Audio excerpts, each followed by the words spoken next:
Chapter 489. Under the sunlight, Thales stared at the smiling Mariah in a daze. He pondered over his shocking words. A few seconds later, the Prince of Constellation exhaled and smiled. When did you learn how to flatter people? Flatter people? Mariah snorted softly. Faint nostalgia appeared in his eyes. 6 years ago. Mariah looked at the sky and sighed with emotion. When I was beaten up by a few street thugs in Valir gang and was on the verge of death, I trembled and crawled to the roadside to beg for food from passers-by. I learned it. Thales' smile faded away. Is that so? He stared at Mariah, who was disheveled and covered in wounds, but still smiled. He imagined the man's past. So, in the past 6 years, when I faced the watchful gazes of Lispan and the Star Killer in Heroic Spirit Palace, this man, Thales suddenly remembered what Mariah said. You have to smile, Thales, because life is heavy enough. You have to smile to make it lighter. When he thought of this, the way Thales looked at Mariah was no longer the same. He took a deep breath and tried to make his farewell sound more relaxed. Then why can't you sell your business of getting people to save money? Mariah's expression immediately froze. Thales looked at him with the ghost of a smile. Mariah lowered his head and scratched his hair, which was covered in dust and sand, and seemed to have lost some of its color. A few seconds later, his cheeks relaxed. All right, as a sincere farewell before I leave. Mariah raised his head again and showed a rare look of relief. 29. Thales did not understand. What? Mariah chuckled, and there was something else in his gaze when he looked at Thales. Over the past 2 months, I helped Tampa get 29 clients who saved money for insurance. What? Thales was stunned for a second. 29? The prince immediately registered what he meant and said in shock. But I remember Kant, he's your? Mariah chuckled and finished his sentence. The pitiful, painstakingly begging for your first business deal? Thales nodded skeptically. When he saw the puzzled Thales, Mariah shrugged. Yes, but the man nicknamed Quick Rope showed a hint of shrewdness. That's what they all thought when they came to me in private. Thales was stunned. Was that what they all thought? But last night, you were crying to me in the tavern when you were drunk. He recalled subconsciously. Mariah sighed and cast the teenager a glance filled with pity and resignation. Yes, because you were supposed to be the 30th business deal. A young noble who is compassionate and has some money can make up for Kant's loss, be it eating him raw or skinning him, exporting him or selling him. Thales stared blankly at the young man in front of him. What did he say? The 30th deal, eat it raw, skin it, export, sell, Mariah reacted. He looked away apologetically and scratched his chin. Sorry, it's an insider's term. But Tampa said that you're a friend of his old acquaintance, and your identity is obviously not ordinary, so we let you go. We want to observe you a little longer and make sure that you don't continue with your act, whether it's drugs, trickery, or something else. Thales was stunned. He suddenly remembered the tavern owner Tampa's first lesson and his Western Desert old beer. An insider, tricks, drugs, trickery, this guy. As he slowly figured it out, Thales stared at Mariah with an even stranger gaze. So, when Quick Rope knocked out Dean and needed to get rid of the evidence, the first person he thought of was Tampa.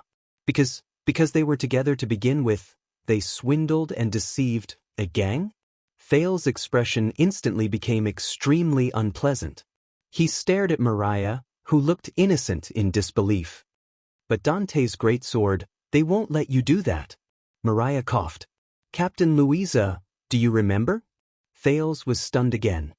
He then remembered the female warrior who led the mercenary group. Louisa Dante. Mariah showed an awkward smile.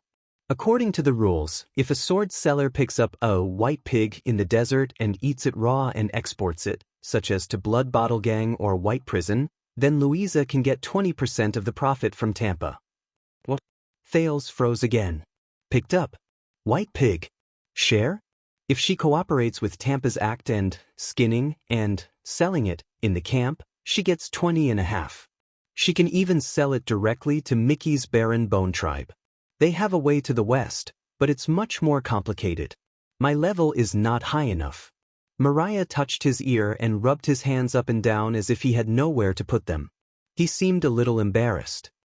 Under very rare circumstances, we will only take you in as one of us. Thale's cheeks were frozen in place. He could only maintain the twitching smile mechanically. Mariah helplessly pointed at Blade Fang's camp in the distance. But Big Dean has always insisted that he will not cash you immediately. He will wait until you enter the camp before making any plans. Of course, now we know why. Thale stared at Mariah in a daze. 1 second. 2 seconds. The young man in front of him bared his teeth and still had that simple-minded, silly smile on his face. But from this moment on, Thales could no longer see simplicity and clumsiness in his eyes. Instead, it was cunning and treacherous. I told you, whether it's the Great Desert or Blade Fang's camp. Mariah glanced at Thale's expression and tried his best to put on a helpless expression. He smiled awkwardly. They're all very dangerous. Thales realized that he could no longer speak. He could only stand there in a daze. His thoughts were a mess. So, Louisa Dante, the female mercenary leader who had a hearty smile and did not flinch even when facing the orcs. She looked bright and responsible. And this seemingly innocent and funny newcomer, Quick Rope, who I always thought was in charge of telling jokes.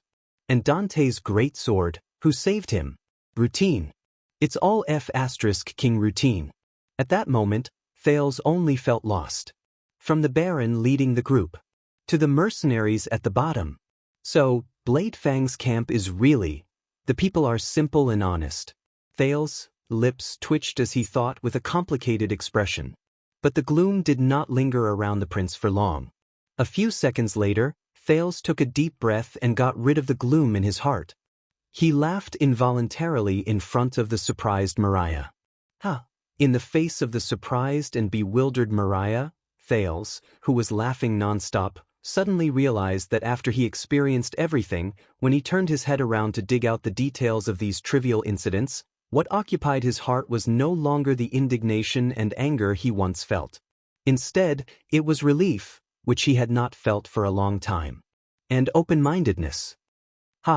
It was as if the twists and turns and uneasiness of the past 6 years had disappeared with these few laughs. It was no longer heavy. So, this is me. Thales' laughter gradually turned into laughter. It shocked Mariah so much that his expression gradually changed. He almost thought that Thales had gone mad. Finally, after a few seconds, Thales stopped laughing and looked at Mariah again, who had a strange expression on his face.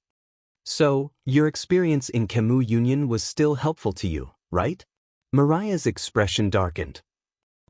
The other prince nodded. His gaze was obscure. It was very helpful. At least, I'm getting closer to renting my first ship. Mariah looked up and chased away the gloominess in his eyes. It was replaced with optimism and elation that Thales was familiar with. And I am very certain that neither my father nor my elder brother can do this. At least, not when they don't have titles. He narrowed his eyes, pointed at Thales, and flashed a cunning smile. It's the same for you. Thales looked at him and laughed again. But this time, Mariah also laughed with him. After an unknown amount of time, Thales put away his smile and said with a profound tone, "Did you know Mariah Walton?" The sudden appearance of his full name, as well as his real name, caused the man who was laughing to freeze for a moment. He stopped and listened to Thales' next words.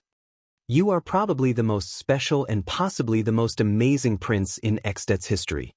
Mariah lowered his head and remained silent. Thales stared at him carefully. Wrong. A few seconds later, Mariah raised his head again and revealed his white teeth, which were unique to Northlanders. "My name is Quickrope. I'm a sailor and a sword peddler." Quickrope. Thales fell silent. He stared at the smug and happy Quickrope, and an indescribable emptiness suddenly rose in his heart. Mariah Walton, he's Quickrope. Then, what about me? Thales Jadestar. Who is he? A few gusts of sand swept past the empty space. Thales stared at Quickrope for a long time before he finally nodded and swung his right arm. In the next second, Quickrope subconsciously caught the thing Thales threw at him. Quick Rope looked at the weapon in his arms and raised his head in surprise. What is this? Thales smiled and pointed at the crossbow of time that he threw into Quick Rope's arms. Your 30th business deal. 30th? Quick Rope was stunned for a few seconds before he asked in disbelief, Are you sure?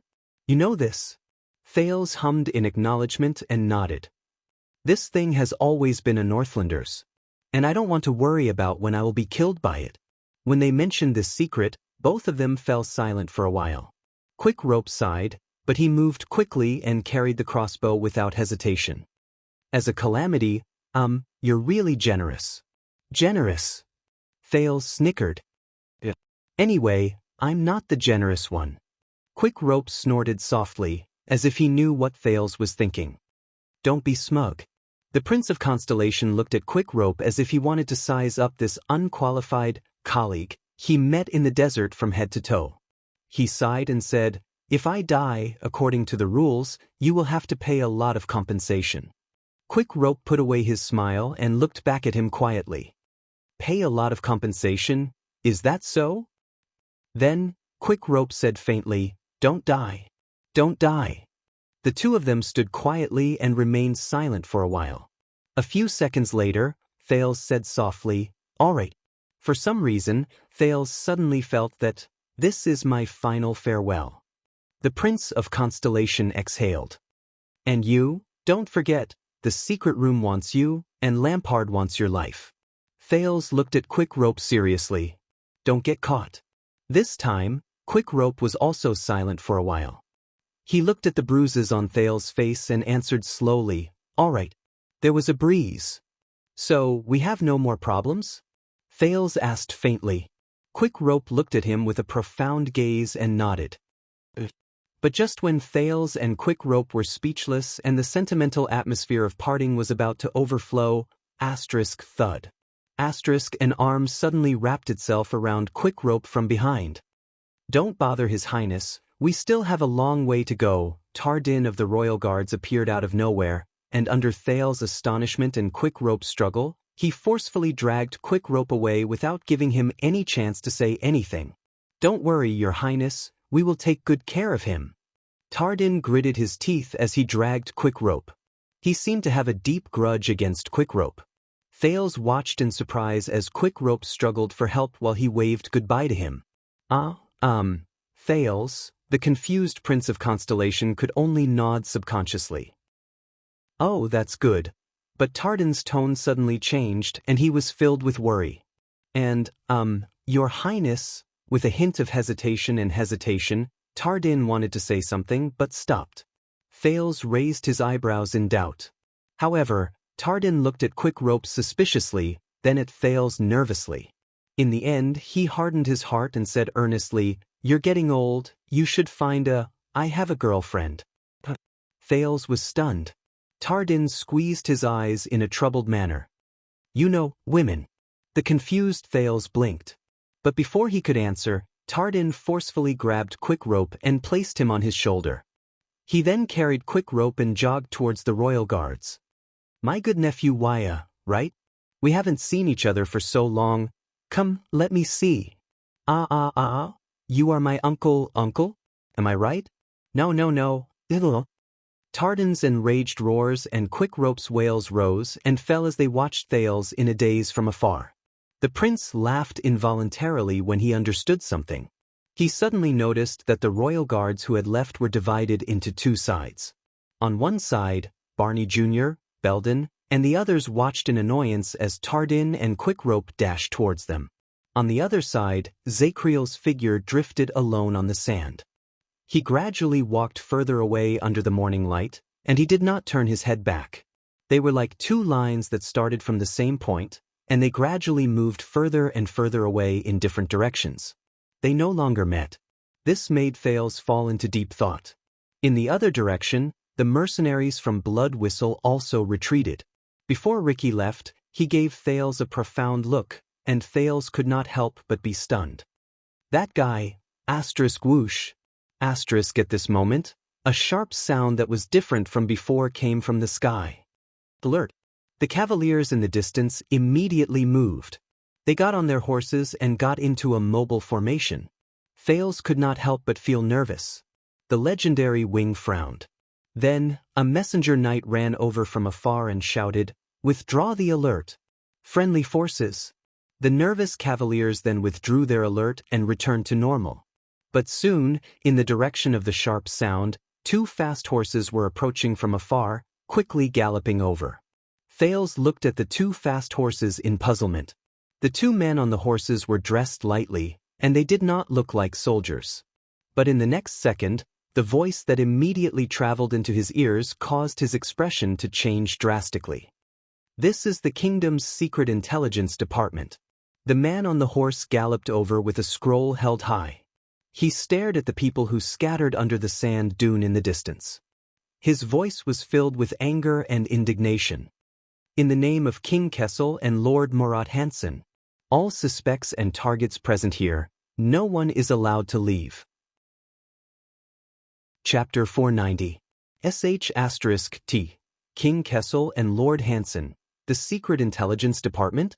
Thales subconsciously clenched his fists and glanced at the royal guards, who were getting smaller and smaller. Perhaps it was because the king's name was shocking, or the Secret Intelligence Department's reputation was terrifying, but as the knight's voice spread, the hundreds of cavaliers under Roman's command, from the sentinels at the periphery to the awaitings inside, instantly burst into an uproar. The 2 members of the Secret Intelligence Department were getting closer. No, it was not just 2 people. Behind them, there were more than a dozen cavaliers charging over. Once Thales registered what was going on, he turned to Roman with a pale face. "Hey, young white. I mean Williams." He shouted loudly, and his tone was full of anxiety. Maybe I can use my identity to delay, but Roman's reaction was faster than his. "What are you panicking for?" The legendary Wing rode on his white horse. His earrings swayed in the wind, and he looked very heroic. He urged his hooves forward while he roared at his subordinates around him to suppress their uneasiness. "Do what you have to do." Roman approached slowly and cast Thales a glance. Thales was shocked. At that moment, the legendary Wing exuded an ominous emotion. His expression was dark, as if lightning was about to strike. "You too," he said coldly from his white horse. The teenager nodded instinctively. Roman then raised his head and looked at the dozen cavaliers who were getting closer. More than 10 seconds later, the dozen members of the Secret Intelligence Department finally arrived in front of Thales and got off their horses in a familiar manner. The person in the lead with the scroll in his hand looked slightly plump. From afar, he looked rather cheerful. He wore thin clothes and a headscarf commonly seen in Western Desert, and he panted. The second person who followed him had a burning gaze. His face was tough, and his movements on the horse were calm. But for some reason, Thales felt that his upper lip and the left side of his jaw were slightly red, as if he had been stained with some sort of lipstick. The cavaliers behind them all looked different, but they all wore different clothes. Merchants, mercenaries, farmers, and herdsmen. They were all different. "This is the Secret Intelligence Department?" Thales was on guard. The slightly plump man took the lead. He stepped on the sand laboriously, trying to lift the scroll in his hand higher. "This is Lord Hansen's warrant of appointment. It also has His Majesty's confirmation signature." His Western Desert accent was very strong. The calm and robust man behind him carefully sized up the teenager behind the legendary Wing. Thales stared at the warrant that was said to be from the Black Prophet with a headache. He hoped that the former royal guards could run faster. After all, be it them or Quick Rope, they were not existences who were suitable to appear in the eyes of the Secret Intelligence Department. As for this place, hopefully, the gigolo in him could drag it out a little longer. Roman snorted lightly. He nimbly and elegantly got off the saddle and casually took the scroll from the fat man's hand. "So, who the F***ck are you?" Compared to his handsome appearance, Roman's tone was cold and his words were crude. He had no intention of exchanging pleasantries. The robust man and the slightly plump man were stunned at the same time.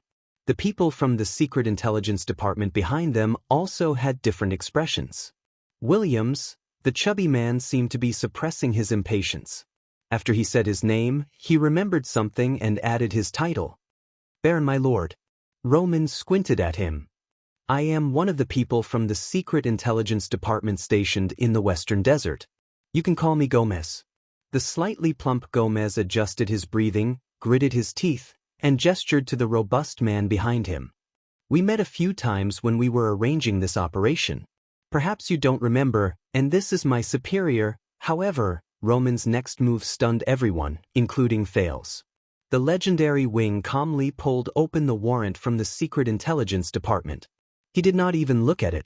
Instead, he nonchalantly tore it in half. Gomez, his superior, and the dozen people from the Secret Intelligence Department frowned.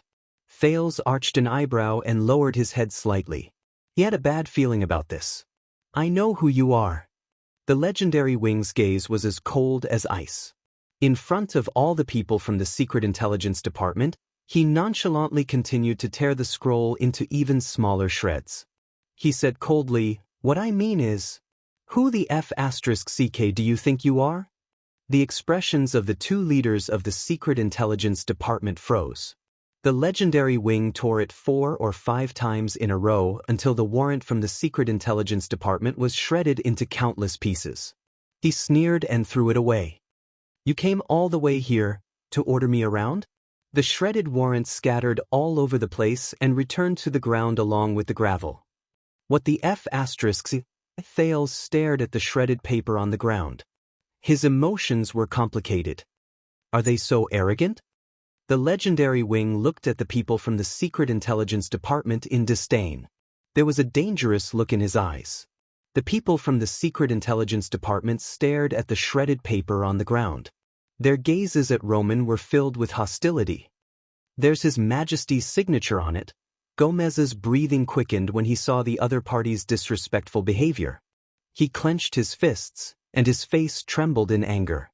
But just as Gomez was about to flare up, his superior pressed down on his shoulder from behind. I believe that this is Prince Thales? Thales' gaze flickered when his name was called. The man with a tough face was half a head taller than Gomez. He had a machete that was commonly seen in the desert hanging from his waist. He pulled Gomez back a step, stepped forward, and bowed.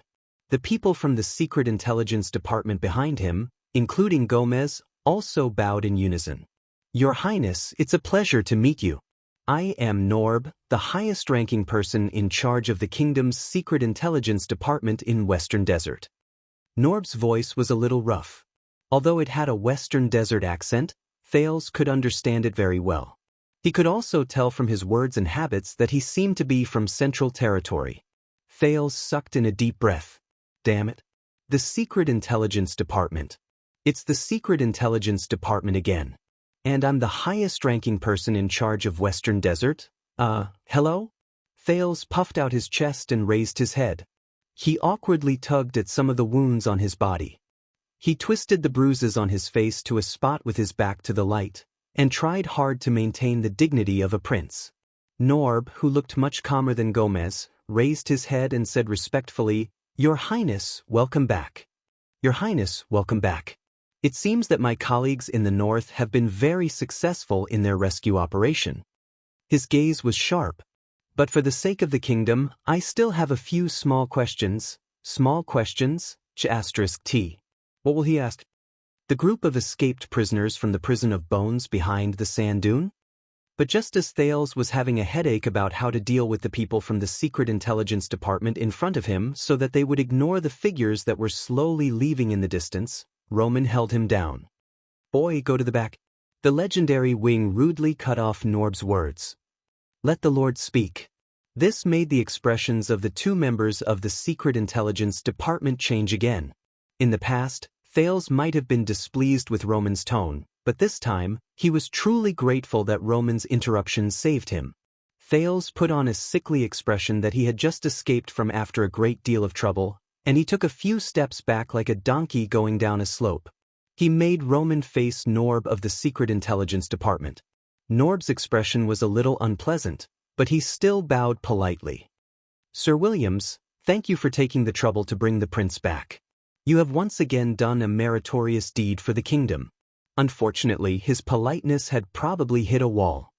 If you have something to say, just say it, the legendary wing snorted softly.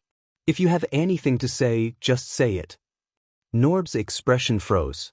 Behind him, Gomez was so angry that he furrowed his eyebrows. But at that moment, Gomez's expression changed drastically, perhaps because he saw the backs of the royal guards or the disaster swords leaving. He pointed at a group of people who were retreating on foot in the distance. He ordered the people behind him, "No, Norb, those people are leaving. Go and stop them first." The members of the Secret Intelligence Department were obviously well trained. Without waiting for Gomez to finish speaking, they pulled the reins and mounted their horses, ready to stop the people who were leaving into the distance. Thales was shocked. Damn it. It doesn't matter if it's the royal guards or the disaster swords who are discovered. I have to stop them first. But just as he was about to step forward and use his identity to stall for time, the legendary wing suddenly waved his hand. Asterisk thud. Thud. Asterisk in the next second, the sound of countless horse hooves hitting the sand rose. Norb and Gomez's expressions changed, and they instinctively turned their heads. They saw Roman's hundreds of cavaliers galloping swiftly towards them like a tidal wave.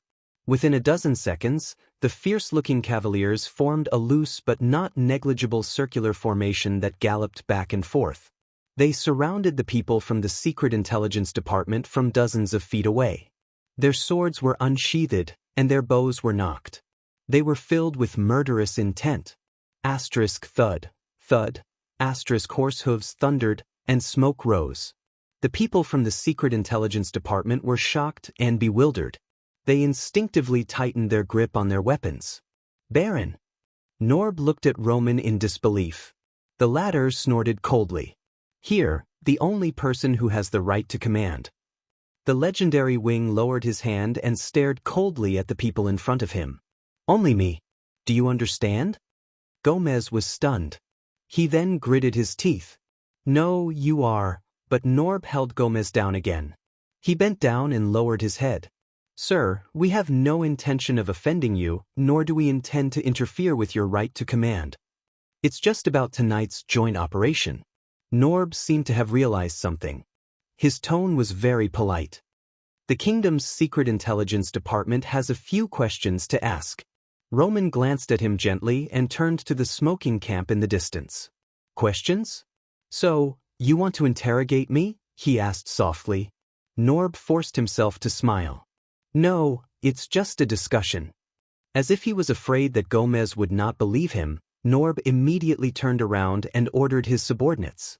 Everyone, get off your horses and step back. Under the hesitant and nervous gazes of his subordinates from the Secret Intelligence Department, Norb smiled and said, We just need some space and time to have a private chat with you, Your Grace. Aside from Gomez, the people from the Secret Intelligence Department looked at each other. In the end, they got off their horses, held the reins, and retreated to a safe distance. The legendary wing's cavaliers immediately changed their formation. Dozens of them split up and stuck close to them, almost as if they were monitoring them. They waited for them to lead their horses into the distance. Norb turned his head around to look at Roman. His gaze was serious. It was as if he was waiting for something. The legendary wing snorted. He then raised his right arm and made a gesture. Asterisk thud, thud, asterisk the sound of horse hooves changed again. The cavaliers who surrounded the group then sheathed their swords under their commander's orders, drew their bows, and slowly retreated. The clearing regained its calm, and the tense atmosphere relaxed. C. Those people. The helpless Gomez stared at the mercenaries and royal guards who were moving further and further away. He slapped his thigh hard. Thales also breathed a sigh of relief subconsciously. When he saw that the conflict had subsided, the calm Norb nodded. Your Grace, according to the original plan, we will solidify the loyalty and obedience of the Western Desert nobles during the unfortunate incident in Blade Fang's camp. We will also use the false impression that the camp is empty and there is an opportunity for us to take advantage of it. We will lure and incite the bandits who are entrenched here, capture them all in one fell swoop, and clear the western front lines. Norb stared at Roman calmly. His eyes burned. Of course, you are the key person and commander of the operation. The Secret Intelligence Department will assist you from the side. As he listened to their conversation, Thales subconsciously tugged at his parcel. I knew it. But Roman only narrowed his eyes and answered nonchalantly with a nasal voice. Aha! His expression was calm, and his posture was stern. Obviously, the legendary wing's arrogance displeased the slightly plump Gomez. But Norb was not affected at all.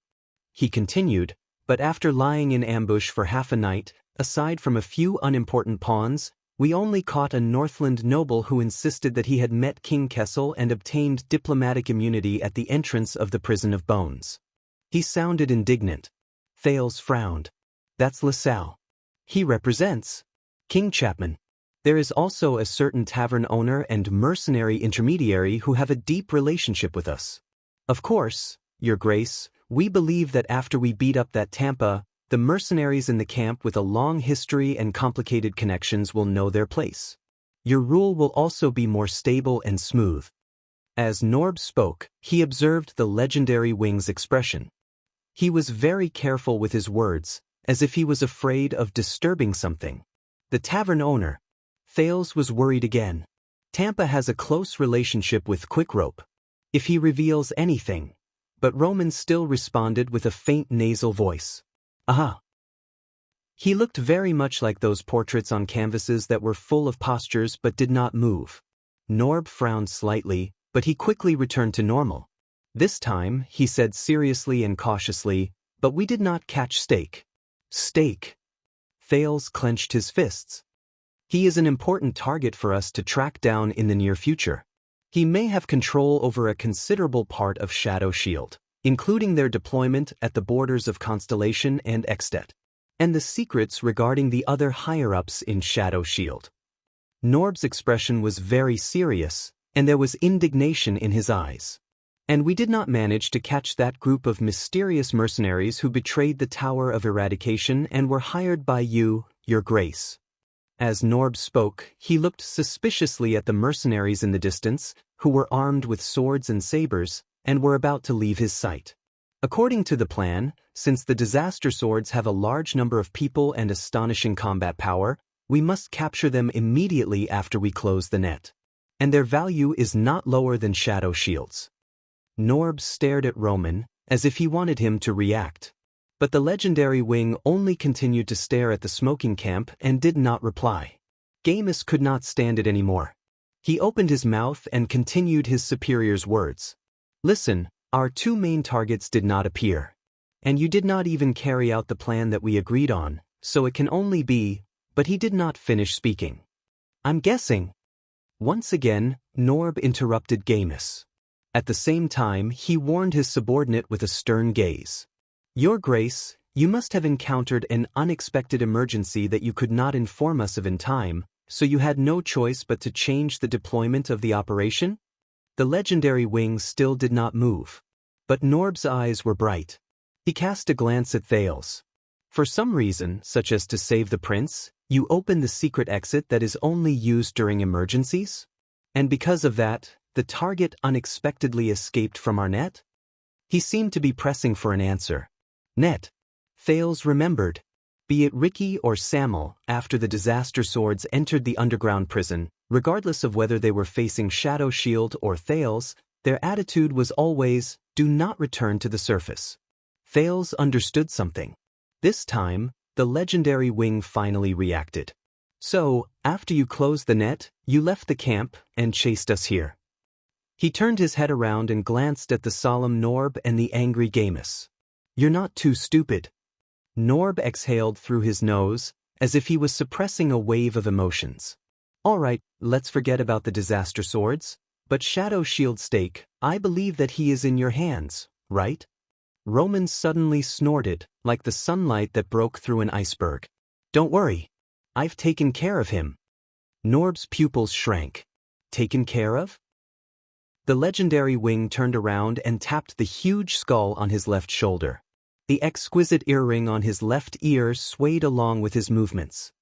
I coincidentally discovered that your stake was the mastermind behind the assassination of Prince Herman and the torment of Bladefang's camp during the Bloody Year. So, I gave him the punishment he deserved.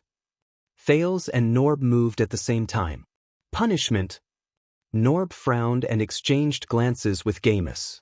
The legendary wing turned his body sideways and gestured at an empty space in the distance. If you want his corpse, or at least most of it, go ahead. Norb and Gamus looked in the direction he pointed and saw a headless male corpse half buried in the yellow sand. As for the other parts, I'm sorry, I want to keep them. Even though Thales had seen plenty of dead people, Stake's corpse, which was processed by Roman, was too imaginative. The area above the shoulder was a mess. It was covered in an unknown red and white liquid, and soft tissues that had been cut off, such as eyeballs. It did not look like a human, and it made Thales want to vomit. The moment they saw their target's corpse, Norb and Gamus' faces instantly turned pale. Norb even swayed. No, that's really... Gamus was in disbelief.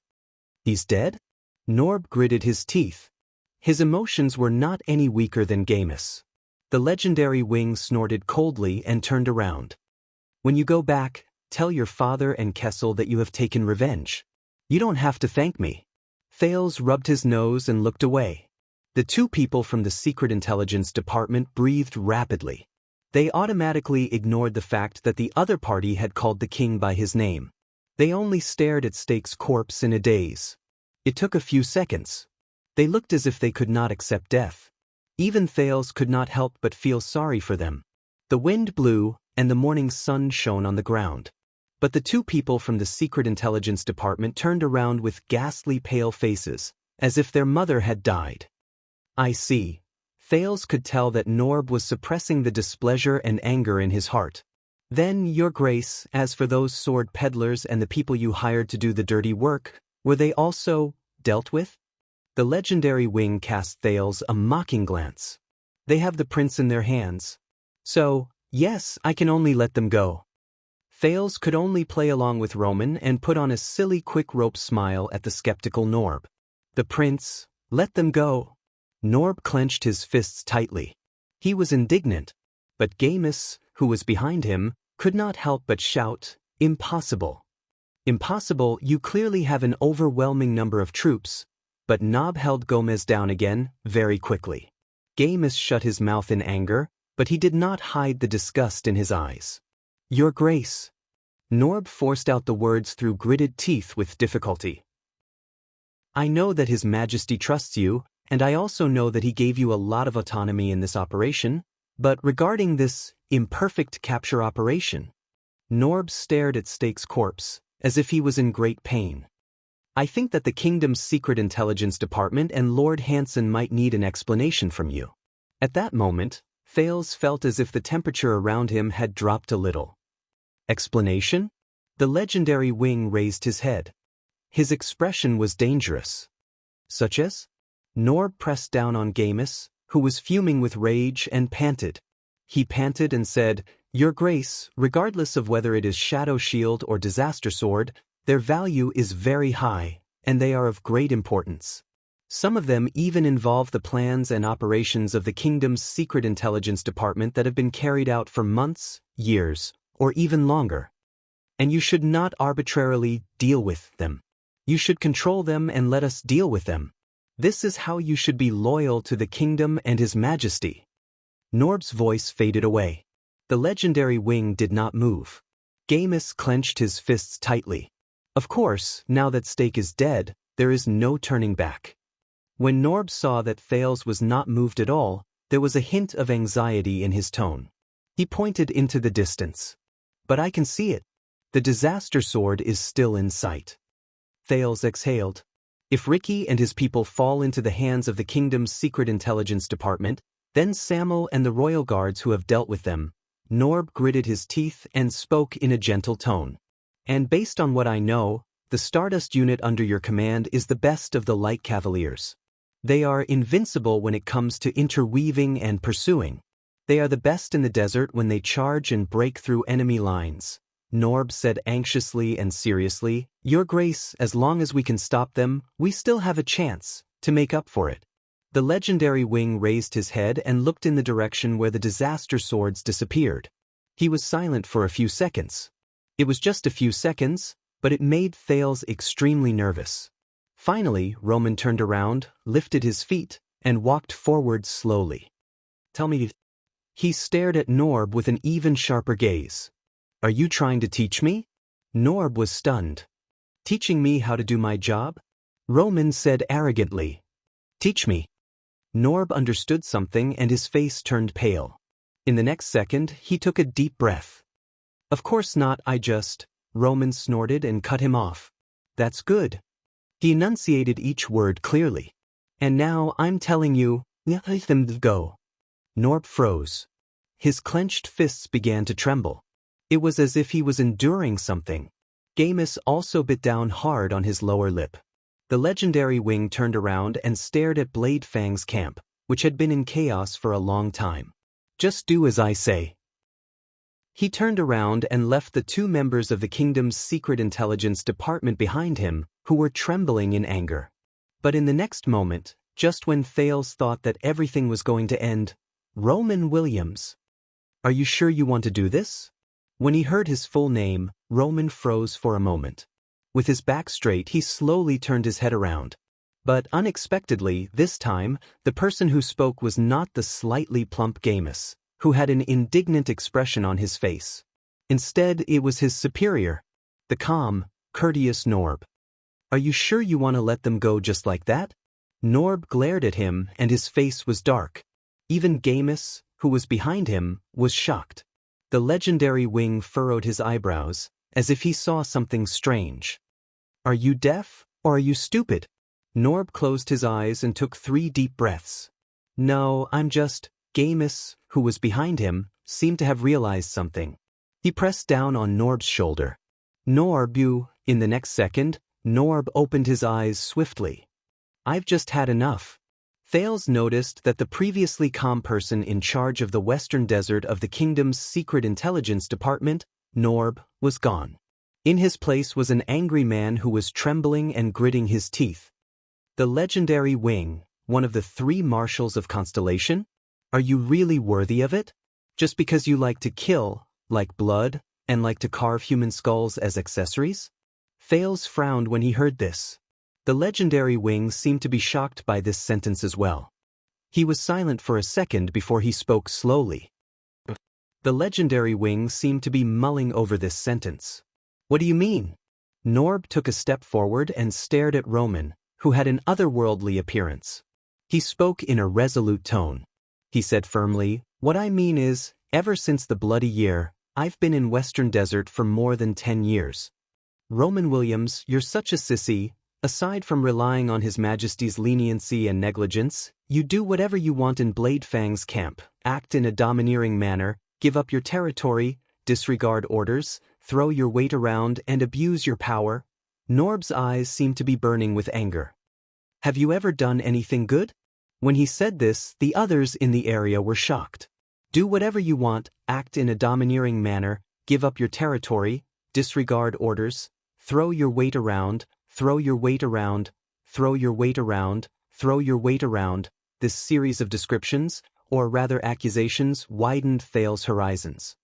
He suppressed the shock in his heart, frowned, and looked at the motionless legendary wing. He recalled his impression of him. It seems like there's nothing wrong with it."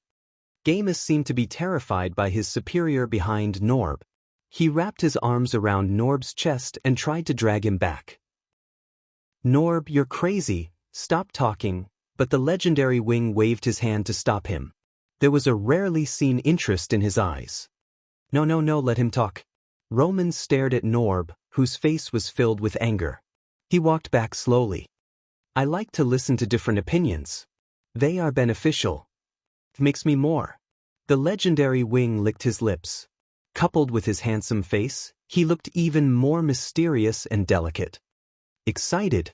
At that moment, Thales sensed that something bad was about to happen. Chapter 491. Excited. Norb slowly pushed away Gomez, who tried to stop him. "Don't misunderstand. If it isn't necessary, we don't want to deal with a cold, selfish, and cold-blooded sissy like you." The legendary wing's lips curled up slightly. Norb, however, snorted coldly. Anyway, you made Blade Fang's camp a mess, and everyone felt insecure. You offended all the officials and nobles from the central government as well as the Western Desert. You made our work a mess, and we couldn't have peace. You messed up the balance between the tribes in the desert, and this isn't the first day. The legendary wing listened quietly and did not move. Thal's gaze kept moving back and forth between Norb and the legendary wing. He felt that the conflict between them had been going on for a long time. Norb paused for a moment before he slowly pointed at the smoking Blade Fang's camp, and then at Stake's corpse. But this time? It's different. Norb's voice became deep. Do you know how valuable Stake is?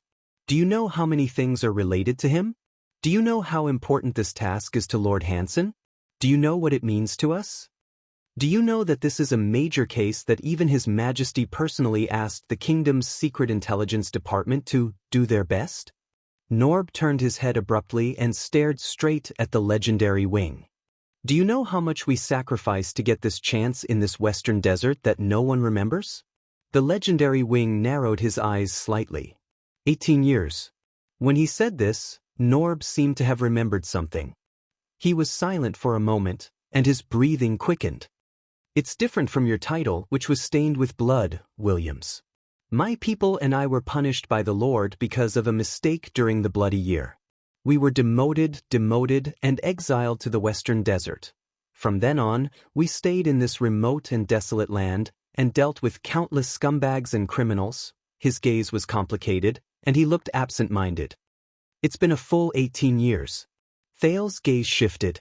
Roman's posture was still elegant and unmoved.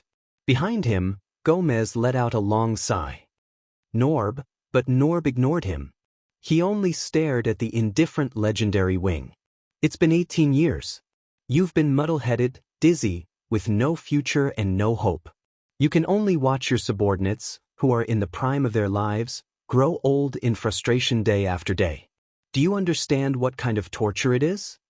As Thales listened to his words, he was struck by a thought. He was muddle-headed and dizzy.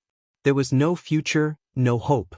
Dean, Duro, the Royal Guards, the Disaster Swords, and even the Orc War Chief.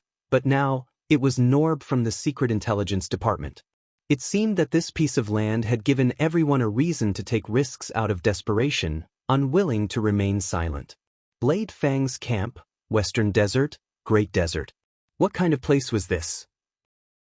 Norb pointed at the smoking camp in the distance, then looked at Thales. Finally, after 18 years, the prince is going to return to the country.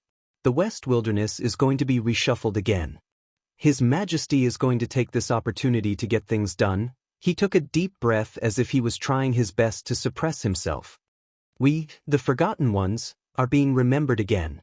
I once again have the conditions and reason to ask the Lord for a chance to turn things around. Dig out Stake, dig out Shadow Shield, dig out Teng and his lackeys. Norb looked at the headless corpse. Do you know how important this operation, which is our only hope for more than 10 years, is to us, who are far away from the center of the kingdom, far away from the Lord and His Majesty's line of sight, and how important it is for us, who are unknown and no one cares about us? Norb's face was livid. He pointed at Stake's corpse, as if he could not find any other suitable words. It's been 18 years and you dealt with him just like that? Dealt with our only chance to turn things around in 18 years? Norb gritted his teeth. This is unacceptable. Roman only glanced sideways at Norb. He seemed to be interested. So, Norb took a step forward. So, chase them back, Williams. Norb stared at the figure in the distance, who was getting further and further away. If we chase after those people we let go, be it the Disaster Swords or anyone else, we might be able to find some clues and save ourselves from this failure. Make a contribution and reverse the situation. Reverse our future. Thal's heart sank. Norb seems to have made up his mind to chase after those who escaped. Otherwise? The legendary wing sneered. Norb's eyes were red, and his chest was heaving. Otherwise, legendary wing. He looked at Roman, and his tone became even more sinister. Don't forget, everything you have, your title, your army, your territory, everything you have, was given to you by His Majesty and the kingdom. The legendary Wing frowned slightly. Gamus, who was behind Norb, widened his eyes. Norb said coldly, "The regular soldiers of the royal family under your command, the so-called Stardust unit that traverses the desert, their supplies, equipment, war horses, military resources, personnel, and even the Blade Fangs camp where they are stationed belong to His Majesty. But he can take it back at any time and turn you back into the worthless soldier from the western desert who has nothing." Thales, who had a premonition about something, suddenly felt that something was wrong. Oh no, but it was already too late for him to do anything. Norb gritted his teeth and spoke firmly. "And do you know how this can be achieved?" At that moment, the legendary Wing's gaze changed. "Norb!" Gamus interrupted his superior, sucked in a deep breath, and was prepared to stop him with all his might. "Norb, that's enough. Let's go back first," but the legendary Wing spoke again. "I said let him speak." Roman stared at Gamus coldly.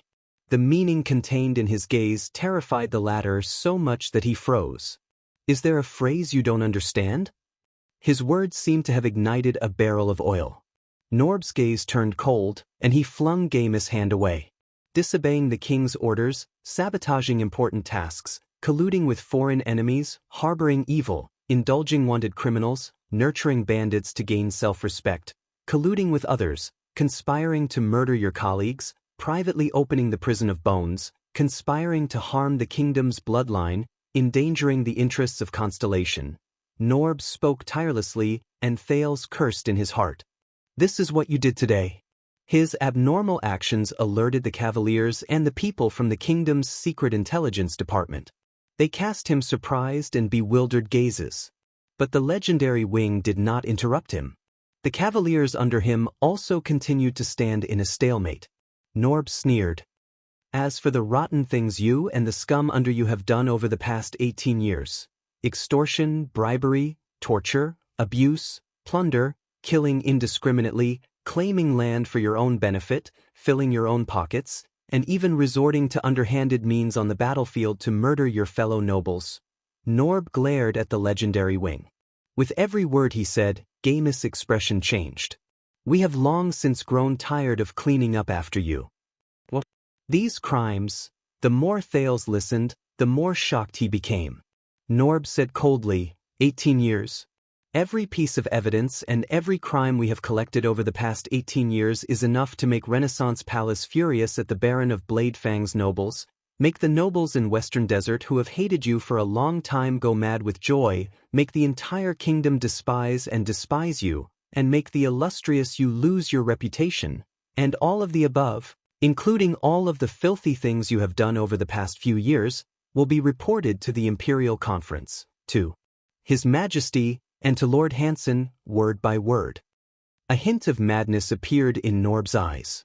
Then, under pressure from many parties, he had no choice but to decide to strip you of everything.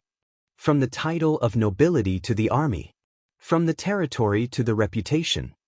The legendary Wing's expression became very unpleasant. Thales also had a similarly unpleasant expression. "This is bad. What Norb did was no different from what I did just now.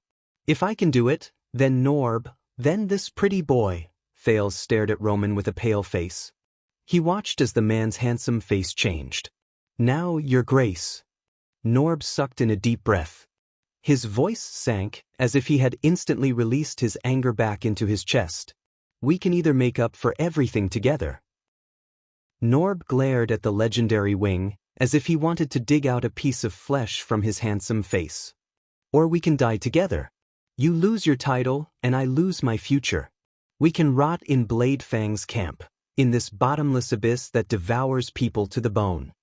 He said softly, "Time is limited. The choice is yours." The moment he finished speaking, the place became quiet again. But the people present were far from being at peace. Damn it. This was the only thought in Thales' mind, which was in a mess. A few seconds passed, but Thales felt like a long time had passed. "Sir Norb, Baron Williams, in truth, I am very tired now. These messy things." He pretended to be impatient and thought about how to deal with the situation. But before he finished speaking, The legendary wing interrupted him again. This is strange. Roman spoke softly, and there was a hidden meaning in his words. Why do all the people today think that, do you have the right to threaten me? Thales's expression changed. The legendary wing walked forward slowly. You are from the Secret Intelligence Department. You have met Marat, right? Norb narrowed his eyes. Thales was also slightly puzzled. Marat? The Black Prophet's figure appeared in his mind. What does it have to do with me? The legendary wing chuckled. Do you know why that black-robed prison chief always uses a cane? Norb frowned. Because he once said something similar to me. Something similar? The legendary wing's voice was very weak and calm. It was not even louder than the wind. But before Thales and Norb could react, the legendary wing's hand flashed with white light. In the next second, with a dull thud, Norb fell to the ground. What followed was his pained grunt. Gamus, who had reacted, instinctively wanted to draw his sword, but Roman, who had a spear in his hand at some point of time, flung a white shadow, and Gamus was sent flying. Thales was shocked. The legendary wing's voice suddenly became loud. Back then, I was like this. His eyes were as cold as ice as he walked towards Norb, who was moaning on the ground.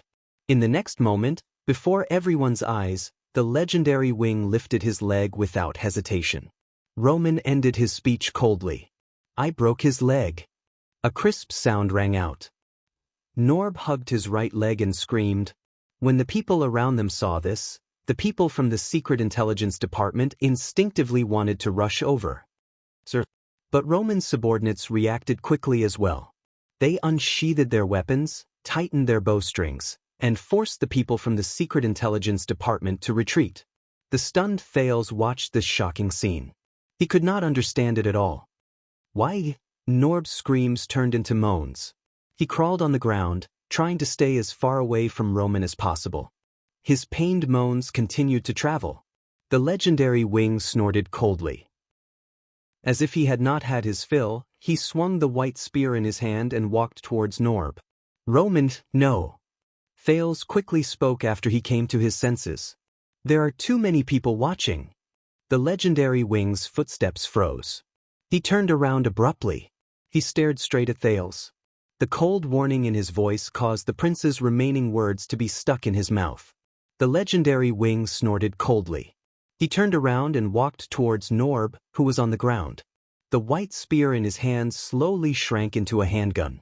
Now, from the Secret Intelligence Department. The legendary wing extended his long arm and grabbed Norb's collar. I want all of you to report everything I said and did today, including your broken leg, to that old bastard Marat, that son of AB***, without missing a single word. Report everything to that son of AB** king whose surname is Jadestar and who wears a crown on the supreme throne. Thales was shocked when he heard this. Old bastard, son of AB***. Did he just say? Roman's tone was so cold that it could freeze the sand around him. That's right.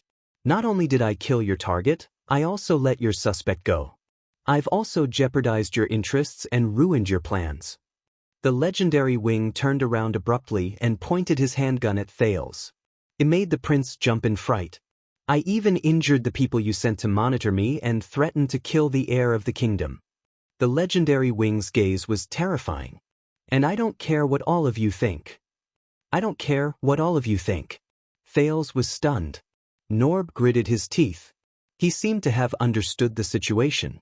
The legendary wing tightened his grip on Norb and enunciated his words clearly. Because this is my King, Blade, Fong camp. The legendary wing let go of Norb, turned around, and whipped Gamus, who had climbed up, back to the ground. And as always, I find them an eyesore. Roman roared, as if he was burning with rage. The people from the Secret Intelligence Department around them burst into a commotion again. Then, a cavalier lashed out with his whip and whipped one of them back to the team. The legendary wing stood up slowly and looked at Norb and Gamus, who were hissing and coughing up blood while enduring the pain. Next time, they send an idiot like you to threaten me with the king, the Secret Intelligence Department, and my Blade Fang's camp, like an ignorant brat, threatening me with Blade Fang's camp. Thales felt a chill run down his spine. Next time, if they want to use my territory to play some political game to balance power, the legendary Wing's gaze turned cold. Just wait for me to go to Renaissance Palace to look for them. When he said this, Roman suddenly turned around and cast a glance at Thales. The teenager felt his heart palpitate again, and he could not help but take a step back. And if they are unhappy, if they have the guts? The legendary Wing's face was filled with murderous intent. They will come to take away my title, take back my army, and take away my territory. With that bullsh *T Jadestar's bullsh *T warrant, they will come and kill me. The legendary Wing roared. Jadestar, Thales subconsciously gulped. Damn it. He stared at the legendary Wing, who was brimming with murderous intent.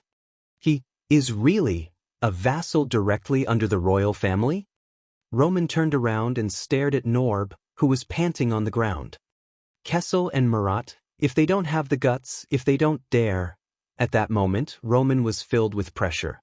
Every word he said seemed to have been cut through the air with a blade. Let them hold it in, tuck their tails between their legs, and keep their balls between their legs. Continue to hide behind the throne and the veil, obediently become cowards who are sons of B*cheese. Thales was incredibly shocked. He stared at the murderous Roman, and he could not believe his eyes. His attitude towards the Iron Hand King, just now, how did he successfully convince Roman? Norb panted. He endured the pain and pressed down on Gomez, who wanted to get up again. He glared as if he could not believe it either. Listen up, Secret Intelligence Department. The legendary Wing snorted coldly and sheathed the white spear behind his back. If you leak even a single word, 2 words. Roman's tone was no longer cold, but his words were still sharp. I will personally go to the capital and break Murat's remaining leg, together. Once he finished speaking, he did not wait for the person on the ground to respond. He turned around and faced his subordinates. Everyone, get into position. Prepare to leave. Hundreds of cavaliers responded in a manner that sounded like an avalanche. The legendary Wing got on his horse and roared his orders. These people's horses are now ours. Thank you, Kingdom's Secret Intelligence Department, for supporting us. Norb and Gomez, expressions changed again. Under the panicked expressions of the people from the Secret Intelligence Department, the cavaliers charged forward without hesitation and roughly snatched away their steeds. Along the way, they took down a few people who wanted to resist. Thales widened his eyes and watched with complicated emotions as Roman circled the area on his horse and gave orders to his subordinates. My apologies.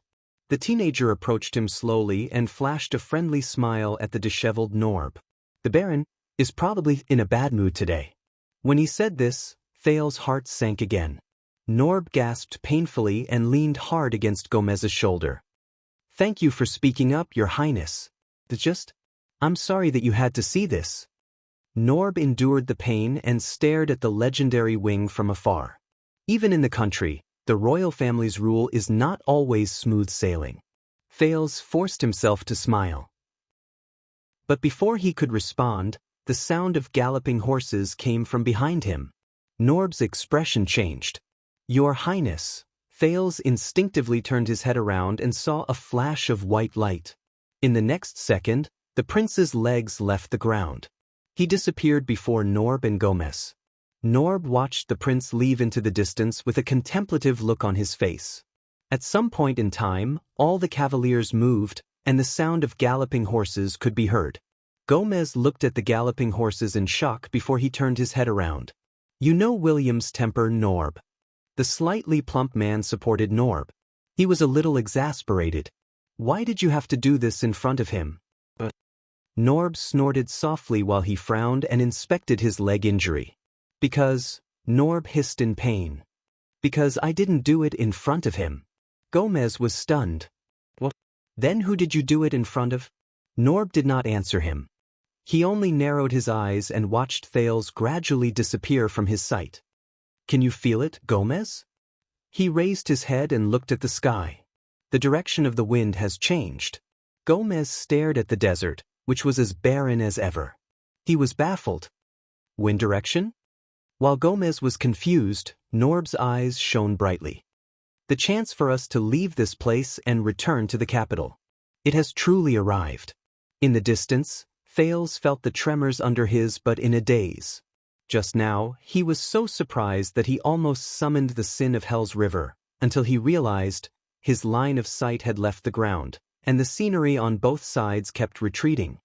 He's on a horse? And I'm hugging. This is... Thales raised his head. Don't move. Hold on tight. This time, when he heard his voice, Thales instinctively moved back. But he was jolted by the galloping white horse, and he almost let go. But another hand came from the side and steadied him. In the sound of the wind, the legendary wing held the reins and said loudly above his head, "Why are you trembling? Don't you know how to ride a horse?" Thales froze. He suddenly realized that he was sitting sideways on the white horse in a very uncomfortable position. He was sitting on the legendary wing's bosom, and he was still hugging his waist. Awkward. Thales remembered the legendary wing's performance just now. He tried his best to stabilize himself and forced a smile.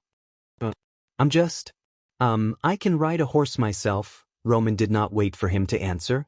"I'll try to be steadier." In the next moment, Roman pulled the reins back a little. He patted the white horse's neck with his other hand and let out a few whistles that Thales did not understand. The white horse magically slowed down and became steadier. Thales could only laugh dryly and lower his head, pretending to be very interested in the legendary wing's clothes. Oh my God! He's with a man who just threatened to attack Renaissance Palace. Ride on the same horse? So, Thales saw countless cavaliers galloping in front of them and on both sides of them. They surrounded the two of them in the middle, and they stirred up clouds of dust as they galloped. This made him feel even more awkward. He could only think of other things. It was very strange. Although the legendary wing looked murderous, his body was a little thin under his robe and light armor. And the smell in his bosom was nice? The team suddenly changed direction.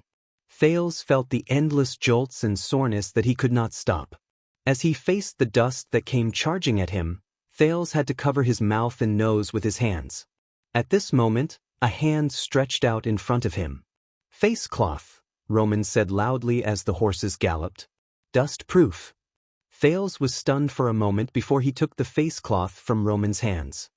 He realized that Roman had also covered his face. However, his amber eyes were still full of vigor.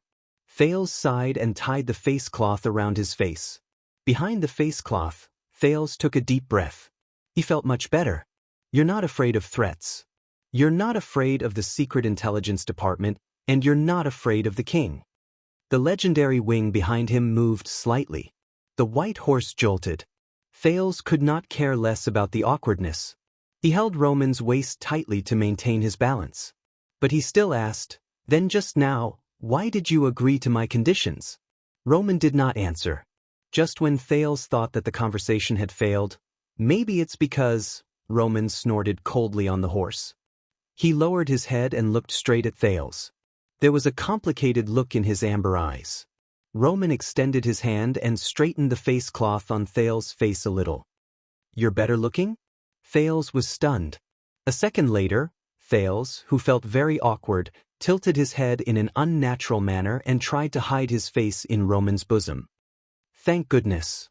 The face cloth hid his face very well. The steed under his but jolted again, and Thales was so frightened that he hugged Roman even tighter. "Where are we going?" This time, Roman did not answer him. Instead, the legendary wing straightened his back, drew the white spear behind him, and let it slowly grow longer. "Send the signal to Felicia and Frank." Roman's voice suddenly rose as he roared angrily. "That's right." He roared furiously, "Everyone, get ready to speed up."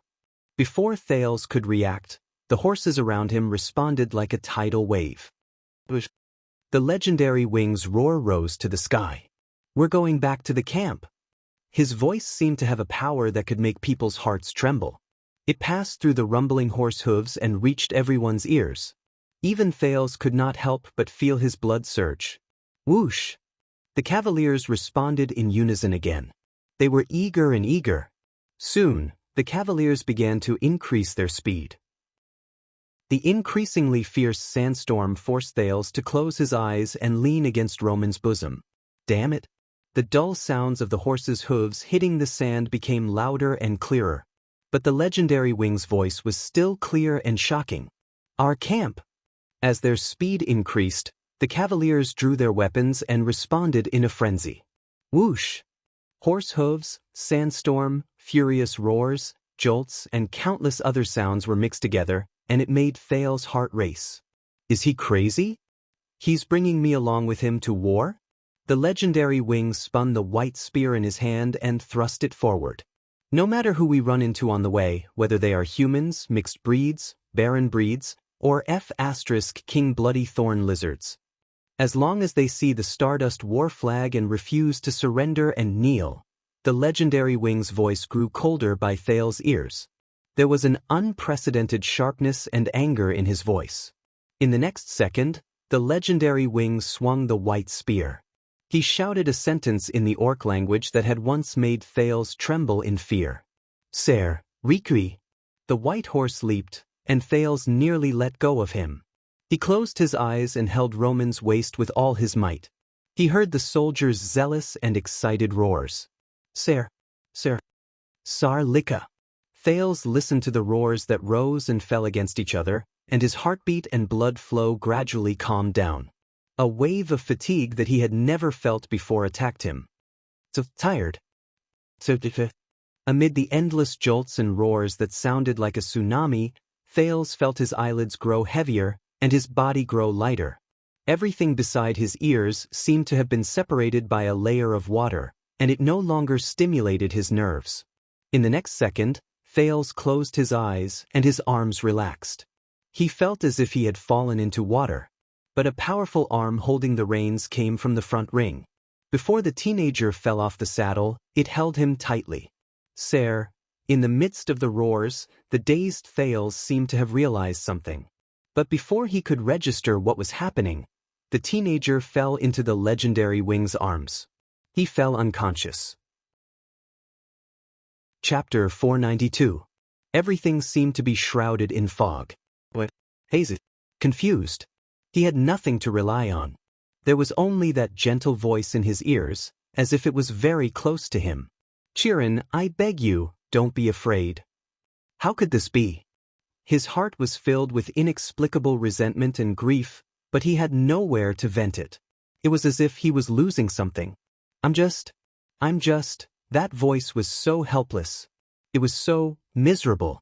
It was as if it was leaving him. I'm just living in a different world from you. When the voice faded away, he suddenly felt very empty, and his heart ached.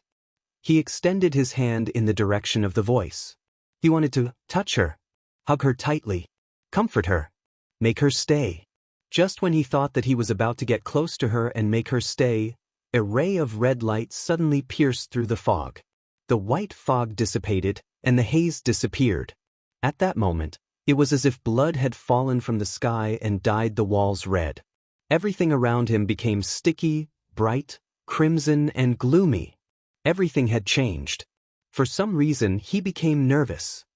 It's been a long time. In the crimson blood, an unfamiliar and cold voice that was tinged with a heavy and excited tone rang in the air. It's been a long time. A suffocating feeling of heaviness came without warning, and it pressed down on him so much that he could not breathe. No, it's been a long time. It's been a long time. It's been a long time. The echo was heavy, and it echoed endlessly. It was as if a heavy war drum was beating against his heart. No, mine. That voice was excited. But he was terrified. No, mine. The blood around him became redder, darker, and deeper. It was getting closer and closer. Unavoidably, the boundless color of blood climbed up his body and climbed up his senses. He could not break free, and he could not escape.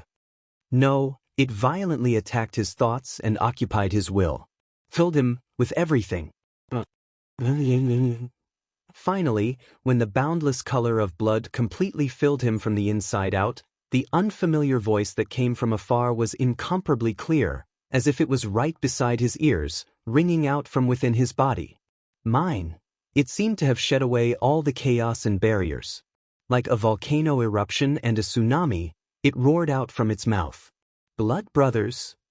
Ah, he screamed in terror and struggled to his feet. Panic, helplessness, panic. He gasped, trying to hold on to something. At this moment, a heavy black shadow suddenly appeared above his head. It was like a ghost, black and heavy as it pressed down. It seemed to want to cover and swallow him up. The next moment, a familiar feeling appeared in his right hand. He was so nervous that he didn't even think before he pushed out his right hand towards the shadow. Pa! With a soft sound, his right hand was firmly grasped, unable to advance or retreat. Thales. A familiar hoarse voice emerged from the shadow, calling his name. Thales shuddered. Yodel? The teenager panted and tried his best to separate the blood in his dream from the black shadow in front of him. He could barely make out a pair of lenses that reflected cold light. In the dim light, the strength of the shadow's grip on his arm lessened slightly. It's me. I'm here, the shadow said hoarsely. It comforted Thales, who was still in a state of shock. I'm here. A gloved hand let go of Thales' wrist and patted the teenager's arm in a stiff and rusty manner to encourage him to relax. And in his dream, the blood that dyed him and the entire world was not here. The tense Thales relaxed in a daze. The JC dagger in his hand slipped, and Yodel caught it. I'm here. The shadow repeated it clumsily. A few seconds later, it found the next word. It's okay. Thales exhaled and fell backwards. But the masked protector quickly supported his back and placed him gently on the pillow. He stared at the JC dagger in Yodel's hand, feeling rather flustered and guilty. The dagger. I'm very sorry. Thales' eyelids were half open. He felt weak all over, and his breathing was uneven. That was just a nightmare. But Yodel interrupted him. I know. It's okay now. The masked protector helped Thales pull up the pillow and let him lean on it. He did not forget to tuck the teenager in. Thales, who lay back on the bed, realized that he was drenched in cold sweat. It soaked his undershirt, which had been changed at some point in time. Thales pressed on the bandage under his undershirt. His nose was filled with the smell of medicine. He sucked in a deep breath amidst the pain. Only then did he realize that they were in an unfamiliar room.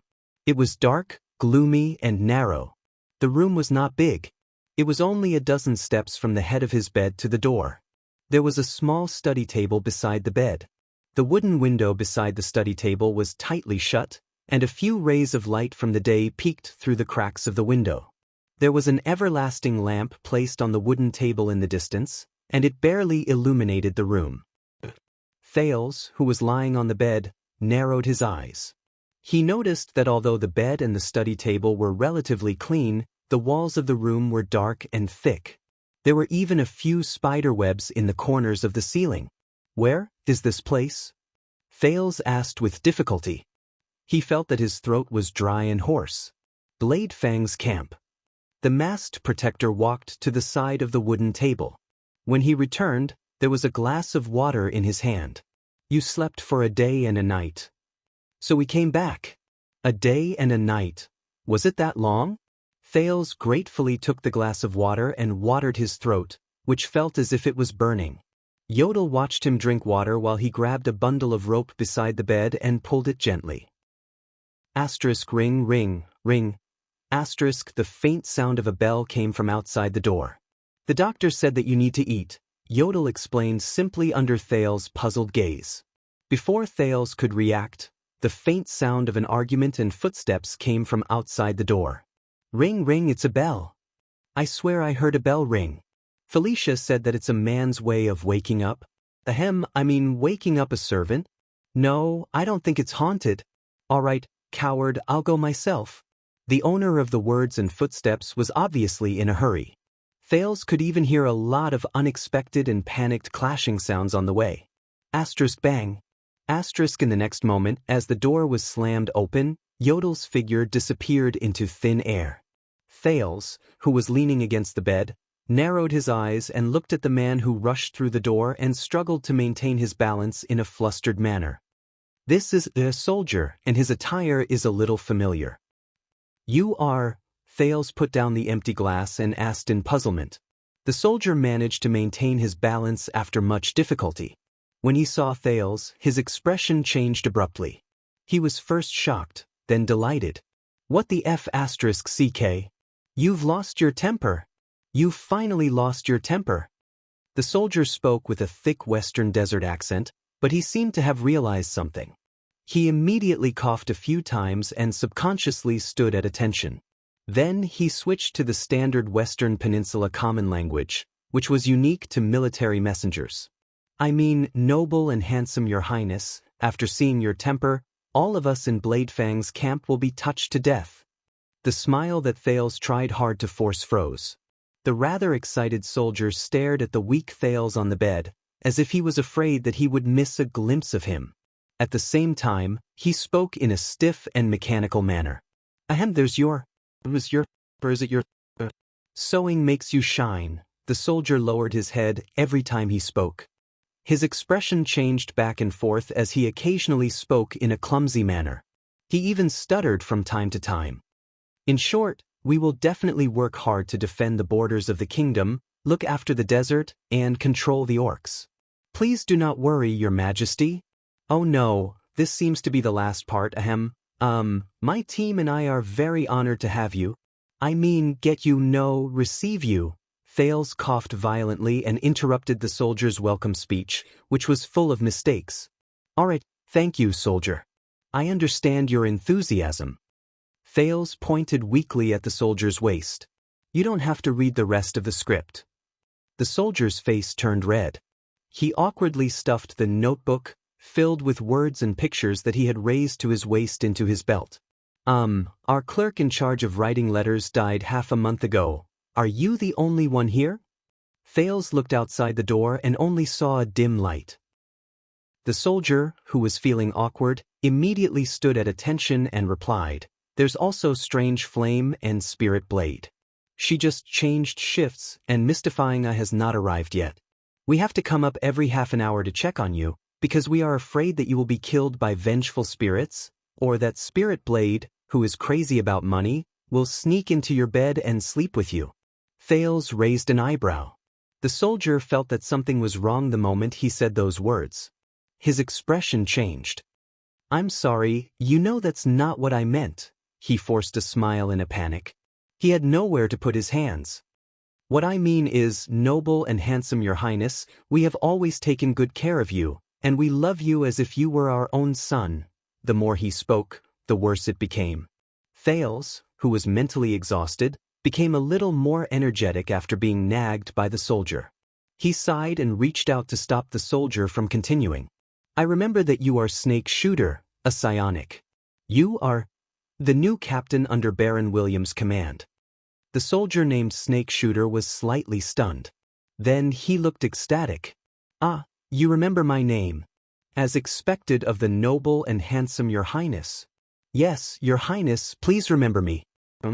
I am Snake Shooter under Sir Williams. I am loyal, and I have absolutely no criminal record of smuggling, tax evasion, or organized crime. Ever since I was recruited by the Sir, I have shed blood, sweat, and tears for the kingdom every day. Snake Shooter, who was immersed in another round of showing his loyalty, saw Thales' expression darken. He quickly coughed and returned to the topic at hand. The Baron originally wanted to capture a few beautiful prostitutes or a man's maidservants to make you happy. Ahem, I mean to serve you and warm your bed. But you know, the camp has just calmed down, so he asked the little freak, we, the glorious 3rd Commando Unit of the Stardust Unit, to take good care of you, to love you, and to make you feel comfortable. Once you come, you don't want to leave. Thales extended his hand with a headache and interrupted the long-winded speech that Snake Shooter had clearly been brewing for an entire day. Thank you. Please convey my gratitude to the Baron, and then... The prince forced himself to smile. I am a little hungry. Snake Shooter was stunned for a few seconds before he slapped his forehead. Oh yes, food. Yes, the Baron snatched quite a lot of food from those men. Ahem, I mean the nobles have generously donated a lot to you and the Baron. Snake Shooter spoke with a radiant expression before he rushed out of the room, leaving behind a confused Thales. Strange fire. After a series of footsteps, Snake Shooter's shout came faintly from outside the door. Send the food up. Don't sneakily. Ahem, sneakily, that, sneakily, check on me. More than 10 minutes later, Thales sat alone in front of the study table in the room that was closed once more. He stared at the food that Snake Shooter had just sent up. He stared at the white bread, oatmeal, goat's milk, and even honey on the plate. There was also roasted fish, chicken, pork, and quite a number of spices that could not be found in Northland. Snake Shooter said that the legendary wing seized this from the Western Desert nobles. Thales sighed and sent a mouthful of broth into his mouth. It tastes really good compared to the scorpions, spiders, and bloody thorn lizards. Desert God, if anyone ever tells me that the Western Desert nobles are located in a remote area with poor soil, turbulence, danger, poverty, and hardships, I will cut all ties with that person.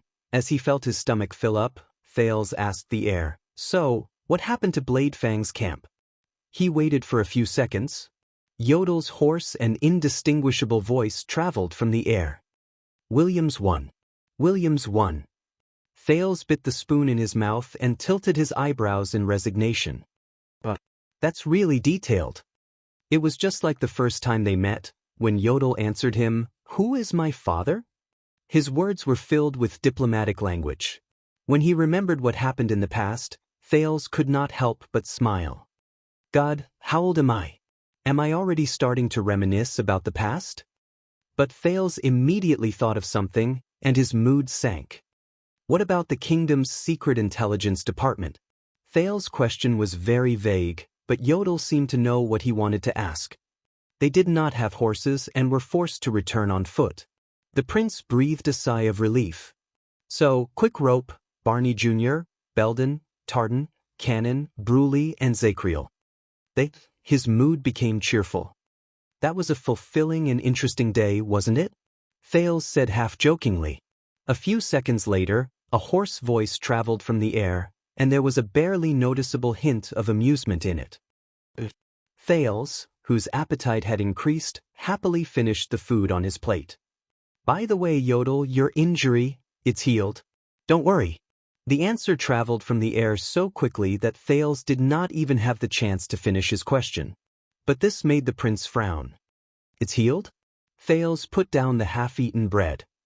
My injury is healed. He remembered that a long time ago, Yodel had once blocked 3 vicious and fatal crossbow bolts for him and was heavily injured. That was how they parted. Thales no longer knew what happened after that. The prince's mission urged him to head north. He was gone for 6 years. The memories of the past and an inexplicable melancholy surged into his mind. 6 years. Thales' smile disappeared. He was silent for a while.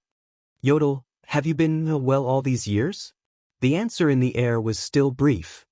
I'm fine. Thales nodded slightly, and the corners of his lips curled up slightly. Yes. He's still the same person. Silent, and a man of few words. The former masked protector. Isn't he?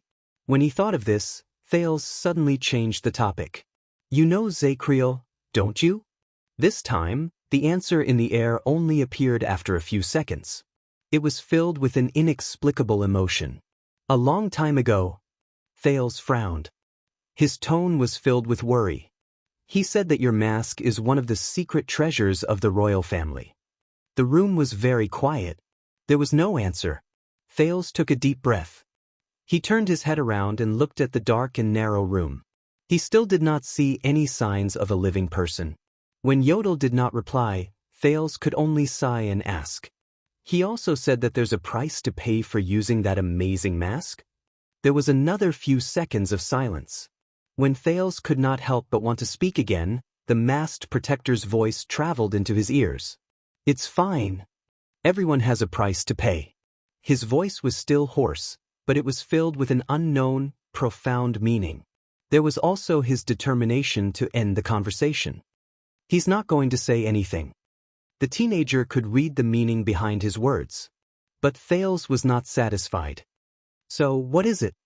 He looked at the air behind him worriedly. He felt that he looked a little silly when he shouted from a distance. There was no answer. Yodel. This time, there was a hint of urgency in Thales' tone. I'm really worried about that. But there was still only silence that answered him. Thales exhaled in resignation. I saw it. The teenager frowned and stared at the air. He was displeased and worried. When Ricky tried to take it off, you reacted as if he wanted to skin you alive. If you're really fine, then why have I never seen you take off? Thales stopped speaking hurriedly.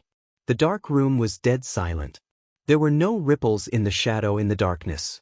It was as calm as ever. All right, since that's the case. Thales took a deep breath and put away his displeasure. He imitated the posture he learned in the past 6 years and became the aloof, arrogant, noble, and aloof prince of Constellation when he faced the overbearing vassals of Dragon Cloud City. Yodel Kato, Thales said solemnly and coldly. I order you, tell me. He raised his chin and raised his voice with a stern expression. This is my order. An order from the second prince, Thales Jadestar. His voice was cold, his tone was stern, and there was no room for doubt. His response was still silence. Thales suddenly felt that the shadow in the darkness seemed to have moved. But what followed was a cold and hoarse voice. Prince Thales. It was faint and broken, merciless and cold. I only obey His Majesty's orders. The voice faded away. At that moment, Thales felt his body turn cold.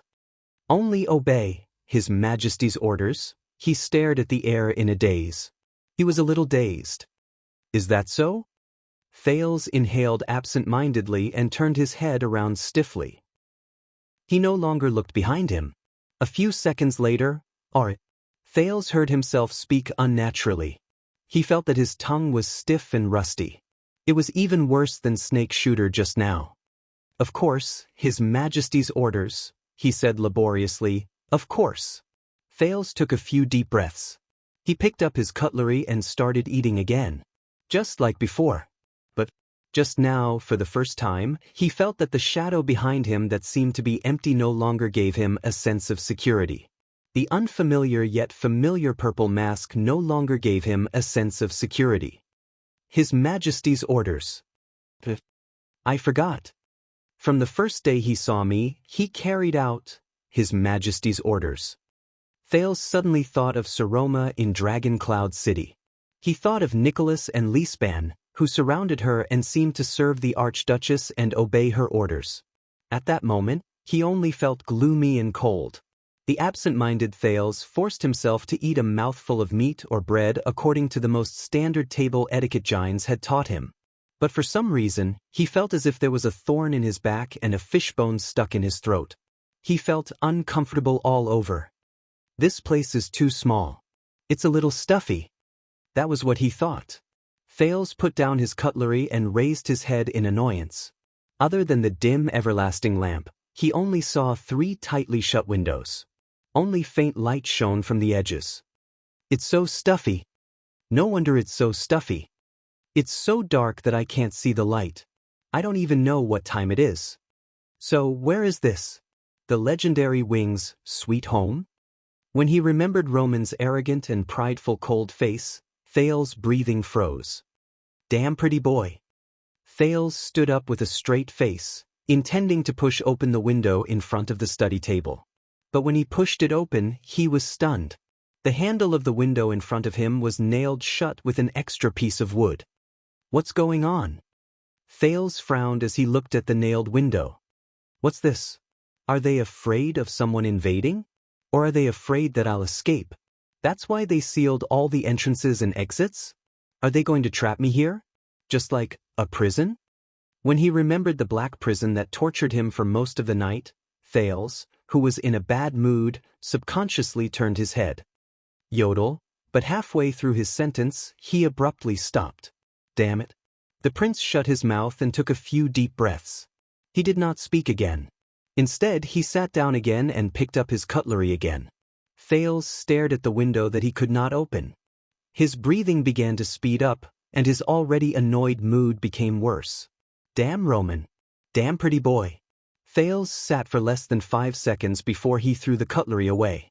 He walked barefoot to the edge of the wooden platform where the everlasting lamp was placed, picked up his JC dagger, and hurriedly walked back. He stabbed the dagger into the gap between the wooden seal and the window frame and forcefully pried it open. Asterisk bang. Asterisk perhaps it was because it had not been repaired for a long time, but the wooden board was extremely fragile. Without even using his power of eradication, he pried off a corner of the seal. Even the tip of the nail was exposed. But Thales did not stop. With a cold expression, he stood up on the chair and pried off the other corners of the seal. Does he think he can trap me like this? Thales forced himself to ignore the hunger in his stomach and pried off every corner of the seal in frustration. Damn it, dream on. But at this moment, a gray blade appeared out of thin air. It drew a beautiful arc and went straight into the wooden board. Then, it changed its direction and quickly sliced through a few of the upper corners. Asterisk with a few crisp sounds, the wooden board fell into a gloved hand and was removed steadily. Thales frowned as he watched the black figure beside him quickly and efficiently remove the seal, revealing quite a bit of light from the outside world. You can let me do it. The masked figure gently put down the wooden board. Thales snorted softly. He stepped down from the chair, threw away the dagger, and patted the dust off his palms. Is that so? The prince said sarcastically. I thought, you only obey His Majesty's orders. The masked protector did not answer. His figure rippled and disappeared into the air. The prince snorted softly. Suddenly, he used all his strength and pushed the window open with a bang. Dust flew into the air. It made Thales cough violently. Damn it, I should have put on a scarf first. Thales narrowed his eyes and tried to fan away the dust while he adapted to the sudden strong light and cold wind. Sunlight. Cold wind. The long-lost sunlight was like a tide that had found a vent. It surged through the window and filled the entire room. Illuminate everything. The bone-chilling wind was like a pack of wolves that had smelled blood. It pounced into the window hungrily and filled the entire room, blowing on everything. But the moment Thales raised his head and looked at the scenery outside the window, he was stunned. This place. This is... Thump, thump, thump. At this moment, there was a sudden sound of hurried footsteps outside the door. Alarmed, Thales turned around and grabbed his dagger. Snake Shooter's voice rose from outside the door, and he sounded terrified and uneasy. No, no, no, my lord. This is the Baron's order. Even someone as honorable as you cannot. With a muffled sound, Snake Shooter's words came to an abrupt halt. Thales tensed up. What? Someone attacked? Yodel. The young man couldn't care less about the little awkwardness he felt just now and called out softly. Don't panic. A familiar voice echoed in the air. I'm here. The long-lost sense of security and solidity instantly returned to his heart. Déjà vu. The prince breathed a sigh of relief. But before Thales could lament about how cheap and fickle he was, asterisk bang. Asterisk the door to the room was violently opened. All the muscles in Thales' body tensed up. A strong figure lowered his head and stepped into the narrow room. The uninvited guest was a fully armored warrior. He gave off an aura that was not to be trifled with. He turned around and glanced at Thales. The vague sense of danger shocked the prince so much that he subconsciously raised his dagger. Who is he? The man's skin was darker, and his face was different from ordinary people. He had crisscrossed braids on his head, black tattoos on his face, and strange serrated tattoos on his neck. But Thales, who had seen both Raphael and Mickey, quickly recognized him. This is a Baron Bone Man. Thales looked at him in shock. What's going on? Baron Bone Man, here? But Yodel remained calm in the dark. Calm down. Thales could only bite the bullet and tell himself to wait. However, the seemingly dangerous Baron Bone Man only glanced at the room indifferently. His gaze did not even linger on Thales for more than a second. Then, another sharp, abrupt, and extremely unpleasant middle-aged man's voice rang out. It was accompanied by an unpleasant and gloomy smile. Don't be frightened by Gotham. The tattoo on his neck is just a tradition of the Sherilyn tribe. He has won 36 duels, that's all. Thales frowned. 36 duels in the Sherilyn tribe? The Baron Bone Man named Gotham turned around, nodded, and retreated. Asterisk thud, thud, thud, asterisk. This sound. Thales, who had heard the old crow walking with a cane and the Black Prophet walking, immediately realized that this was the sound of wood hitting the ground. But this time, the sound was more rhythmic than the old crow's, and lighter than the Black Prophet's. Ah, hee, it's been a long time since I last came here. The sharp voice rang out again with a slight western desert accent. But Thales swore that this was the most standard, complete and articulate common language of the Western Peninsula he had ever heard since he entered the Great Desert. It even had the habit of speaking in Eternal Star City. There was a time when I thought that I would never come to this tiring and ominous place again. Finally, a figure limping with a cane appeared at the door of the room.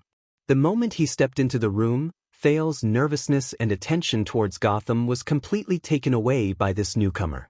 The person's cane was supported by his obviously crippled left leg. He leaned against the ground, but strangely enough, there was a long sword with a unique hilt attached to it, as if he was hoping that its owner could wield the weapon while leaning on the cane.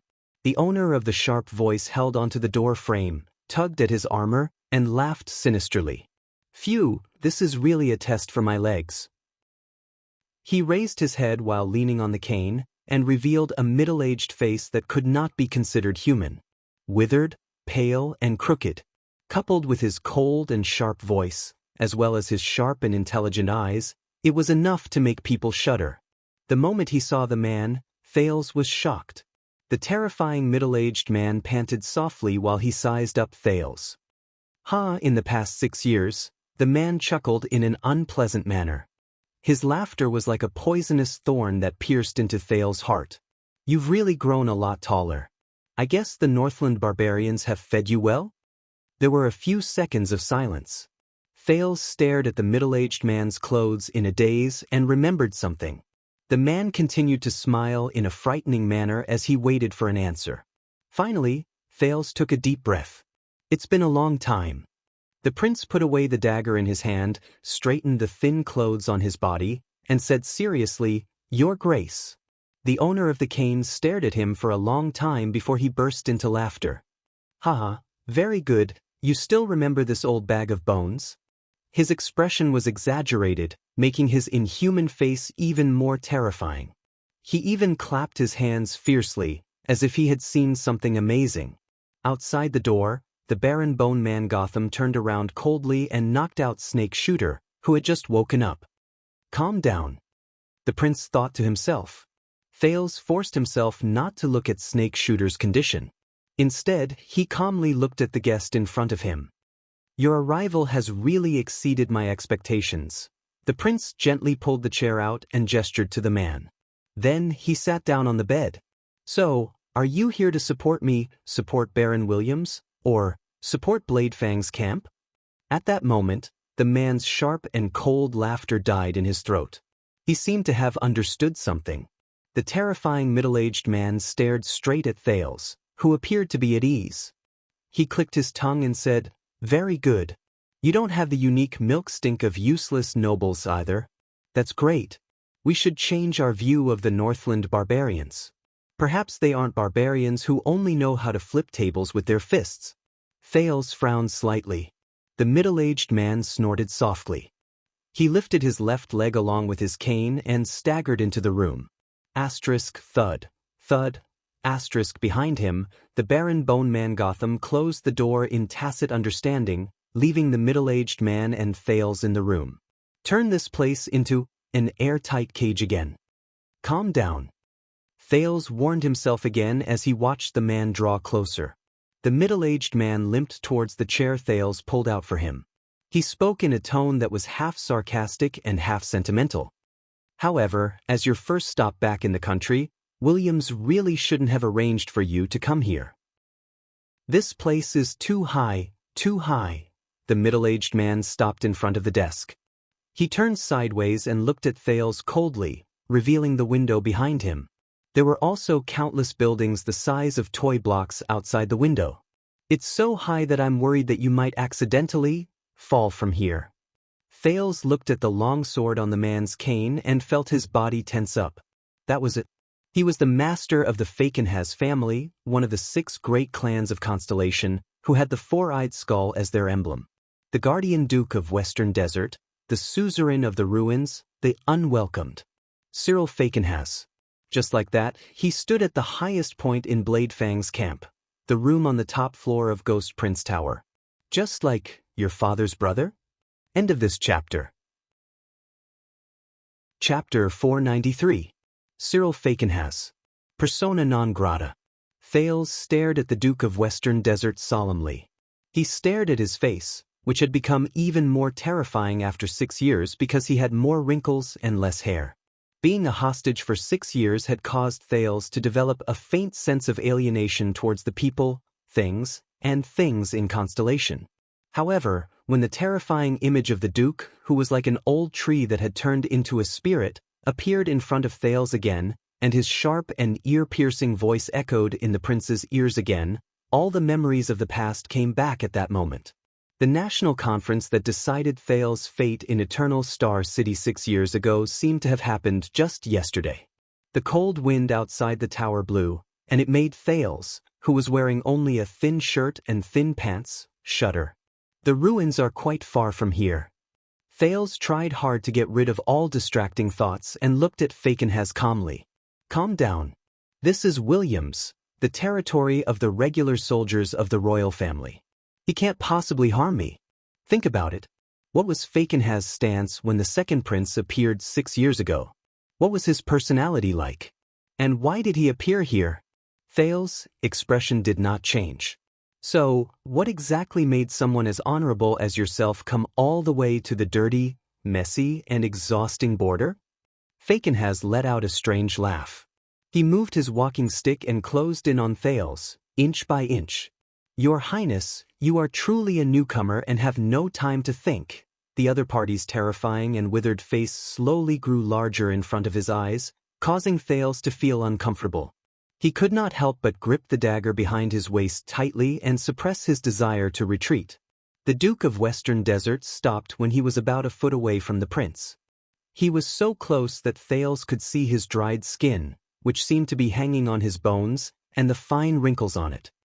Or have you been kept in the dark since the beginning? Against the prince's expectations, Cyril, whose expression did not change, suddenly extended his hand and pulled the chair in front of the study table behind him. It dragged the chair on the floor with a long and unpleasant sound. It made Thales frown. Let me guess, your complete question should be. The Duke put on a fake smile and sat down in front of Thales' bed at ease. He pointed at the window behind him. When the nobles of the Western Desert who were sleeping in the camp were thrown off their armor, suffered heavy losses, and suffered a crushing defeat because of the unexpected ambush, from the commanding to the logistics, from the confidence to the prestige, from the field to the field, they lost everything and had nothing. When quite a number of people lost the conditions and courage to continue defending Bladefang's camp, they retreated dejectedly and prepared to return home. When the legendary Wing returned with his royal family's regular army in glory, he stepped on the failure of the local nobles and re-entered Bladefang's camp. Thales listened quietly to the man's narration. He looked at the buildings under the window along the man's arm. Yesterday's attack and riots had left scars in the camp, and one of the fortresses had been burned by fire. A group of soldiers had sealed off the surroundings and stopped a man who seemed to be the owner of the house. He seemed to be directing the cleanup.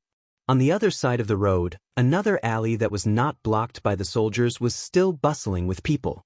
Merchants, herdsmen, mercenaries, thieves, beggars, and prostitutes were bustling with noise and bustling with activity. The boisterous voices unique to Bladefang's camp traveled into their ears faintly, and it was accompanied by the Silver Cross double star flag that fluttered high above the camp gate. Disaster and life. Destruction and reconstruction. It was as if nothing had happened. It was just another day in Bladefang's camp. Cyril Fakenhas' sharp voice was just like his nickname.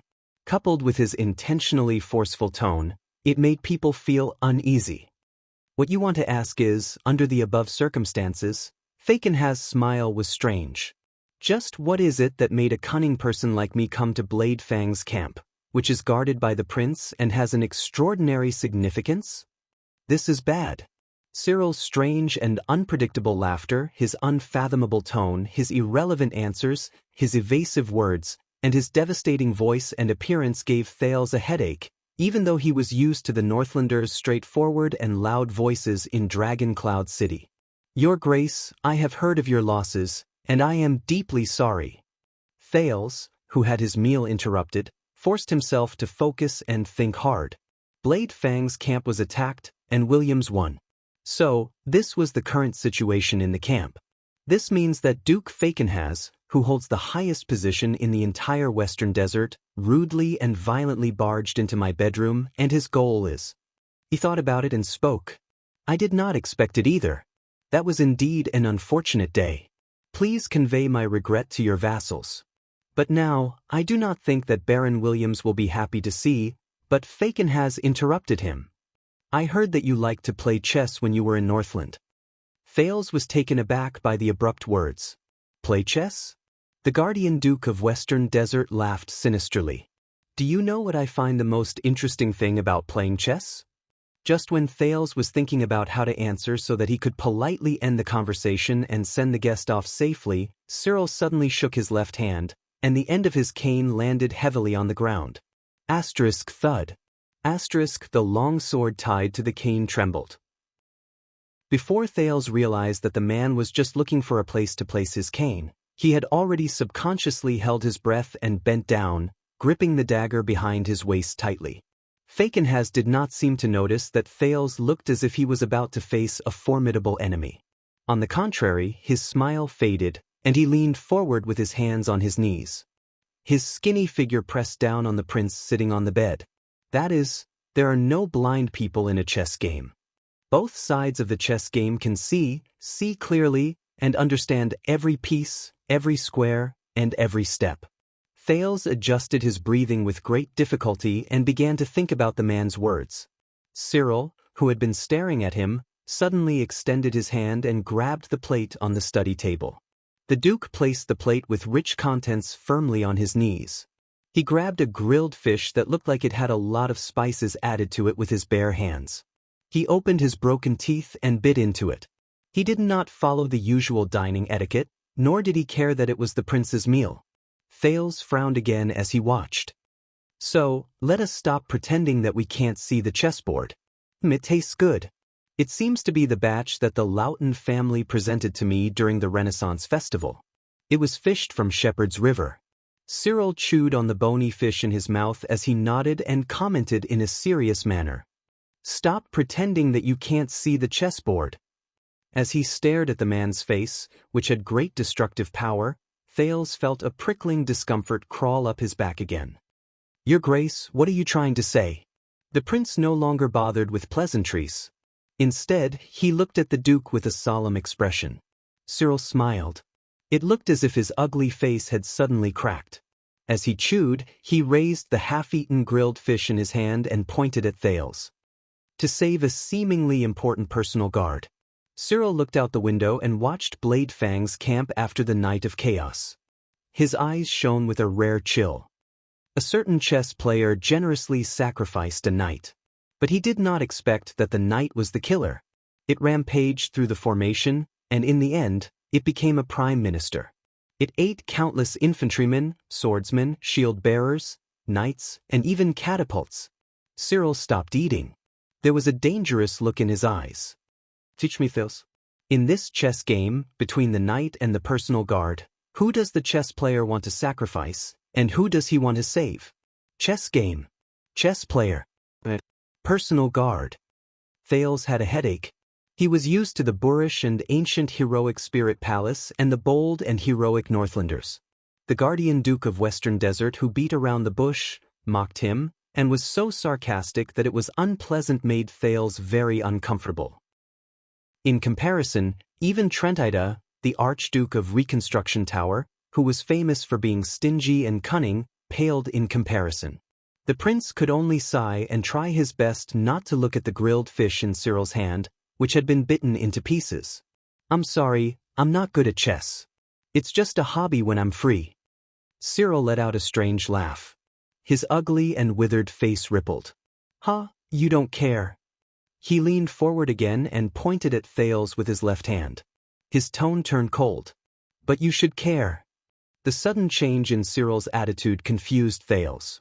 But Duke Fakenhas immediately grabbed the grilled fish in his right hand and waved it in front of Thales.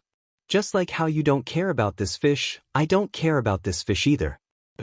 Under Thales' furious expression, Cyril bit the fish's head and tore it from the grilled fish. There was a loud, crisp sound. Thales looked at the grilled fish and felt a wave of discomfort.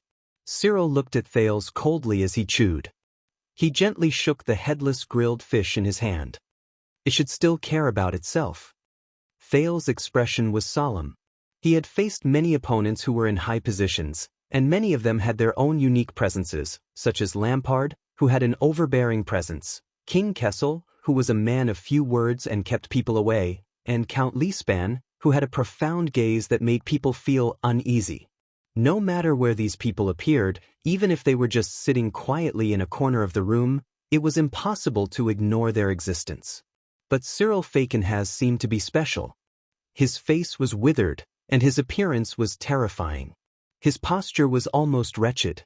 Even when he looked at people, he maintained the posture of leaning his neck forward and squinting his eyes slightly. The first impression he gave people was a strong sense of discomfort and awkwardness. His sharp and unpleasant voice made people frown and want to ignore him. But as Cyril's movements changed, his tone fluctuated, and his gaze drifted, there would always be an inadvertent moment when this withered old man would give people a sense of danger, as if there was a blade on their backs. It was like combing through piles of straw, constantly worrying about whether their fingers would be pricked by hidden thorns the next moment. It was like a horror movie that slowly added to the atmosphere, piled up emotions, and gradually entered its climax. Like now. Thales tried hard to get rid of the shadow in his heart. He could only choose the method that Northlanders were most used to, and go straight to the point. "Your Grace, I am very grateful that you came to visit me. I also know that Fakenhas has contributed a lot to my journey back to the kingdom, but believe me, I know nothing about the chess game between you and the Baron of Bladefang's camp. I only got involved by chance, and I can do nothing about it. As for the other things, I believe," but Cyril's expression turned cold. "I still remember what happened 6 years ago." The Duke put down the grilled fish and stared at Thales carefully, as if he wanted to stare Thales' soul out of his body. "When you ignored your cunning fox teacher's expression during the national conference and spoke nonsense." A thought appeared in Thales' mind. Cyril's words made Thales slowly remember the past. When the stubborn one-eyed dragon oppressed you, you mocked him and retaliated fiercely. When the boy from Iris Flowers ignored you, you waited for an opportunity to strike and kill him in one strike.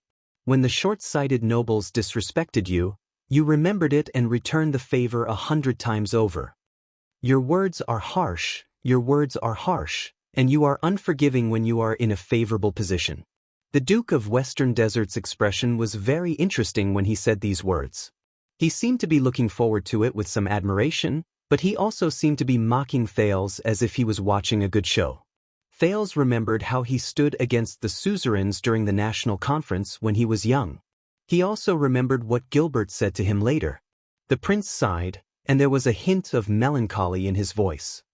"At that time, I was just a child. If I offended you in any way, it was because I was young, frivolous, ignorant, and fearless." Fakenhas took over the conversation and interrupted him fiercely again. "I was also a chess piece that was unwilling to be manipulated by others." At that moment, Cyril's gaze was very sharp. To break free, even if I had to face the endless stars high above me, I still dared to test my blade. There was a profound meaning to this sentence, and Thales could not help but pause for a moment. When he said this, Cyril turned his head around and spat out the fish bone that had been chewed into pieces. The way he spat out the fish bone did not seem like he was spitting it out, but more like he was chopping a very troublesome piece of firewood. "I have to say, at that time, you were more to my taste, more?" The Duke turned his head around and took out a handkerchief to wipe his mouth and hands. There was a meaningful look in his eyes. Cuter. Thales sucked in a deep breath. He could vaguely understand what the Duke was trying to say. So, he did not want to listen to it anymore. But look at you now. Cyril looked at him in a mocking manner. He sized him up as if he was sizing up a prostitute who served wine at a banquet. Gentle, polite, and sanctimonious. You sheathed your blade, kept your poisonous fangs in your mouth, and hid your sharp claws in your palms. The Duke of Western Desert's sharp voice filled the room. Isn't it a pity? Thales lifted his gaze and looked straight at Cyril. He was no longer interested in playing with this strange old man who always spoke in a sarcastic manner even though he obviously had a high position of power. Perhaps this is the right thing to do. My teacher told me before, the prince said in a deep voice. Wise men rarely argue eloquently. Unfortunately, he never managed to do so. Thales sighed in his heart. The second prince's tone was calm, and there was a hint of firm rejection in it. And I believe that we are not fools. Fakenhas laughed again. This time, his laughter was exceptionally long, to the point that even Thales, who was usually very patient, became impatient. Cyril stopped laughing and said airily, Very well. Then, at least, you should not repeat Hermann's mistake. Thales did not react for a moment. Who? Cyril looked around the room. He laughed strangely, and his voice sounded like a gust of chilly wind. As a diplomat, he has a graceful demeanor, perfect etiquette, eloquence, and wit. He makes all those who want to speak loudly in front of him feel ashamed and at a loss for words, so he can always use his silver tongue to gain the most benefits in negotiations. No matter who he faces. Hermann. Thales' heart skipped a beat. He subconsciously glanced at the corner where his luggage was piled up. His fourth uncle, Hermann Jadestar's last letter was also there. Why did he mention him? Just because this is Ghost Prince Tower? When he remembered that this was the place where another Jadestar died, and that the bed he lay on might have been the one he slept on before he died, Thales felt a suffocating feeling in his heart. But at the same time, he also built a high wall in his heart. He used a polite smile and clever words to reject everything. Strangely, Cyril's expression became profound. He was a little absent-minded, and it chased away a lot of the gloom brought about by his terrifying face. Regardless of whether it was the flattery and lies of a sycophant or the harsh advice of a friend. So, he paid the price. This sentence made Thales' attention go into overdrive. What do you mean? Paid the price? You know Prince Hermann, my uncle? But Fakenhas did not answer him. The ruler of Western Desert slowly turned around and sized up the narrow room on the top floor. The legs of the chair rubbed against the floor and let out an unpleasant, muffled sound. I still remember that night. As he sized up the furnishings in the room, Cyril Fakenhas snorted softly, and no one could tell whether he was being sarcastic or sentimental. That night, Thales saw a hint of darkness in Fakenhas' terrifying eyes. When I rushed over, I only saw him lying quietly on the ground. His face was covered in blood, and he could no longer speak. The alarm in the camp went off. The soldiers under the tower were panicking and at a loss.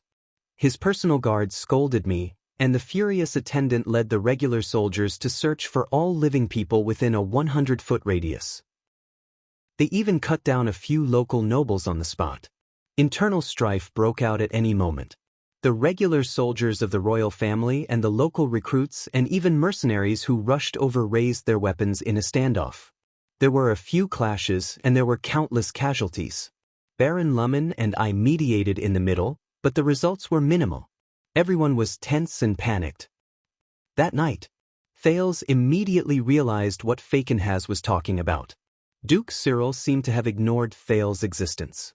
He only slowly observed the room that once belonged to the Ghost Prince. The military depot, the supply warehouse, the prison of bones, and other places soon erupted into chaos. Just like the past few days, order in the camp collapsed, and we had no time to take care of it. In less than half an hour, beacons and signal arrows came one after another from the 5 sentry posts several miles away. The orcs and Baron Bone people were so long that the end of the line could not be seen. They mysteriously took advantage of the night and launched an unprecedented ambush. The prince's death had great implications. The regular soldiers could not suppress their hatred and only wanted to attack. The suzerains were distracted and focused on defense. The mercenaries harbored ulterior motives and only wanted to protect themselves. The generals and commanders were suspicious of each other, morale was low, and there was a traitor. We, who originally had the upper hand, only managed to defend for less than a day. Cyril turned his head and looked at the houses under the window. His gaze froze slightly. At the most critical moment, we lost contact with each other.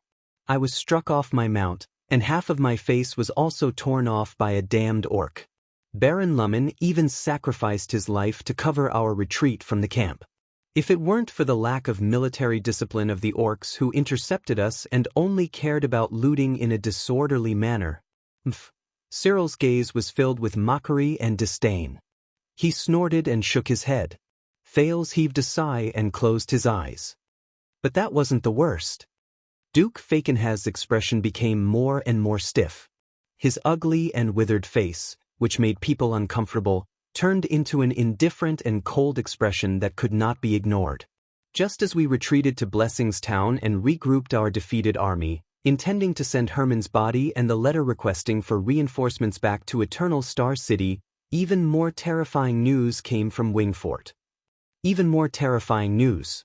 Thales' heart tensed. Eternal Star City was in chaos. Renaissance Palace was in chaos. The king and the crown prince were both assassinated. Thales' breathing slowed down as he listened to Cyril's words. The capital was locked down, and communication was cut off. We lost contact with a large number of nobles and suzerains in the city. The center of Constellation was silent. Our reinforcements were nowhere in sight. Cyril turned his head around and looked at Thales.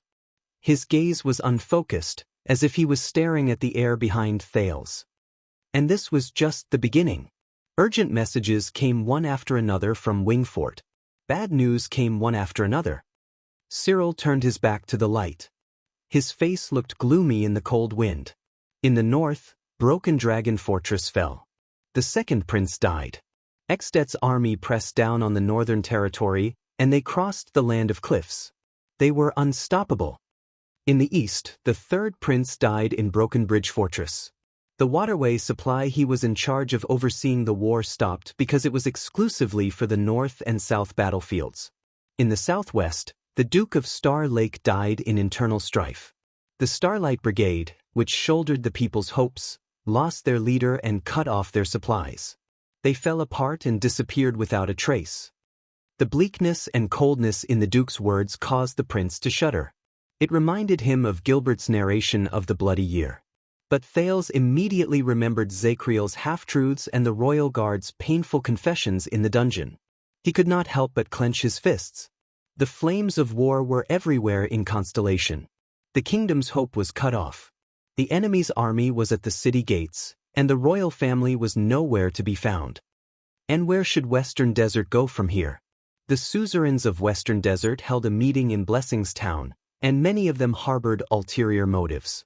Some of them shut themselves in, some of them compromised and surrendered, some of them gathered troops to form an independent state, and there were also a few of them who discussed in private to support the new regime. Compared to that, the invasion of the mixed breeds and barren species, the fall of Bladefang's camp, and the disaster at the borders of Western Desert seemed to be nothing. Cyril raised his head. The coldness on his ugly face shocked Thales. In Sunset Temple in Blessings Town, I listened to their meaningless arguments. I was heavily injured and could only be supported by others. I stood in front of Herman's body, which was covered with a thick cloth, and asked him in silence, "Old friend, pretty boy, where did the handsome face and witty eloquence you were so proud of go?" Cyril's tone was very cold, but there was a sense of loss and bleakness in it that Thales did not expect. That is all in the past. Thales tried to comfort him, and at the same time he ordered him to leave. Now we have, but Fakenhaz stared at the ground with his hands on his knees. He suddenly said, "So, sometimes I regret it." Regret? Thales was stunned. Cyril raised his head. His eyes sparkled, and his expression was strange. "That night, if I did not do that, What would the future hold? Thales was a little puzzled. Do that? Do what? Cyril sneered and put the tray back on the desk. He stared at Thales again, as if he had turned back into the Duke of Western Desert who behaved strangely, laughed, and scolded angrily. That night, if I didn't secretly let the assassins from Shadow Shield into the camp, put them in front of Herman. At that moment, Thales' heart skipped a beat. It was as if all the hairs on his body were standing on end. Put the assassins from Shadow Shield, put them in, Cyril said airily, then what will happen in the bloody year? Everything was still. It was as if the sin of Hell's River had taken effect again. Only the sound of the fierce wind outside the window reminded him of the passing of time. Thales was like a frozen ice sculpture. He stared at Cyril without moving. In front of him was the terrifying guardian Duke of Western Desert. Cyril Falkenhays did not smile, speak, mock, or provoke him. He only stared at Thales quietly, and he was incredibly calm. The cold wind outside the window grew stronger again, and it caused Falkenhays' robe to flutter continuously. On his robe was the symbol of the Falkenhays family skull with 4 eye sockets. It was incredibly eye-catching, and it was as ferocious as ever. It was as if it had come to life. Only God knew how much effort Thales had to put in to suppress his desire to call for Yodel or get into a fighting stance. Only God knew. After a while, Thales uttered a word in a solemn, difficult, and hostile manner. Cyril leaned against the back of his chair and narrowed his eyes. His tone was calm, and his posture was calm. Thales sucked in a deep breath. Both of them were still for a few seconds. Only the sound of the wind remained. Then, Cyril put on a satisfied expression. Very good. The Duke straightened his back. His face, which was as thin as a piece of wood, finally showed a rare shrewd and solemn expression. We are finally talking. Chapter 494. Tell me, child, there are so many orcs in the world. Cough, cough, cough. His uncle's voice was accompanied by heavy coughs. Even the sound of his personal guard's horse hooves could not drown it out. Which one is the most dangerous? He lifted his gaze from the soil under the horse's hooves. The kind that is near death. He was not in high spirits as he rode on the horse.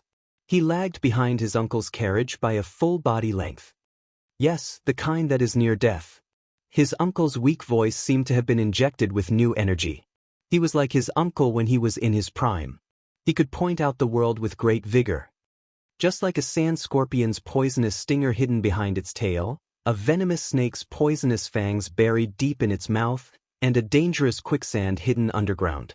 At that time, his uncle's back was majestic and tall. His arms were strong and powerful, and his voice was deep and sonorous. When he thought of this, he snorted, tightened his grip on his horse, and urged it forward. He sped up and arrived in front of the carriage. But his uncle was like a desert after a storm. His spirited voice returned to being dispirited and hoarse. Then, which kind of orc is the safest? He answered unhurriedly. The dead kind. That's what old Scholar Mon taught you.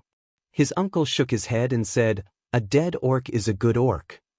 But I have to say, Cyril, the safest orc, is also the kind that is near death. He was stunned for a moment. His uncle's weak voice rose and fell as the horse moved forward. Because they are like arrows at the end of their flight, like the tail of a terrifying sandstorm, like the embers of a burnt fuel. They have a great momentum, but they have no stamina. He tightened his grip on his horse's abdomen and frowned. This damn riddle? Old man, did you regain your masculinity last night and sleep with a priestess from Dark Knight Temple? Or worse, a male priestess? His uncle's voice fell silent for a moment. For a moment, only the sound of his personal guard's horse hooves could be heard. A few seconds later, his uncle chuckled in resignation as he coughed. Perhaps this is why I like you. When he heard his uncle's coughing, which was worse than last week, his heart sank. He forced himself to be spirited. Like me, if those are your last words, old man, I have to say it sucks. He pretended to be relaxed and whistled. Everyone who hears this will think that you are an old pervert who likes to play with his nephew. Uncle was silent for a while more. The guards on both sides continued to march forward dutifully. Their expressions did not change, as if they had not heard their conversation at all. After a long time, his uncle's resigned and weak voice rose. Dying orcs are both dangerous and safe. So, why did the barren bone people say that the desert god is neither doomed nor forgiven? Because calamity and pardon can change back and forth with a single thought. That's why we have to be on guard at all times. He scratched his ear helplessly. His uncle continued speaking, and he became even more solemn. The royal relatives of the Blade Edge Hill seem to have turned over a new leaf, but it's hard to change one's nature. Sooner or later, they will make mistakes. On the surface, the fat profiteer of Donghai has a wide circle of friends and is kind and harmless, but he is used to changing the direction of the wind and burning the bridge after crossing it.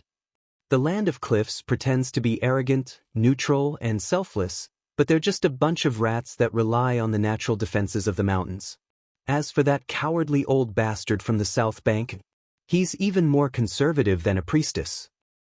They can't be relied on. His uncle's voice became downcast. He listened quietly for a while before he suddenly said, "Old man, you really slept with a priestess?" Heavy hammering sounds came from the carriage.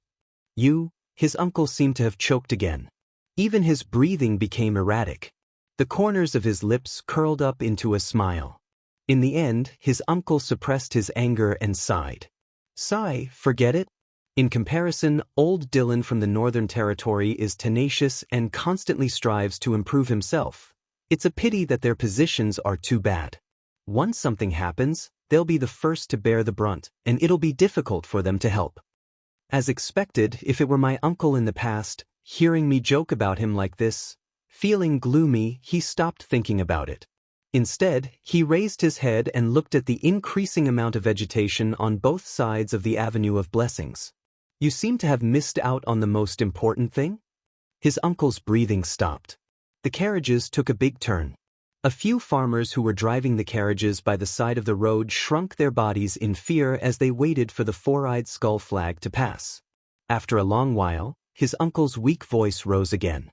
It was filled with indignation and resentment that had not disappeared for years. The stars beyond the heavens are high above us.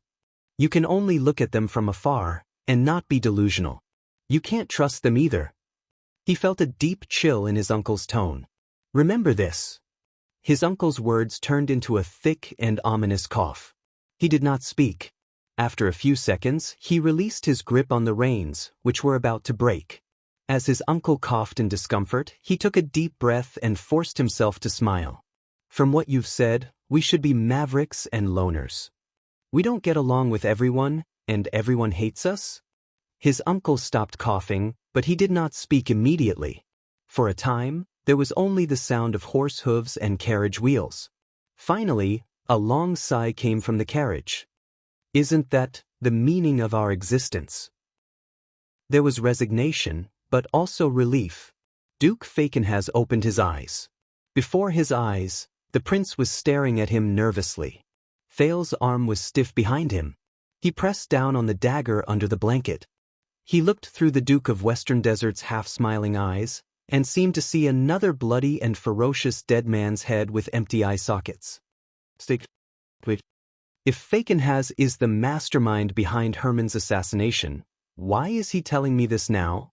What's in his interest if he admits this in front of another Jadestar?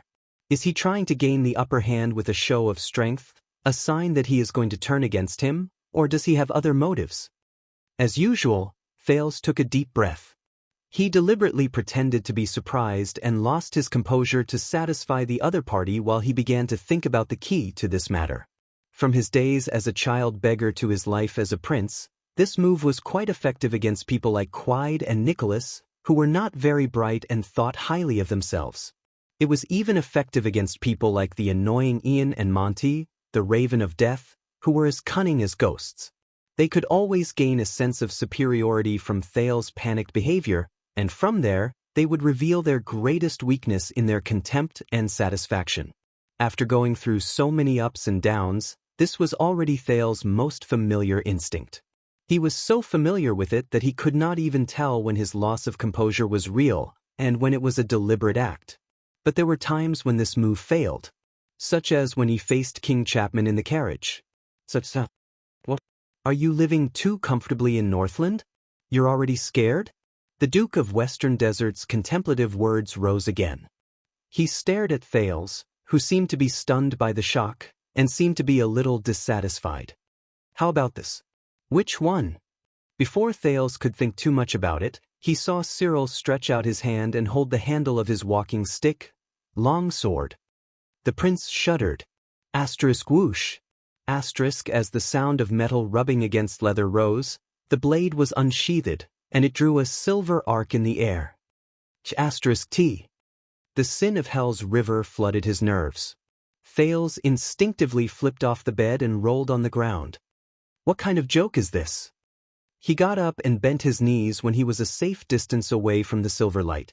He held his dagger horizontally and got into the iron body style. Thales looked at Cyril Falkenhaz, who was still sitting calmly on the chair. The long sword that had just been unsheathed was in the Duke's hand. As the Duke turned his wrist slightly, the sword slowly drew an arc in the air. It was filled with coldness, and its presence was awe-inspiring. There was a faint sense of intimidation. Very good. At least you are not as cowardly as you appear. Cyril smiled eerily, completely ignoring the prince's pale face. What's going on? Thales stared at Cyril in disbelief. Turned against me just like that? But there was another thing that concerned Thales even more. Yodel, who was hiding in the dark, was still silent. He did not react even when he saw that Thales was in danger. What's going on? Is that guy really angry because of what happened just now? The kind that can't be coaxed? But just as Thales thought of a way out of this with a headache, a familiar hoarse voice rose softly in his ears. Calm down. The masked protector's voice was faint, almost like a mosquito's, but it made Thales relax his tense breathing. It's not him. It's not him. The familiar voice made Thales' heart fall back into his chest. It's not him. But at that moment, when he saw Cyril's malicious smile, Thales seemed to have grasped something. This was Blade Fang's camp, the territory directly under the royal family. A considerable number of regular soldiers were stationed here. The legendary wing was at the side, and King Kessel was at the back, taking the blame and threatening the prince. No matter what, Falkenhaz should not have done this. The prince's thoughts were interrupted because of his battle stance. He took a few deep breaths and forced himself to think from the beginning. Then why? It was not him. After Yodel's reminder, Thales, who seemed to have figured something out, immediately asked. However, he did not dare to relax his fighting stance for even a moment. Are you the murderer or not? Cyril stared fixedly at him. The long sword in his hand was extremely steady, and his eyes were shining with extraordinary splendor. Finally, in the tense confrontation, the Duke of Western Desert chuckled and shook his head. Looks like you don't know. Under Thales' solemn expression, Cyril's cold smile slowly faded away. The Duke placed the long sword across his knees and played with it slowly. He did not look at Thales again. I don't know? The confused Thales took a deep breath and slowly exhaled. You said that you placed the assassin in front of Prince Hyman. The prince gritted his teeth and asked, but why? Falkenhaz did not turn his head. He only stared fixedly at the exquisite long sword on his knees. Because that is his wish. Thales' question came to an abrupt halt. This time, before Thales could ask further, Duke Cyril answered softly. His voice drifted, and his emotions were complicated. He was the one who took the initiative to find them. Find those assassins' shadow shield. Thales was stunned. However, Hyman? And shadow shield? Thales understood the Duke's words, and he immediately widened his eyes. 18 years ago, Cyril said faintly. Hyman came to me and asked me to do my best to help him avoid the personal guards from the Royal Guards and Jade Star personal guards, and complete his private meeting with some unfamiliar guests. More than once. Avoid personal guards. Unfamiliar guests. Cold wind blew into the room, causing the Duke of Western Desert's leather robe to flutter slightly. His gray hair fluttered lightly. The wind also brought up endless dust. Under the sunlight, countless particles that flew to and fro in a strange manner tumbled about in the air. Cyril's eyes were still spinning, and there seemed to be light in them. The last time. The last time. For some reason, Thales suddenly felt a chill run down his spine. Shadow Shield avoided the eyes and ears of the royal family to meet, so Thales put down his dagger in disbelief and straightened his back. He moved his lips laboriously. The bloodier was done by him? Hymen. At the top floor of Ghost Prince Tower, the narrow room became quiet. Only faint noises could be heard from outside the window. There was also the fierce, chilly wind at such a high altitude. But the prince only felt that he had fallen into a deep and thick fog. And he was getting closer to the truth behind the fog. In the underground prison, Samuel's words, which were filled with hatred, rose in his mind. Is it the beauty Hymen who only has good looks and literary talent, but is narrow-minded, sinister, and ruthless? Is it the son who killed his father, or the brother who killed his brother? The fourth prince, Hymen Jadestar? Cyril did not answer. But Thales was only dazed for a few seconds before he immediately shook his head. Countless mysteries rushed into his mind. But what? If he is the Jadestar behind the scenes, then why did Shadow Shield want to kill him? This doesn't make sense. He stared at Fakenhaz, who seemed to be in a daze. The Duke closed his eyes gently before he opened them again.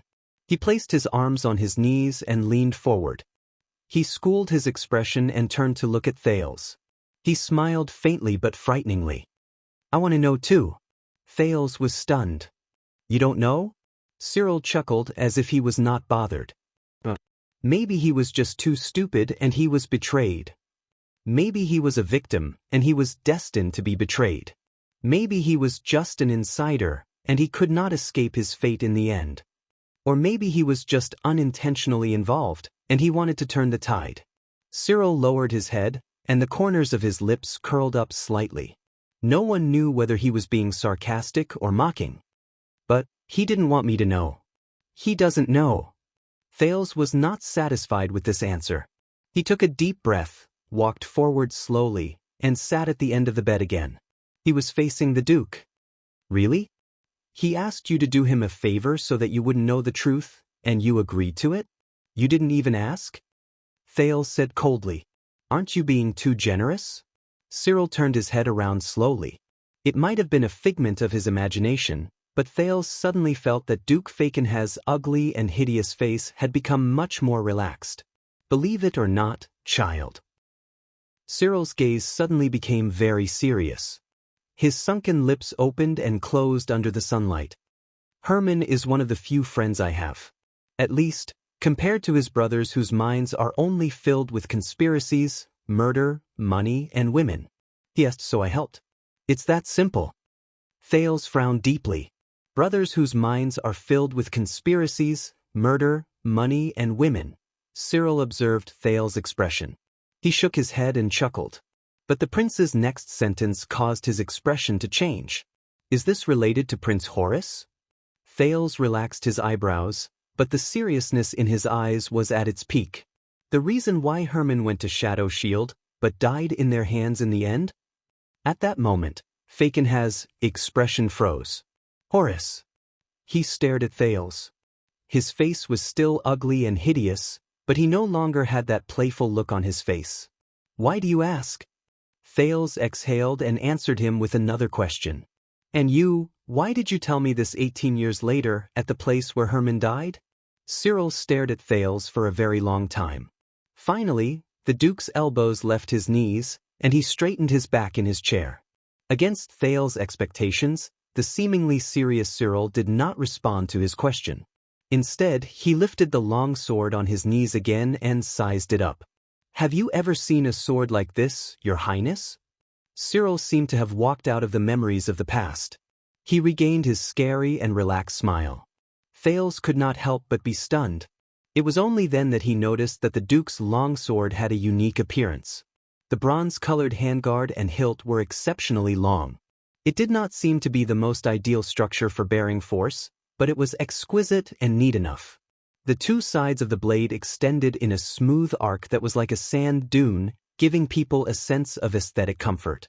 There was a pure black gem embedded in the center of the sword guard, but Thales did not know what it was. Cyril didn't even raise his head. He continued to admire the exquisite sword on his own. The ancient sword of the Empire, also known as the Ancient Knight Sword, has a special style and arc. It has an astonishing sense of balance, allowing it to swing with greater ease and smoothness. It requires good raw materials and superb craftsmanship. Of course, it also requires a high price. I guess this is why they are destined to be unable to be mass-produced. In the end, they disappeared from the battlefield, and only a few of them are valuable enough to become family heirlooms. Cyril turned the sword upside down so that Thales could see the bottom of the hilt. It was an unfamiliar letter of the ancient empire that Thales almost did not recognize. The carving of the letter looked rather crude. Compared to the other exquisite parts of the sword, it did not seem to be in harmony. Ancient sword of the empire? Ancient knight sword? Wait a minute. Thales' eyebrows twitched. Such an arc, it's a little familiar. I've seen it before. What? The eternal truth of Ricky's silver-hilt longsword with the same beautiful arc appeared in Thales' mind. But what does it have to do with what I'm asking Herman and Horace? Thales asked vigilantly. At the same time, he quietly sat a little further away, ensuring that his legs touched the ground. Cyril continued to admire the sword that might be the family heirloom of the Fakenhas family. He clicked his tongue and said, "It is said that the first batch of swords of the ancient empire were provided by the dwarves and forged by the elves. They used the flames of the earth as the furnace fire and gathered the essence of the seven seas to be presented to the first emperor of this world, the great Emperor Camelot Carlus, who created the boundless prosperity of mankind." Thales' thoughts froze for a moment. Cyril raised his head and chuckled coldly. "That's right. I'm talking about your ancestor, the one whose blood is said to be gilded with gold and shines." Thales subconsciously said, but Cyril seemed to have made up his mind not to be interrupted. He returned to the long sword in his hand. This sword is called Sentinel. It participated in the Battle of Eradication with Tiberia Fakenhas 600 years ago. He was Tormund the first sword teacher when he was young. He was also the oldest follower under the King of Renaissance's command until he was conferred the ruins and became the first guardian duke of Western Desert and my ancestor. Sentinel. Tormund I. The Battle of Eradication. Thales was a little impatient. "I will have time to listen to your family history, but for now, let us first, and the Sentinel's most recent military service." Cyril's voice suddenly grew louder, drowning out Thales' voice. The Duke of Western Desert narrowed his eyes slightly and turned his head to look at Thales, who was frowning. It was in the hands of another Cyril Fakenhas. He was my great-uncle, and he served under the Silent Sumer IV's royal guards. During the crisis of the king's sudden death, he held this sword and led the royal guards to fight their way out. From there, he protected the young Adi II so that he could successfully ascend the throne and rule over Constellation. As Cyril spoke, he swung the long sword in his hand and swung it in the air. His skillful movements and steady grip on the sword made Thales, who had always thought that Duke Fakenhas' movements were inconvenient, look at him in a different light. "Wait a minute." Thales' expression changed. He caught something from the words just now. The other Cyril Fakenhas. Royal Guards? The Silent Sumer IV. The king's sudden death. Adi II? Thales stared at Sentinel. Before he could figure out what was going on, Cyril sighed. Fakenhas is a family as old as Arund. It has been passed down since the age of the Empire, and it followed the Jadestar family to this day. The Duke stared at his sword of the ancient empire.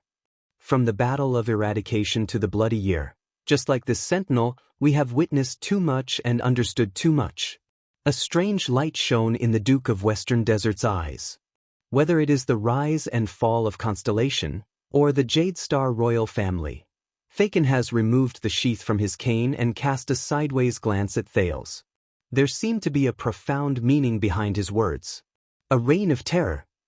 Cyril exhaled slowly and put Sentinel back into its sheath. Compared to that, Is the answer you seek still important? Thales's eyebrows twitched. When he thought about what he saw and heard over the past few days, the prince suddenly had a guess. 82nd, my grandfather.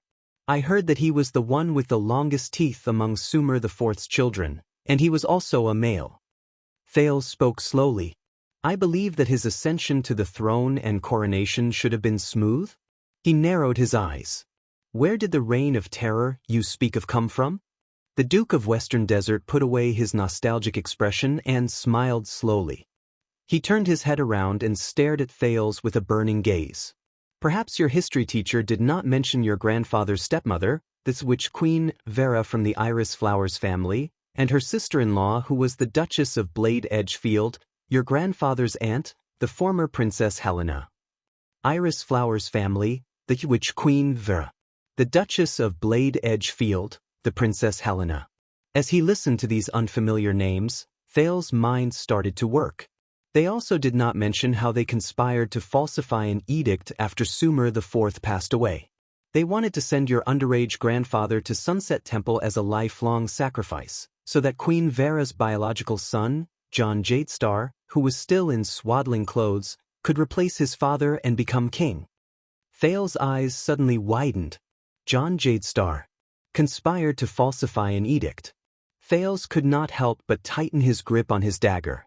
Queen Vera's biological son. Replace his father with his son. Cyril put down his sword and could not help but sigh. Of course, if Queen Vera had succeeded 60 years ago, you and I would not have to worry here. If Queen Vera had succeeded, I would not have to worry here, damn old man. Thales took a deep breath and calmed the shock in his heart. Enough, Duke Falkenhas. From just now until now, Thales's expression darkened. What are you hinting at? This time, the second prince stared at the Duke of Western Desert. His attitude was hostile. Is it the late king's younger brother, the Duke of Star Lake, John, who had the chance to surpass my grandfather and ascend the supreme throne of Constellation? Falkenhas curled his lips. Or is it the Covendier family of Iris Flowers who once tried to interfere with the succession of the throne? Cyril's smile did not fade. And the Duke of Blade Edgefield, the entire family of Princess Helena's husband who died 18 years ago, was also involved? As he watched Cyril's unhurried and calm expression, Thales gritted his teeth. Or are you hinting that during the Bloody Year, it was indeed one of my grandfather's princes who also wanted to replace his father, usurp the throne? Chapter 495. Constellation's history has never lacked bloodshed. Gilbert's words rang in the teenager's mind again. You are reading too much into my words, Your Highness. Cyril sneered. He took a fist-sized red fruit that Thales could not recognize from the plate and wiped it on his sleeve. I mean, as the oldest vassal of Jadestar, Falkenhas has seen too many similar scenes in the reflection of Sentinel's blade, from the first day to the last. So many that we are numb. The Duke of Western Desert finished speaking. He ignored Thales's suspicious gaze and took a bite of the fruit in his hand in a contented manner. But Thales still looked at him warily. Is that so? Cyril's cheeks trembled. He seemed to be enjoying the taste of chewing, but his haggard face and frightening appearance only made his action more frightening. Similarly, the truth of the Bloody Year is no longer important.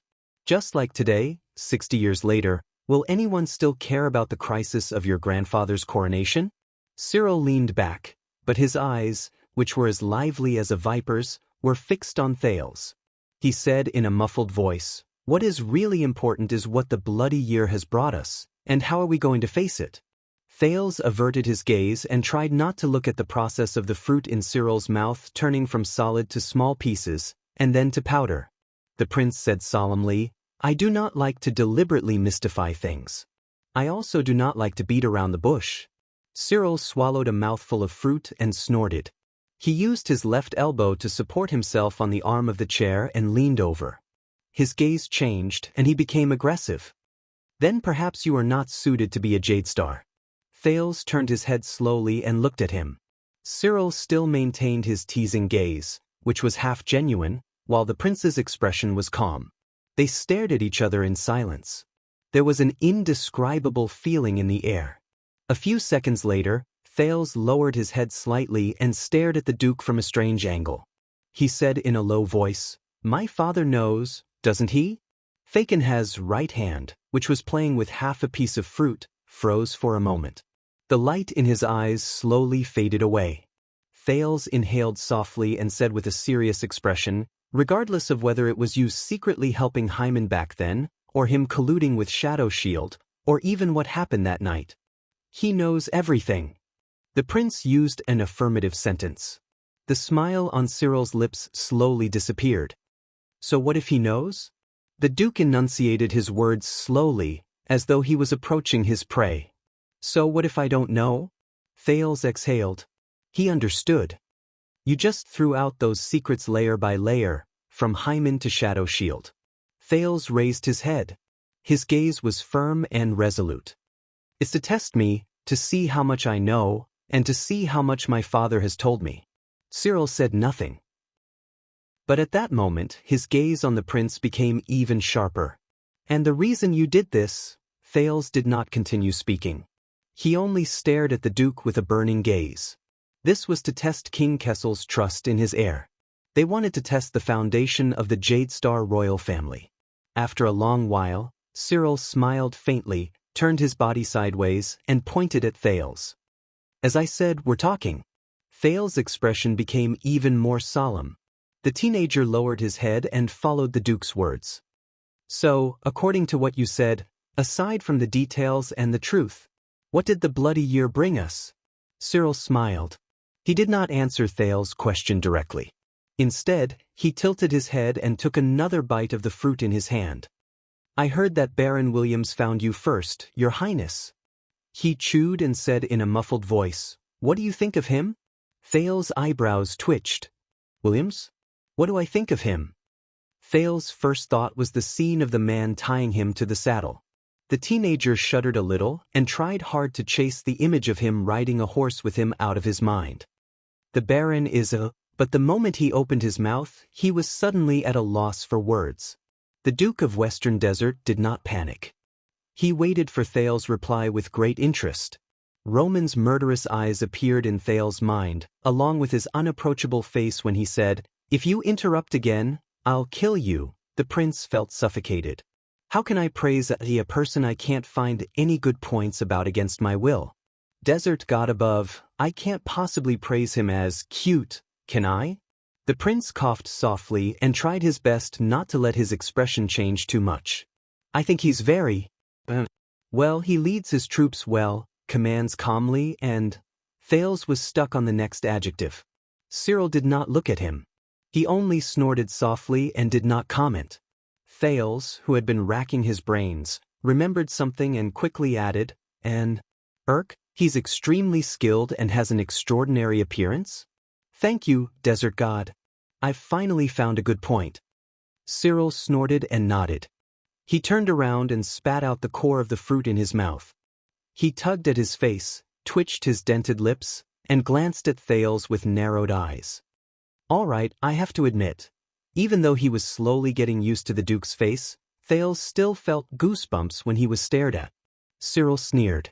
Williams, that guy is indeed better looking than me. He smiled and raised his right hand. His thumb and index finger were very close together. The potholes and ravines on his face looked like they had been flooded. Just a little. Thales stared at Cyril's unique face and tried his best to hold back his awkwardness. Oh, is that so? When Cyril saw him, he finally could not hold back his laughter. While the Duke laughed, he extended his hand again and scooped up a second piece of fruit from his plate. Let's be straightforward. Everyone who has dealt with him knows it. Cyril scrutinized Thales. His terrifying face exuded a cold chill. Roman Williams. A cold glare shone in Cyril's eyes. That is a loner, cold, arrogant, shameless bastard. Shameless bastard? Thales resisted the urge to nod. He maintained a slight frown on his face. But Cyril did not seem to care about his reaction anymore. The Duke of Western Desert sneered and looked outside the window. Admit it. Since the first time he enlisted in the army during the Bloody Year, he has been more annoying than an ignorant and fearless brat, more irritating than a rude and unreasonable bully, more feared than a ruthless hooligan, more hated than an exploitative tax collector, and more disgusting than an arrogant tyrant. Thales sucked in a breath. He could not help but think of the legendary Wing's condescending look. The Duke did not care about his demeanor at all. He stared outside the window with a sharp and disdainful gaze. He seemed to have remembered something. All those who have dealt with him have suffered at his hands. That damn hot-tempered temper, that condescending look, that damned and hateful habit. He's just short of carving, "I'm F*** King Idiot" on his face. Thales quirked an eyebrow and listened to Cyril's vulgar words. Maybe the Baron is just not sociable, Duke Fakenhas snorted coldly. Not sociable? Cyril took a huge bite out of the fruit in his hand, as if he was not biting food, but an enemy who could not live under the same sky as him.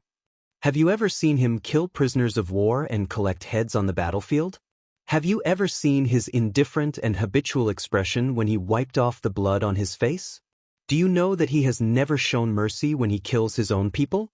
Thales remembered how the man had calmly dug out Stake's eyes and pried off the chin of a dead man's head while blood splattered everywhere. He felt uncomfortable. Cyril snorted coldly.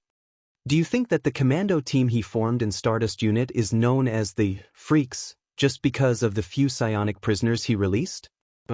Thales pursed his lips and did not say anything. The Duke of Western Desert chewed on the fruit in his mouth and shook his head with a cold smile. That's because Roman Williams, the legendary Wing, hides under that beautiful skin of his is someone who does not understand the rules and does not care about benefits. He has neither sympathy nor loyalty. He has a strange temper, an unfathomable personality, is indifferent and cruel, and has strange interests. His way of thinking and logic are different from normal people. He is far from what we can understand, and he is far from what Renaissance Palace can command. He is truly, Cyril Fakenhas' gaze turned cold. He enunciated his words clearly and firmly. Freak. Thales sucked in a deep breath and remembered how the legendary Wing broke Norb's legs coldly and scornfully called the king a son of AB**. Perhaps geniuses always have their own quirks? Cyril looked at the half-eaten fruit in his hand and curled his lips. Genius? The Duke raised his head. His gaze was profound. Then, I have to say, to promote a freak who is full of vices and sins, and who even the royal family cannot control, place him in the remote Western Desert, place him in the chaotic Western front lines, and do our best to provide for his regular army. Cyril's back was turned towards Thales. He looked at Blade Fang's camp under the window, and with a profound expression, he shook his head and clicked his tongue. Your father is probably also a genius? Thales frowned. He could not tell whether this was a sincere compliment, a bitter sarcasm, or a combination of both. But the prince understood a lot. Thales shook his head firmly. It's useless. As I said, I can't do anything about what has already been decided. You can't take back Blade Fang's camp from me, and you can't take back what you lost from my father. He had an indifferent expression on his face, as if he was 1,000 miles away from others. And you should leave. This is my meal time, and I'm not used to sharing it with others.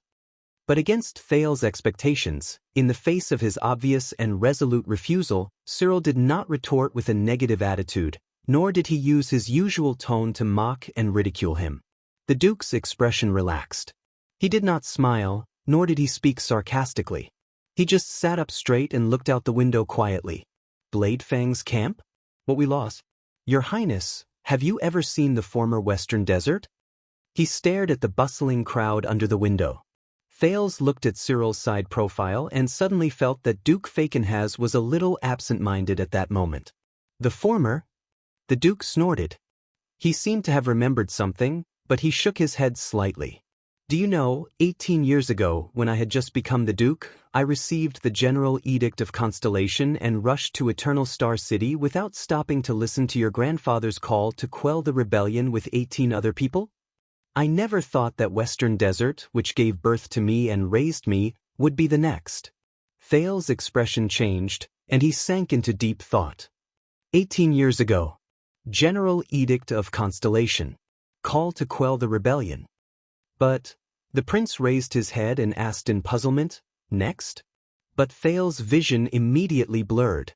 He instinctively wrapped his arms around his chest and caught the piece of bread the Duke of Western Desert threw at him. "White bread." Thales watched in astonishment as Cyril calmly withdrew his left hand and stuffed another piece of fruit into his mouth. 18 years have passed. Very few youngsters nowadays know that before the War of the Bloody Year, before the legendary wing appeared, when the guardian Duke of Western Desert was still my uncle, the Duke of Western Desert bit on the fruit and said languidly, "What was Western Desert like?" Thales pursed his lips and furrowed his eyebrows. He looked at the Duke, who was obviously reluctant to leave. He opened his mouth in exasperation and resignation and bit into the soft and exquisite white bread. At that time, the ruler of this place, the Baron of Bladefang's Bar, Garrett Lummen, was an important vassal and guest of my uncle. He often went to the ruins of wastelands and could be said to have grown up with me. We were like brothers. The Duke smiled as he watched the teenager pull his face out of the bread in displeasure, but his gaze gradually froze. At that time, we enjoyed a rare peace with the Great Desert. Peace.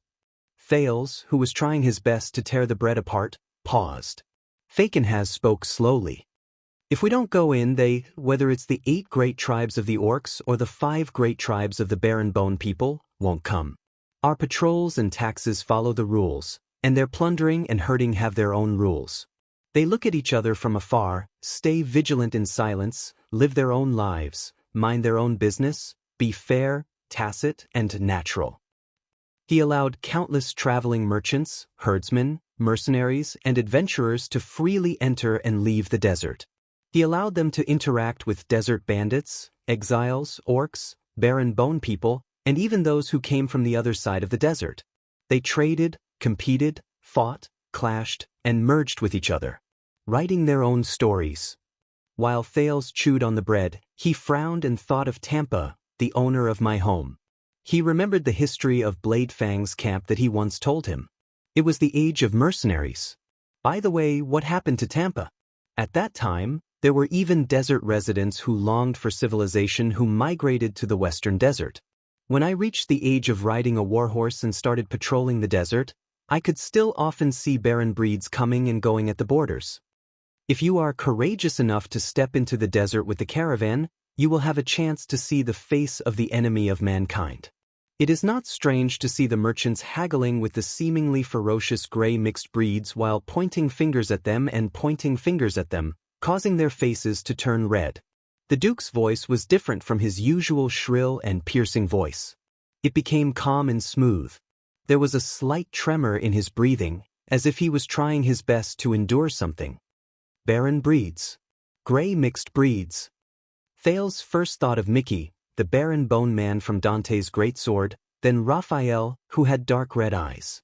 And the extraordinary orc who gave him his coming-of-age name, Kendarl Nushin. There are even merchant groups who set up fixed trading days in the Great Desert, just like the markets in our countryside. It is said that there are even merchant groups who found a magical trade route that is said to connect countless oases to the depths of the desert. They can even reach the Golden Passage, which proves that the area of the Great Desert is not smaller than the constellation that we are so proud of.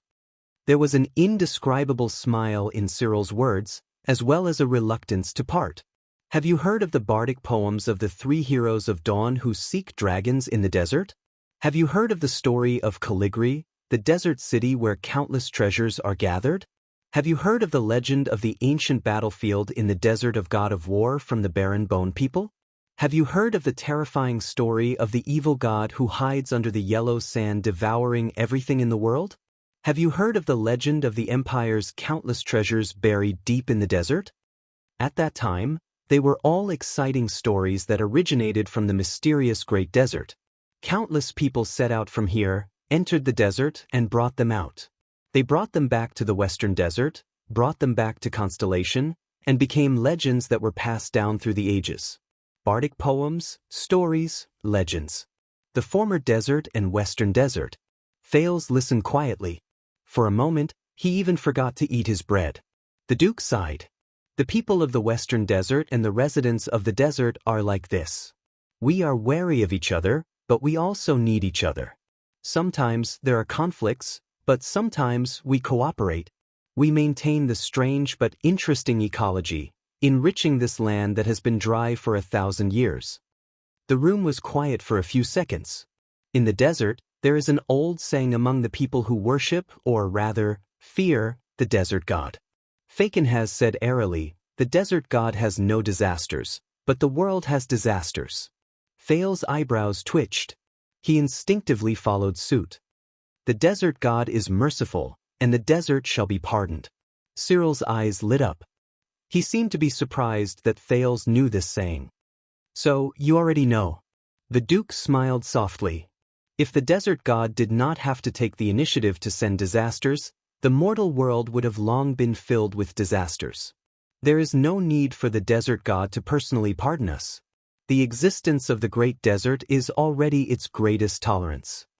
Cyril's face showed a look of lament. Do you feel it? The desert god reflected in this saying is neutral, detached, indifferent, and sees through all things, just like the great desert itself. Thales did not speak. He only remembered the warning the Baron Bone Man, Raphael, gave him before he left Dragon Cloud City. But at that time, the Baron Bone Man explained the meaning of this saying to him. There is danger everywhere in the terrifying desert. The weak fear disaster, and the lucky seek forgiveness. Only those who abandon weakness and luck at the same time can find a foothold in the merciless great desert. But in comparison, Duke Cyril's explanation for this proverb that sent chills down people's spines seemed so balance? Impartiality? The Duke continued to speak. It sounded a little erratic in the narrow and bright room at the top of the tower, which was invaded by the cold wind. If the outside world is in endless chaos and disasters, it is fine. Because no matter what kind of disaster it is, when it reaches the desert, it will be buried by the endless sun and the sandstorms that have lasted for 1,000 years. If the outside world is peaceful and luxurious, it is fine. The daily conflicts, bloodshed, and cruel ecology in the Great Desert will allow you to learn everything you need to survive. The Duke of Western Desert narrowed his eyes. It is not comfortable because its tolerance is only one side of it. But it is not scary because its cruelty is just right. While Thales was deep in thought, Cyril threw away the fruit core in his hand. His eyes shone with a sharp light. Let the world be flooded. Only the desert remains cold and warm. The Duke exhaled a long breath and turned to look at Thales. He seemed to have regained his senses. Thales quickly lowered his head and pretended to be unbothered. He continued to deal with his bread. But Cyril was not bothered. When I was young, I stood in Western Desert, on the land passed down by my ancestors, and faced the endless horizon of the Great Desert. This is what it told me. That is my memory of Western Desert, the place where I was born and raised. But in the next second, the Duke of Western Desert's tone changed. But Cyril's eyes shone with coldness, and Thales could not help but frown. Look at me now. At that moment, Thales felt a sense of heaviness and stagnation, as if it had gained physical form. The Duke's voice became sharp and ear-piercing again, and it made people instinctively want to cover their ears. After the bloody year, the royal family took control of Blade Fang's camp and turned this place into a purely military stronghold. It followed rules that were completely different from those in Western Desert and the desert. There was no fairness, no tacit understanding, and every time the regular army gloriously attacked the desert, the situation became worse. Thales frowned slightly and remembered the conflict between the regular army and the recruited soldiers. The desert that used to be a wilderness has become a dangerous war zone. The number of merchants has dwindled, the mercenaries are no longer glorious, and the barren species have disappeared from the border.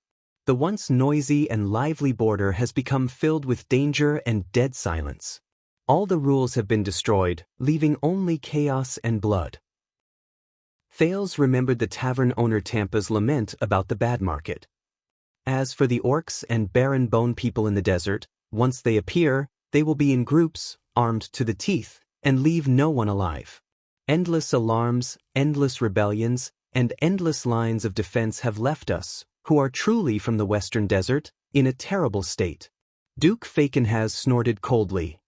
Only the legendary Wing's crimson stardust flag flutters high in the sky every time he patrols the desert, leaving behind the glory of the royal family and the blood of the Western Desert. The grudge between the 8 tribes and the 5 tribes only deepens. The legendary Wing's crimson stardust flag. Thales swallowed the last mouthful of bread and did not make a sound. He had a premonition. What did the bloody year bring? Cyril's voice suddenly rose. I do not know. The Duke's cold and sharp voice, coupled with his terrifying appearance, made people's hearts palpitate. There is only one thing I know. After the bloody year, after Hermann's death, and after the war broke out, the land of Western Desert during these 18 years, he enunciated his words clearly and firmly. What did it become? Thud. Even though he watched the Duke push his chair and stand up, Thales was still shocked by the sound of the cane hitting the ground. Thud, thud, thud. The cane hit the ground again and again, pushing the Duke of Western Desert closer. He was not tall, but there was a certain coldness about him. It sent chills down his spine. Then he stopped in front of Thales. Now, Your Highness. Cyril Fakenhas looked at him coldly. There was an inescapable look in his eyes. It is now your turn to tell me that the bloody year brought to us, to Western Desert, and to the people who have lived on this land for generations, what did it bring? Thales tried hard to swallow. This was the first time he felt that even the Duke of Western Desert, who had an ugly face, was handicapped, and was used to making sarcastic and humorous remarks, had such a terrifying side to him. I do not understand. The prince suppressed the guesses in his heart and answered with great difficulty. You do not understand? Cyril snorted, but he did not have the relaxed and humorous air he had before. Or do you not want to understand? His withered face was like a skeleton that had been dried out for a long time. Bone-chilling wind shone from his deep eye sockets. Thales was about to speak, but the Duke did not give him the chance. The reason for the bloody year and everything we are facing is because there is a monster there. The Duke of Western Desert said coldly. Thales frowned in confusion. Monster? Thud. Cyril struck the ground with his cane. His tone allowed no room for doubt, but there was a hint of deep hatred in it. That is a monster. A monster who feeds on power, lives by destroying. The Duke had his back to the light, and the wrinkles on his face were incredibly ghastly. His leather robe fluttered and trembled in the cold wind in the tower. It, Thales, is hidden in the deepest part of Renaissance Palace. It is hidden in the crown of the Supreme King, in the mausoleum where your ancestors rest in peace, and in the heart of every Jade Star who has the right to inherit the throne. Thales blinked and slowly understood what he meant. This was a metaphor. Every time it wakes up in a person's heart and stretches out its claws, it will bring about a terrifying vortex that tries to suck in everything in the kingdom, crush it, corrode it, and devour it. Thanks to it, Western Desert. No, not just Western Desert, but everything that once belonged to Constellation is collapsing, being destroyed, dying, and no longer existing. In the tower, the Duke of Western Desert, Cyril Fakenhas pointed at Prince Thales, who had a solemn expression and was on full alert. And someone has to do something. End of this chapter. Chapter 496. A monster. A monster who feeds on power. The figure he had not seen for a long time involuntarily appeared in Thales' mind. That figure, who held a scepter and wore a crown on his head, was called Father, but was dignified and unapproachable. The prince was silent for a few seconds. You don't like Western Desert's current state, and you don't want to forget the Western Desert of the past, the Western Desert that only belonged to Fakenhas? So you hope that I'll do something? The prince raised his head and looked at Cyril. His tone became wary. You know, 6 years ago when I left Eternal Star City, someone told me something similar. The Duke of Western Desert stared at Thales for a few seconds before he smiled. No, Your Highness. Fakenhas exhaled slowly and turned to face the window. Don't think of me as a fuddy-duddy who clings to the old traditions, or an idiot who is obsessed with the glory of the past and refuses to open his eyes to see the future, although there are plenty of such people among my peers. Thales snorted softly. Then what makes you different from them? This time, Cyril was silent for a long time. He remained motionless, looking down at the bustling, picturesque scene of the camp below the window. Why, Thales? Finally, the Duke of Western Desert sighed with emotion. How did we get to rule this land? The vigilant Prince of Constellation furrowed his brows. The ruler of the Xianxia family spoke slowly. Regardless of whether it is me ruling the Western Desert as a duke now, or you being crowned king in the future and ruling all of Constellation, enjoy everything that is above human beings. Cyril changed the topic too quickly, and there were hidden meanings hidden in his words. There was also a faintly discernible sharpness and harshness in his words, which made Thales, who was used to Northlanders talking about things as they were, extremely uncomfortable. Is it because we, as rulers, are wise and far-sighted, and have unparalleled strategies? Or are you like the Northlanders, who have the courage to be the first? The prince stood in front of the window, his gaunt figure silhouetted, rooted to the ground. Or is it because you are kind-hearted and care about the people? Or is it the glory of our ancestors, passed down from generation to generation? Cyril changed the topic and revealed his favorite sarcastic tone. Could it really be the will of the heavens, the hope of the masses? And the stuff that runs through your veins can really sparkle? As usual, the Duke did not finish his sentence. He stared at him as if he was waiting for a good show. The teenager was silent for a few seconds.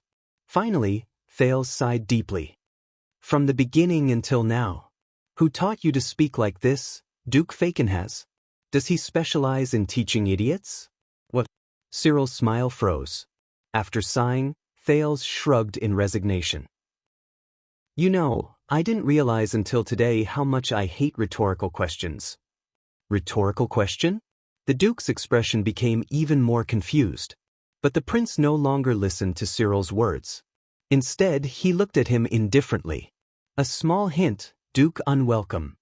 Whether it is a discussion or a negotiation, a sarcastic rhetorical question may seem to enhance your tone, but in fact, it will only make you look like a flirtatious and entertaining clown. Except for highlighting your self-righteousness with your tone, it is of no help in conveying effective information. As he listened to Thales' expressionless reply, Xianxia's face slowly stiffened. If you have an answer, say it with certainty.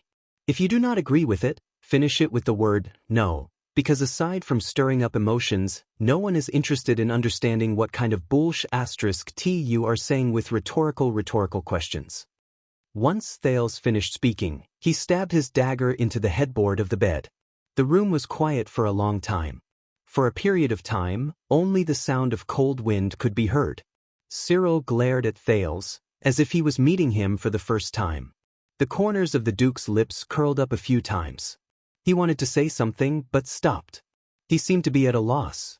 Thales, on the other hand, crossed his arms as if nothing had happened. With an innocent expression, he tilted his head and pursed his lips as he waited for Cyril's answer. Finally, Cyril closed his eyes and lowered his head. He let out a long sigh. This is why I do not like Northlanders. No. But Thales raised his eyebrows and continued Cyril's sentence.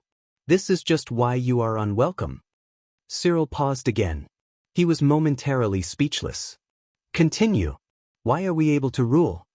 Thales exhaled when he finally felt comfortable with his words. He sat on the bed, leaned against the wall, and spread his arms in satisfaction. Don't let me interrupt you. Cyril sighed softly in his heart. Didn't you interrupt me a long time ago? The Duke was silent for a while before he spoke again. Truth be told, I do not think that we are able to rule because of these reasons, Thales. Not at all. Thales' heavy voice rose into the air again. Very good. Cyril froze again. I am very happy that we can finally start talking. Thales raised his index finger at him with a pleased expression. It is not difficult to speak properly, is it? Continue. Cyril, who had just gathered his emotions, felt stifled again. The Duke sighed slowly. He began to realize that the teenager in front of him was no longer the illegitimate son from 6 years ago who clenched his fists, blushed, forced himself to pretend to be a prince, and showed off his intelligence in front of the suzerains. He was Thal's jade star. The stars beyond the sky. When he thought of this, the Duke turned his body slightly. His unpleasant face reflected a cold, faint light. Prince Thales. In my opinion, the thing that truly rules this land, this kingdom, and even the entire world, and makes countless people willingly obey us, is habit. Habit. Thales mulled over Cyril's words, and he suddenly understood something. After he took back the right to speak unexpectedly, he began to slowly grasp the erratic axis in Cyril's seemingly casual conversation. However, at this moment, Cyril was holding onto his walking stick as he paced around the room, one step at a time. Men are used to going out to raise their families, women are used to staying at home to take care of their children, merchants are used to moving goods back and forth, farmers are used to paying taxes and serving in the military, nobles are used to governing, priests are used to chanting gods. Armies are used to violence, officials are used to giving orders, authors are used to delaying updates, suzerains are used to bossing people around, and kings are used to sitting high on their thrones. People are used to paying when they buy things, they are used to being punished when they do bad things, they are used to lowering their heads when they face death, and they are used to nodding when they face life. The Duke spoke very quickly, just like his footsteps. It was as if he was climbing a mountain whose peak could not be seen. Cyril seemed to be in a daze. His left hand gently brushed against the ancient wall, but his expression became serious. This made Thales sit up straight without him realizing it. Habit. That is how they, every living being we rule, see the world as it looks like with their own eyes since they were born in their mother's wombs. That is how the world is fixed, and it is what they repeat and practice over and over again in their limited years and lives. That is how they subconsciously respect, imitate, and believe in the actions and reactions of countless people after they witness them over and over again. At that moment, the Duke of Western Desert, who had one hand pressed against the wall, suddenly raised his head. Thales. The teenager jumped in shock. Cyril stared at him coldly.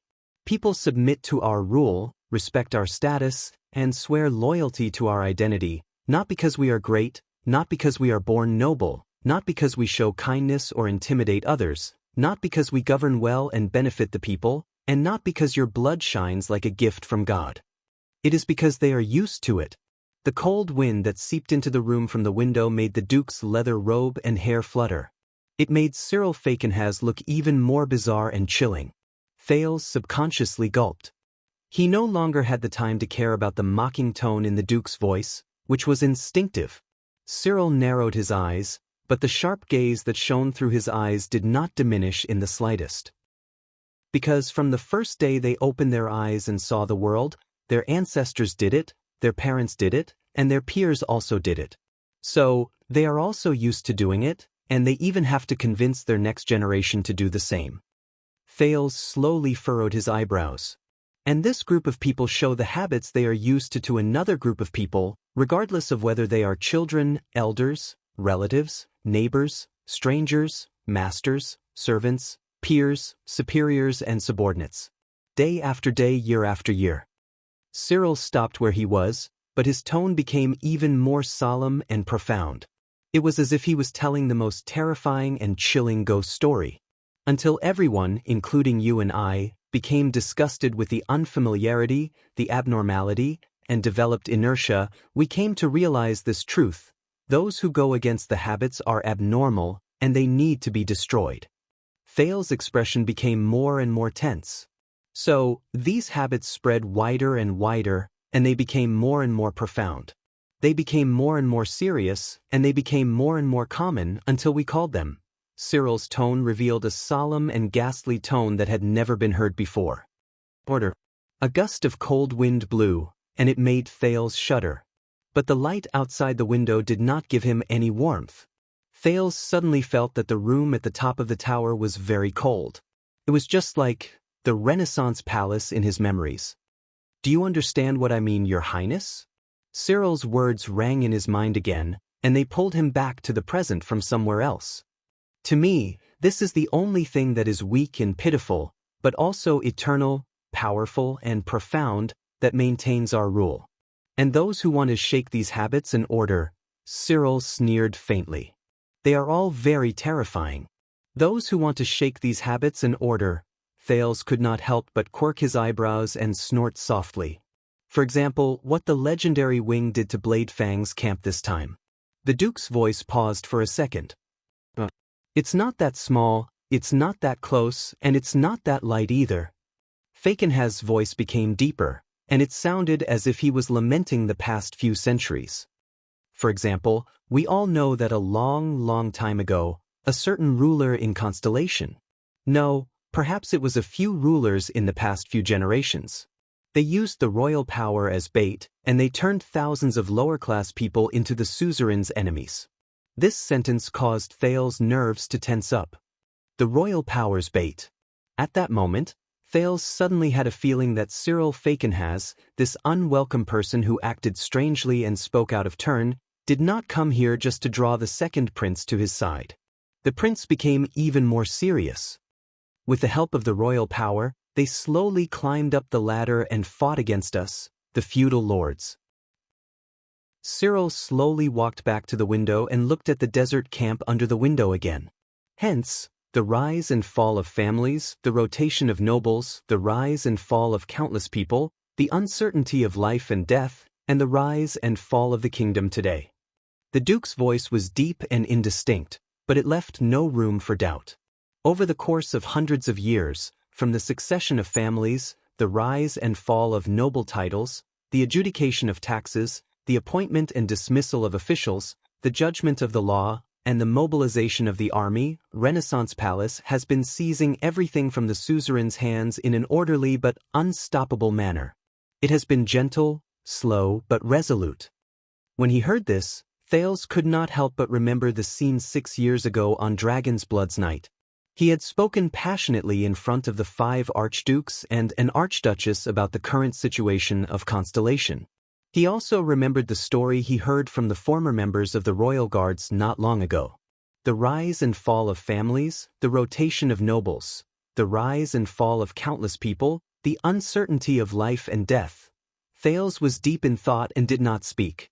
You know, even though every move of both sides is clearly seen, Cyril leaned forward, as if he wanted to take a closer look at the scenery under the window. What truly makes a chess game interesting is that there are countless possibilities within the number of steps that can be seen clearly.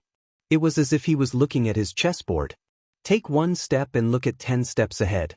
Every move you make is not only related to the chessboard at that moment, but also to the next few steps, dozens of steps, or even hundreds of steps in the game. From there, the opponent who is 100 steps behind you will not be able to parry your move and will have to surrender. This is far more interesting than a face-to-face, fist-to-fist fight. For some reason, when he heard this, Thales suddenly thought of Black Sword. The teenager remembered the battle between that man and Giza. Black Sword led him into the Hydra Kilika's encirclement. From the initial position of the breakthrough to the path he chose to take, Black Sword calculated and considered all the factors of the battle from the very first step, and from there, he walked towards victory step by step. He was like a chess player who treated the battle as a game of chess. Cyril's voice was calm and steady. His sparse hair fluttered along with his robes in the cold wind. He quietly placed his chess piece without batting an eyelid, and he reaped 10,000 fruits in autumn. This is the virtuous king's brilliant path, isn't it? Virtuous king. Thales was slightly startled. Virtuous king? He subconsciously repeated. Cyril suddenly turned around and revealed a humorous smile that caused people to frown. His tone returned to his usual cordial tone. What? Do you really think that after so many years, from the ridiculous national conference to the wretched Wang family's bank, no one, no matter how stupid and slow-witted we are, can really not see through it? Thales' heart sank. The Duke raised his head and narrowed his eyes. Just like me, many of us are well aware of this. But there is nothing we can do. I know it. There is nothing we can do. Thales took a deep breath. He could not help but think of Lampard's distressed expression when he mentioned the virtuous king in the carriage. Once a chess piece is placed, 100 years of chess play is played. Thales' eyebrows furrowed even tighter. But why do you look like that? The Duke looked at the scenery under the window. He was rather absent-minded. The old crow said in his letter that you are quite interested in the virtuous king, am I not? Thales shook his head. The prince's words came to an abrupt halt. Wait. Thales realized something. His eyes widened abruptly. The old crow? The prince looked up abruptly and cried out involuntarily. You know him? Know him? Prince Thales? Cyril's laughter traveled along with the sound of the wind. When Merrill Hicks set off from Dragon-Kissed Land, passed through the 3 kingdoms of the Mystery Sea, entered Constellation, and traveled thousands of miles north to Extet, who did you think sent troops to escort her through the desert? Thales was stunned. Merrill Hicks crossed the desert and went north to Extet. But how did the Duke of Western Desert of Constellation and the old scholar from Enlenzo Dukedom know each other? Cyril seemed to have sensed his doubts. The Duke heaved a long sigh. There was a hint of nostalgia in his unpleasant voice. When I was young and mischievous, I once had a special scholar teacher from Dragon-Kissed Land. Thales' ears twitched. When he said this, the Duke shook his head and laughed. Then, my uncle discovered that his scholar qualification was fake. In his rage, he stripped Hicks naked and threw him into the great desert. Ah, what a nostalgic youth. Thales blinked and took a few seconds to sort out the cause and effect. That means, the guardian Duke of Western Desert and the old crow, Hicks? The surprise on Thales' face became even more obvious. Put-Ray said that the old man had been the teacher of many important people. It seems that he really isn't bragging? You and I, Your Highness, we are connected in many ways that cannot be seen by others. The Duke of Western Desert's laughter grew louder until he turned away from the window. Cyril spoke in a seemingly casual manner. As for your question about who taught me to speak like this, and whether he specializes in teaching idiots, Duke Fakenhas slowly narrowed his eyes. At that moment, Thales suddenly felt his face stiffen. Thud. Cyril's walking stick hit the floor loudly. I believe that Hicks has certainly taught idiots before. What do you think? The Duke narrowed his eyes and stared straight at Thales. There was a malicious look in his eyes that could not be concealed. Your Highness? At that moment, the air in the room seemed to have frozen. In the face of this question that he could not answer, after a long while, Thales tried his best to pull away the expression on his face, which looked as if he had just eaten a fly, and forced an awkward smile. Damn it. Under the Duke of Western Desert's vengeful gaze, Thales changed the topic with great difficulty. I think I know what you want to do. Thales raised his head. He was slowly getting used to the man's seemingly casual manner of speaking, but in fact, his words were sharp. You are powerless against Renaissance Palace, so you are counting on me, a new king, to change the kingdom from the throne? But against his expectations, Fakenhas shook his head again. First of all, it is not we, it is just me. Thales was slightly stunned. Second, change the kingdom? No, the Duke said in a low voice. With or without you, the kingdom has always been changing. Cyril circled the wall again and paced back and forth in a limp manner. His right hand would occasionally tap the furnishings in the room, as if he was reminiscing about something. To be precise, the entire world is changing. It is not just at this moment, not just 100 years ago, not just 600 years ago. The Duke of Western Desert's eyes shone with desire. From Black Eye John's forceful mobilization of the suzerains in the kingdom with the might of the king, to bloodline breaker Sumer II's promulgation of the Inheritance Act, Tormund IV's appointment as the Sunset Sun ritual master, and creditor Alan III's adoption of the king's tax law. Until virtuous King Mindes III's unprecedented reform, and poet Adi I's action of gathering the nobles to reside in Eternal Star City. The master of the Fakenhas family put down his right hand and turned around again to face Thales. His gaze was dark. Until today, your father's iron-fisted rule that almost incited public anger.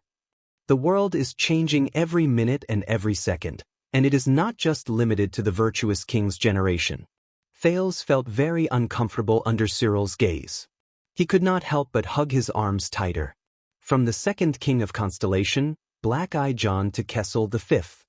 He suddenly realized that the span of history that Cyril mentioned far surpassed what Lampard mentioned in Dragon Cloud City's heroic spirit palace.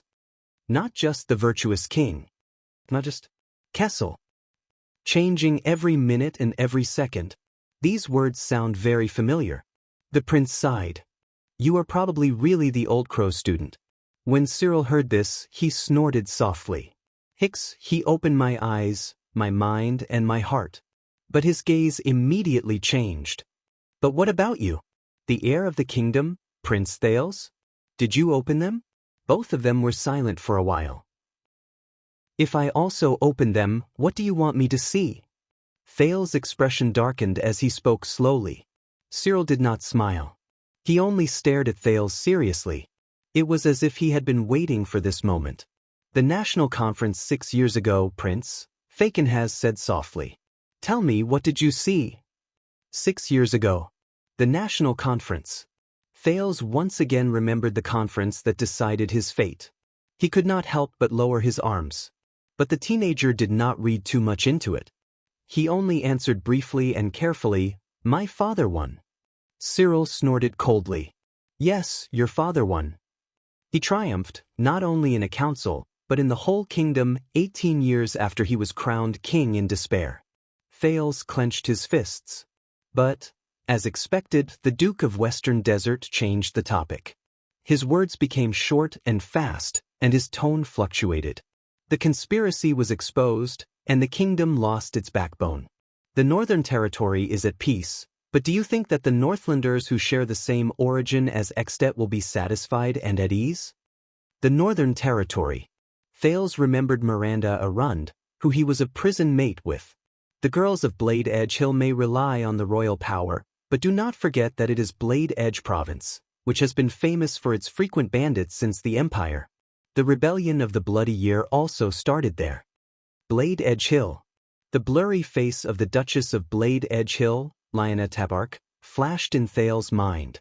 And the Land of Cliffs has long since become restless. They are ready to make a move. You must know that Coasternanchester is not someone who is easy to deal with. The Land of Cliffs. An aggressive face with only one eye floated in front of Thales' eyes.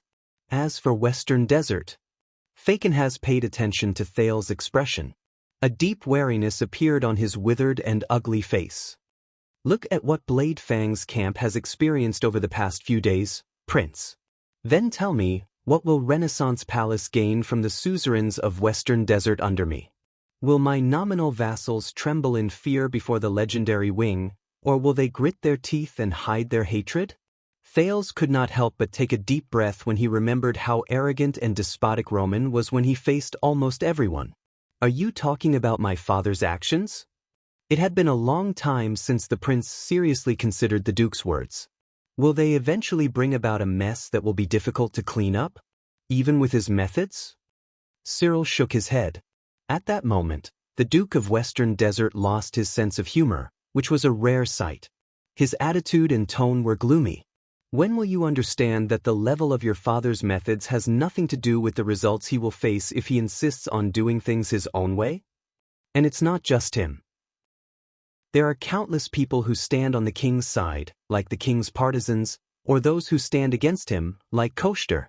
The growing conflict between them will bring about unforeseeable consequences. Thales gritted his teeth lightly. In his long-term impression, his father, Kessel V, always had the upper hand in the kingdom's political struggles and was the one who firmly suppressed his opponents. But what Fakenhas said, does it really make sense? Cyril heaved a long sigh. He put down his inconvenient left foot and placed both hands on his walking stick. Perhaps the era of suzerains dominating an area and the kingdom's feudal vassals is slowly fading away. It is a trend and an inevitability. The Duke seemed to be deep in thought. Perhaps this is Constellation's ferocious momentum. It never stops. And any actions that overestimate their own abilities and try to stop it are futile and foolish. But in the end, Fakenhas raised his head and stared at the prince, who was also deep in thought. But similarly, anyone who is impatient and wants to use the momentum of the general trend to add fuel to the fire, compress time, and speed up progress so that they can see the ending in their hearts as soon as possible is equally foolish. Impatient. Equally foolish. Thales did not speak. Cyril remained serious and solemn at that moment, perhaps because he listened to Thales' suggestion. There is no such thing as instant results in governing a country. Even a wise virtuous king has to be careful when he makes his move, and the results will be seen in 100 years. You cannot crudely, arbitrarily, impatiently, and short-sightedly decide the fate of thousands of people with the idea of accomplishing everything in one go. He sighed. Just like the Blade King Tormund II, the Eagle Claw Kessel III, and the Red King John II. Their biographies may seem to have great achievements in war, but in truth, the root of their troubles is buried deep. This will only make things worse. Fakenhas shut his mouth and sank into deep thought. He stood on the spot and let the cold wind blow against his leather robe. It may seem to have great achievements in war, but in truth, the root of their troubles is buried deep. For some reason, Thales suddenly thought of King Nuvan and Dragoncloud City, which was deserted by its people and surrounded by enemies after the Born King passed away, and Heroic Spirit Palace, which had an unstable foundation and was in a precarious situation. And the pitiful girl who sat on the Archduchess' seat in fear and trepidation. She could not even put triumph on her thumb. Thales was silent for a long time before he snorted softly. "I'm afraid my father will not like hearing this." Cyril raised his gaze. "So, you do not have to mention it in front of him. Unless the day comes when you can mention it." Thales tried his best to ignore the hidden meaning in Cyril's words. He said, "But you also said that the momentum of the general trend never stops. Any action to stop it is futile and foolish. If all these are obstacles that must be overcome, what if it is a path that must be taken before reaching the summit?" After hearing this, Cyril was silent at first, then he sneered in response. But the Duke picked up his walking stick again and limped closer to Thales. However, Thales felt that the Duke of Western Desert's terrifying face was no longer so difficult to accept. "Be careful with your words, Thales. I believe that the old crow has warned us before." Cyril Fakenhas's expression was solemn. "Do not let your arrogance, which comes from being at the top, destroy you, regardless of whether that arrogance comes from the contentment you feel when you sit on the throne or the frivolous conceit when you look down on the history books." Thales could not help but tense his body when he sensed the determination in Fakenhas's tone. "As for the obstacles that must be overcome and the path that must be taken before reaching the summit, you must know." In the cold wind, the Guardian Duke of Western Desert's sharp gaze and shrill voice pressed down on Thales. "When dawn approaches, the darkness is especially terrifying. Before the storm leaves, the destruction will be intense." There were about 7 or 8 drafts of this chapter. End of this chapter. Chapter 497. In the tower, Cyril snorted coldly. I dare say that even the virtuous king, when he sees the suspicious and hostile state of Constellation today, it is difficult to say that he will not feel a little regret for the decision he made back then. This time, Thales listened quietly and did not speak. But he remembered the words he used to convince the 5 archdukes in Heroic Spirit Palace when he tried his best to turn the situation around. Constellation's current weakness and turmoil is not a coincidence, but an inevitable result of walking down this path. This is what the virtuous king left for Constellation.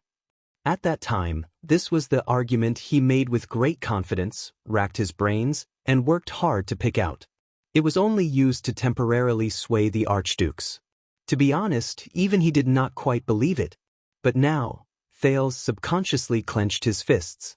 But Cyril, who had been observing him quietly, did not seem to think that it was enough. After clicking his tongue and shaking his head, he raised his voice and said the next sentence. "But do you know, we, the people who are on their last legs, may only be in the terrifying future when you overcome the obstacles and successfully reach the top." The Duke's tone was very soft, as if he was talking beside a demon's ear. "The most inconspicuous part." Thales suddenly raised his head. "What do you mean?" The terrifying Duke of Western Desert no longer looked at him. Instead, he shook his head and sighed. "Do you think that after we, The feudal suzerains, the old nobles who dominated the places, the commoners who finally managed to get seats in the national conference, and the new nobles who were used as weapons by you will be satisfied, and will retire with success? Cyril's gaze slowly became murderous. When you ascend to the throne, subdue the vassals, and gather power, where do you think the regular army, which the royal family has spent a lot of money to support to keep the vassals in check, will go? What is the way out for a mad dog like Arakamerch? What can an immoral woman like Sonia Cecere do for you? What can a shameless bastard like Williams, who stirred up trouble, do for you in and out of court? Share your worries. Thales took a deep breath. The three marshals of Constellation. He remembered the boorish kingdom's wrath, the steady fortress flower, and the annoying legendary wing. There were also countless regular soldiers from Broken Dragon Fortress to Blade Fang's camp. They were mobilized frequently, and they had gradually become the norm in the kingdom. As for Cunning Fox, Casso, Moneybag, Kirkirkman, Soldier, Reed, and even Old Man Godwin and Pointy-Faced Kenny, who are supposed to be loyal to you and take down the powerful nobles as their duty, after they succeed, what will they leave you, and what will they ask from you? The Duke's words became increasingly dangerous. Do you think that when the Jadestar family sits on the supreme throne and there are no longer any threats in the country, when countless lowly people have already followed the king's will and wiped away their natural fear of those with higher positions, then gathered into a torrent that defeats the old vassals and becomes the new generation of nobles to serve the supreme king? Cyril's voice was so sharp that it almost penetrated the door. To Thales, it sounded like a venomous snake hissing. So you can sit back and relax? Thales was silent for a long time. However, it was clear that His Excellency the Duke had no intention of letting him go. What's even more terrifying is, when he said this, Cyril's tone became a little strange, and he sounded like he was trying to scare Thales. When the merchants who relied on you to sell official positions and titles to become nobles find that their gold coins can no longer buy more glory, when the hired knights who earned their titles by developing the wastelands at the borders find that their swords can no longer be exchanged for glory like the 6 guardian dukes who founded the kingdom. At some point in time, Cyril started pacing again. This was something Thales only noticed when he heard the man's voice coming from the left. When the professional bureaucrats who worked hard to learn how to read and write can only get a meager salary while they toil on their desk, when the creditors in the royal bank find that the king no longer has the intention or ability to expand by confiscating assets from within the kingdom or expanding outwards so that he can give them special privileges, increase their debts, and increase their profits. When countless new nobles yearn for more power, status, and benefits, but they can no longer find a big target like us, no enemies for them to plunder, and no targets for them to demand. It was still the sarcastic and harsh words that were exclusive to the Duke, but Thales no longer felt that it was humorous. Thud. Cyril's walking stick hit the ground hard. The Guardian Duke of Western Desert blocked the window. His back was against the light, and his wide but empty leather robe covered him like the shadow of a solar eclipse. Who do you think will be the new target for the nobles, who have lost their respect for those with high positions and are eager for power? Will it be upwards or downwards? Fakin has said coldly, who will be upwards and who will be downwards? What will happen if we go upwards, and what will happen if we go downwards? Upwards. Downwards. Unknowingly, Thales' left hand had already gripped the JC dagger that was stabbed into the bedside table. Any change has a price. The teenager thought absent-mindedly. Some of the price might not be obvious at that time, but it was just like when Cyril talked about the chess game, after 100 steps. Then Thales Jadestar. Could it be that after 100 steps? Let's not talk about this first. These are all your guesses. Thales sucked in a deep breath and pulled himself together. He shook his head. If the general trend is really like this, then we can't avoid it. Then we will definitely have a countermeasure, such as readjusting the situation and balancing our interests. There will always be a better way out. However, Cyril sneered in disdain. It was not the kind of ridicule or sarcasm that he was used to using to offend people. Instead, it was a genuine disdain that came from the bottom of his heart.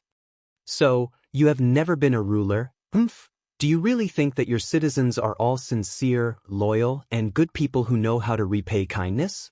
As long as the government is clean, they will live and work in peace and contentment. As long as you give them benefits, they will be satisfied. They will be grateful and support you, even if you have to go to hell? Thales turned his head away and frowned. I repeat. The prince was a little unhappy that he was choked. I don't like rhetorical questions. But this time, Cyril did not fall for his rhetorical questions. Go to hell, the Duke of Western Desert said coldly, not giving him any face. Thales swore that he could even hear some of the local Western Desert accent that only the locals were used to speaking. This is not a face-to-face transaction. Your people are not merchants either. You give them money, and they will give you goods in return. This is not a bar fight, where you can regain your dignity and subdue your opponents with just your fists. Asterisk thud. Asterisk the Duke moved and took a huge step forward. His robe fluttered in the cold wind, and it pressed down on Thales like a hunting vulture. This world is not that simple. It is not so simple that hard work will bring you rewards. It is not so simple that hard work will bring you rewards. It is not so simple that if you work together and pour your blood, sweat, and tears into it, you will be able to benefit the people for thousands of years. People are not so simple either. They are not so simple that they will repay kindness, give benefits to others, fear torture, and submit to authority. Cyril's tone was anxious and sharp, as if he was reprimanding Thales for failing to live up to his expectations. He looked at the slightly shocked Thales and hit the wall with his walking stick. I have been ruling Western Desert for more than 20 years, ever since I helped my uncle with political affairs. Believe me, your people will always give you unexpected and contrary feedback. One person may cooperate, be loyal, and obey, but a group of thousands of people? Fakenhaz snorted coldly. His gaze was cold. He was vigilant and on guard, as if he was facing a flame that could not be touched. A group of people are huge beasts with bottomless appetites. They are sharks that are never satisfied. They will always give responses to their rulers that are beyond their expectations, and they will catch you off guard.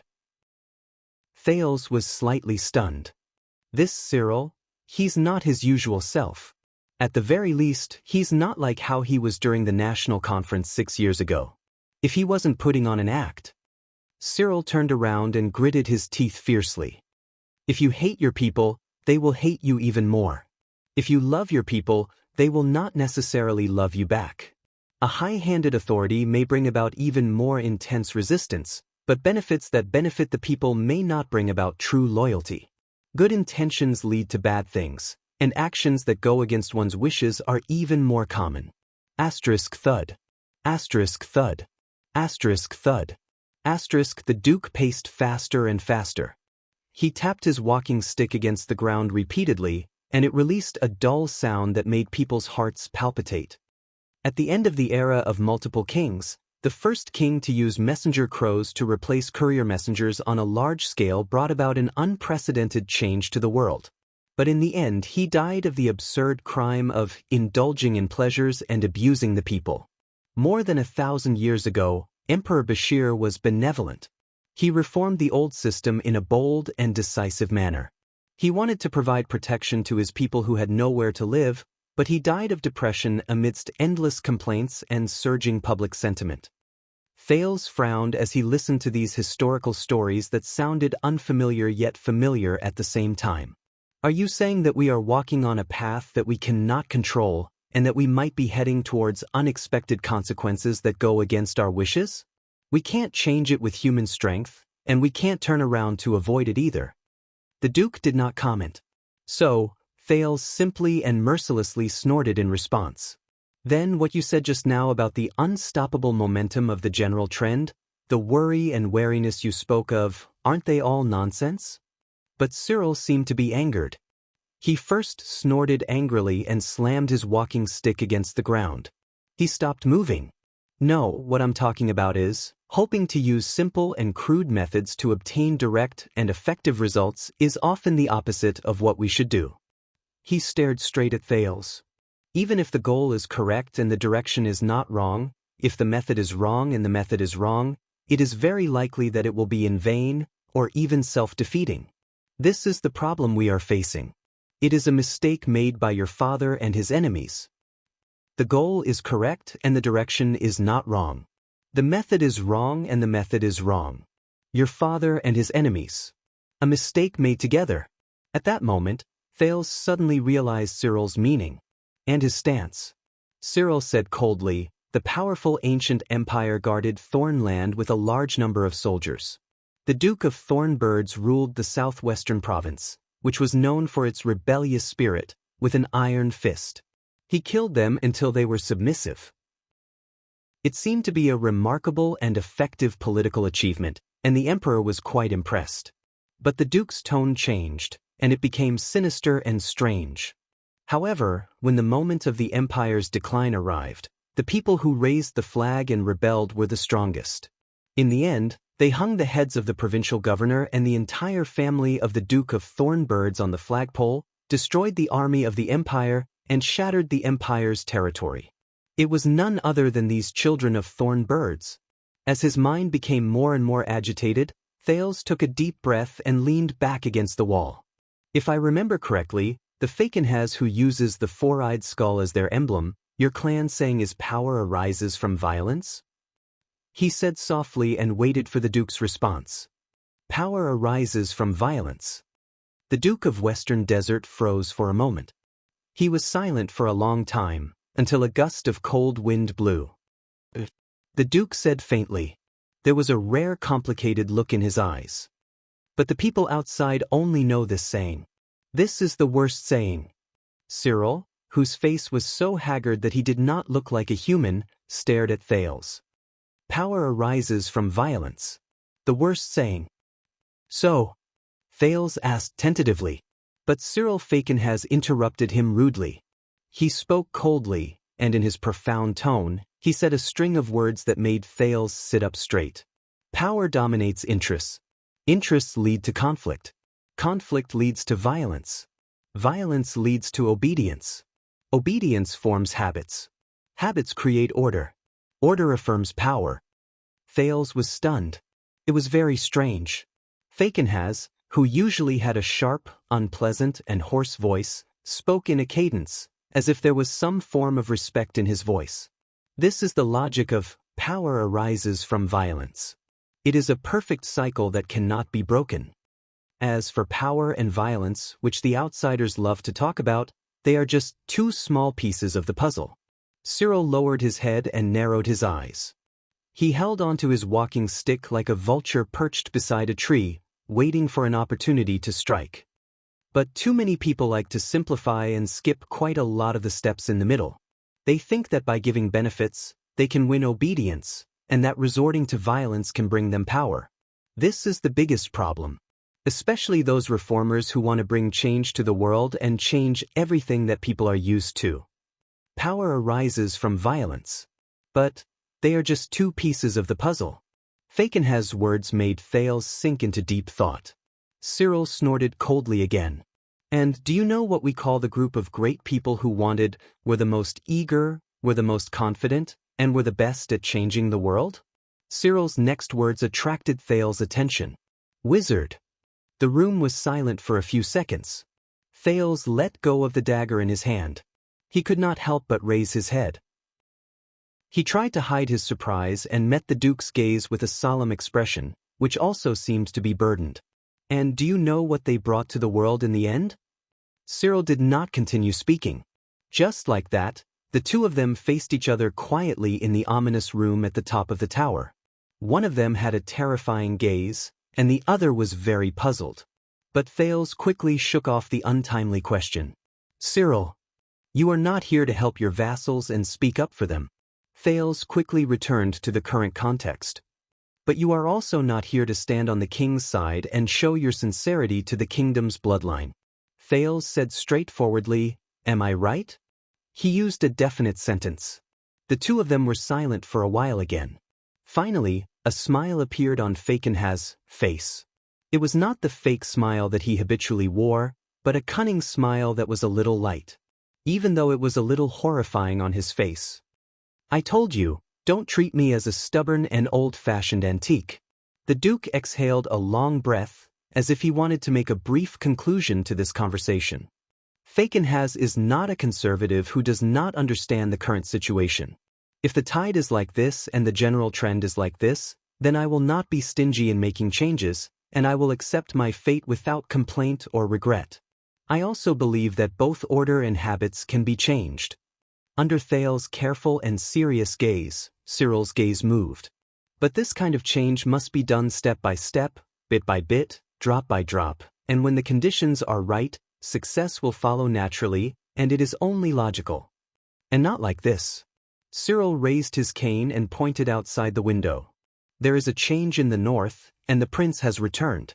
The Duke said coldly, therefore, one party took advantage of the situation and threatened the king with the life of the heir of the kingdom, forcing him to hand over the control of the western front lines. The other party simply feigned civility, and then used underhanded means to destroy the suzerains of the western desert's army, supplies, and stations. They beat them up and exterminated them. Thales listened to these two sentences that seemed to be said in a casual manner but were actually very shocking. His expression slowly changed.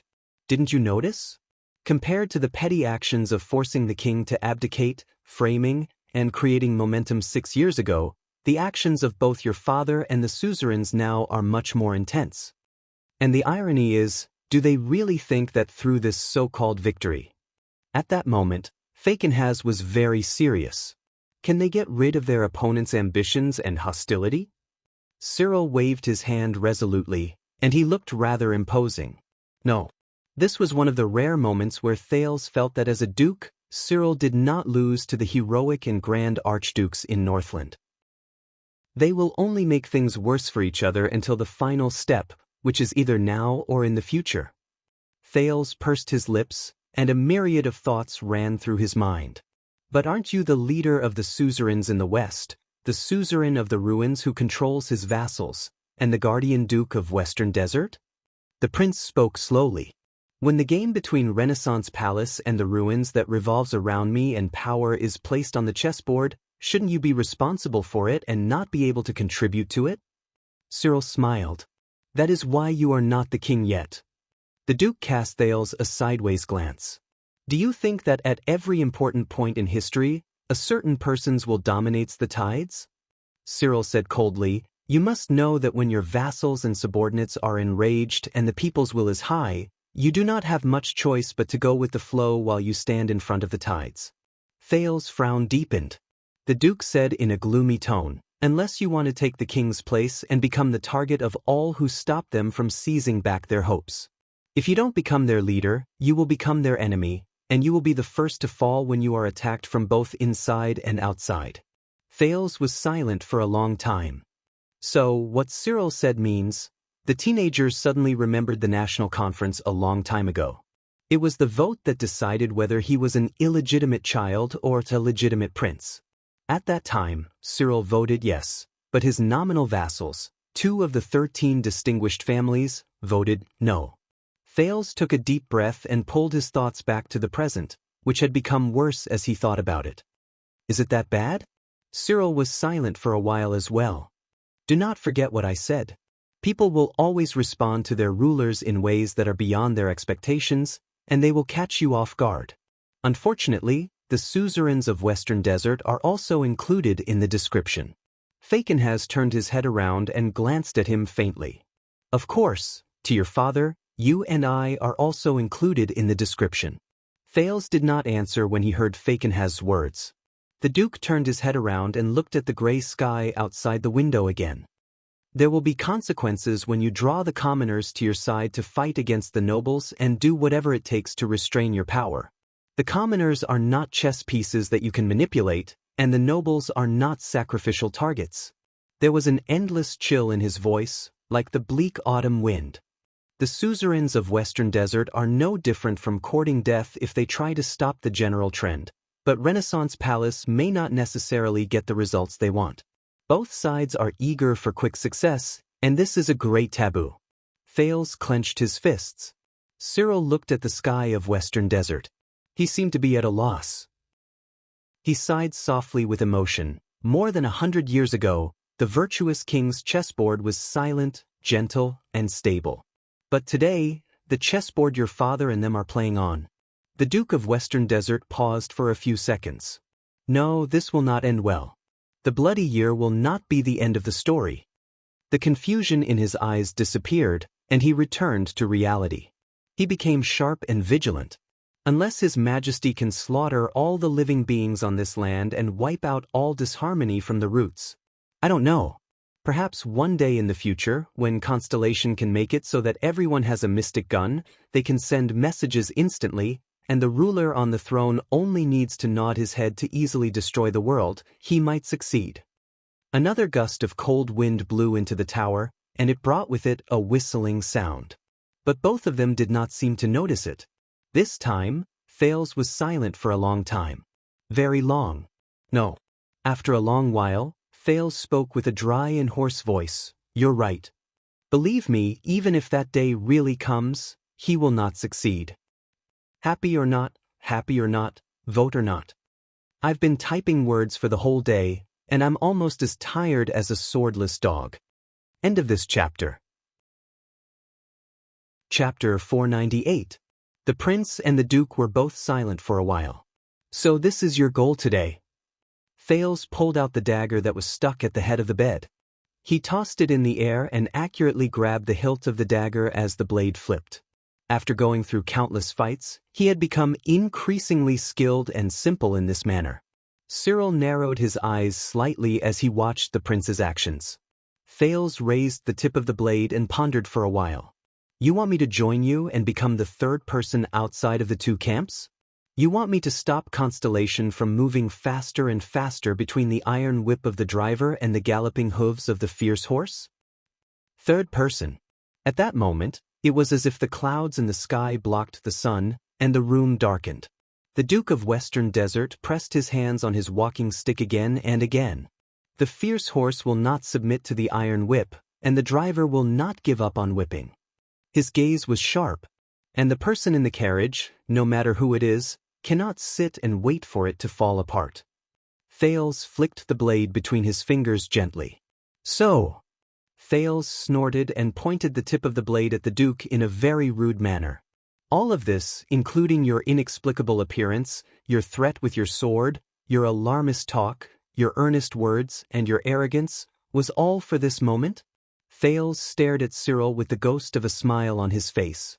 Cyril stared at him for a while and snorted softly. Do you think I would pull a random 14-year-old brat off the street and tell him all this? Cyril said coldly, if I can't first confirm what kind of person you are, if you are just an incompetent coward who has high standards but no abilities, if you are just an impulsive brat who was raised by the Northland barbarians to have a brain full of muscles, if you are just a stupid idiot who thinks he knows the truth of the universe just because he has read a few history books? Thales raised his eyebrows.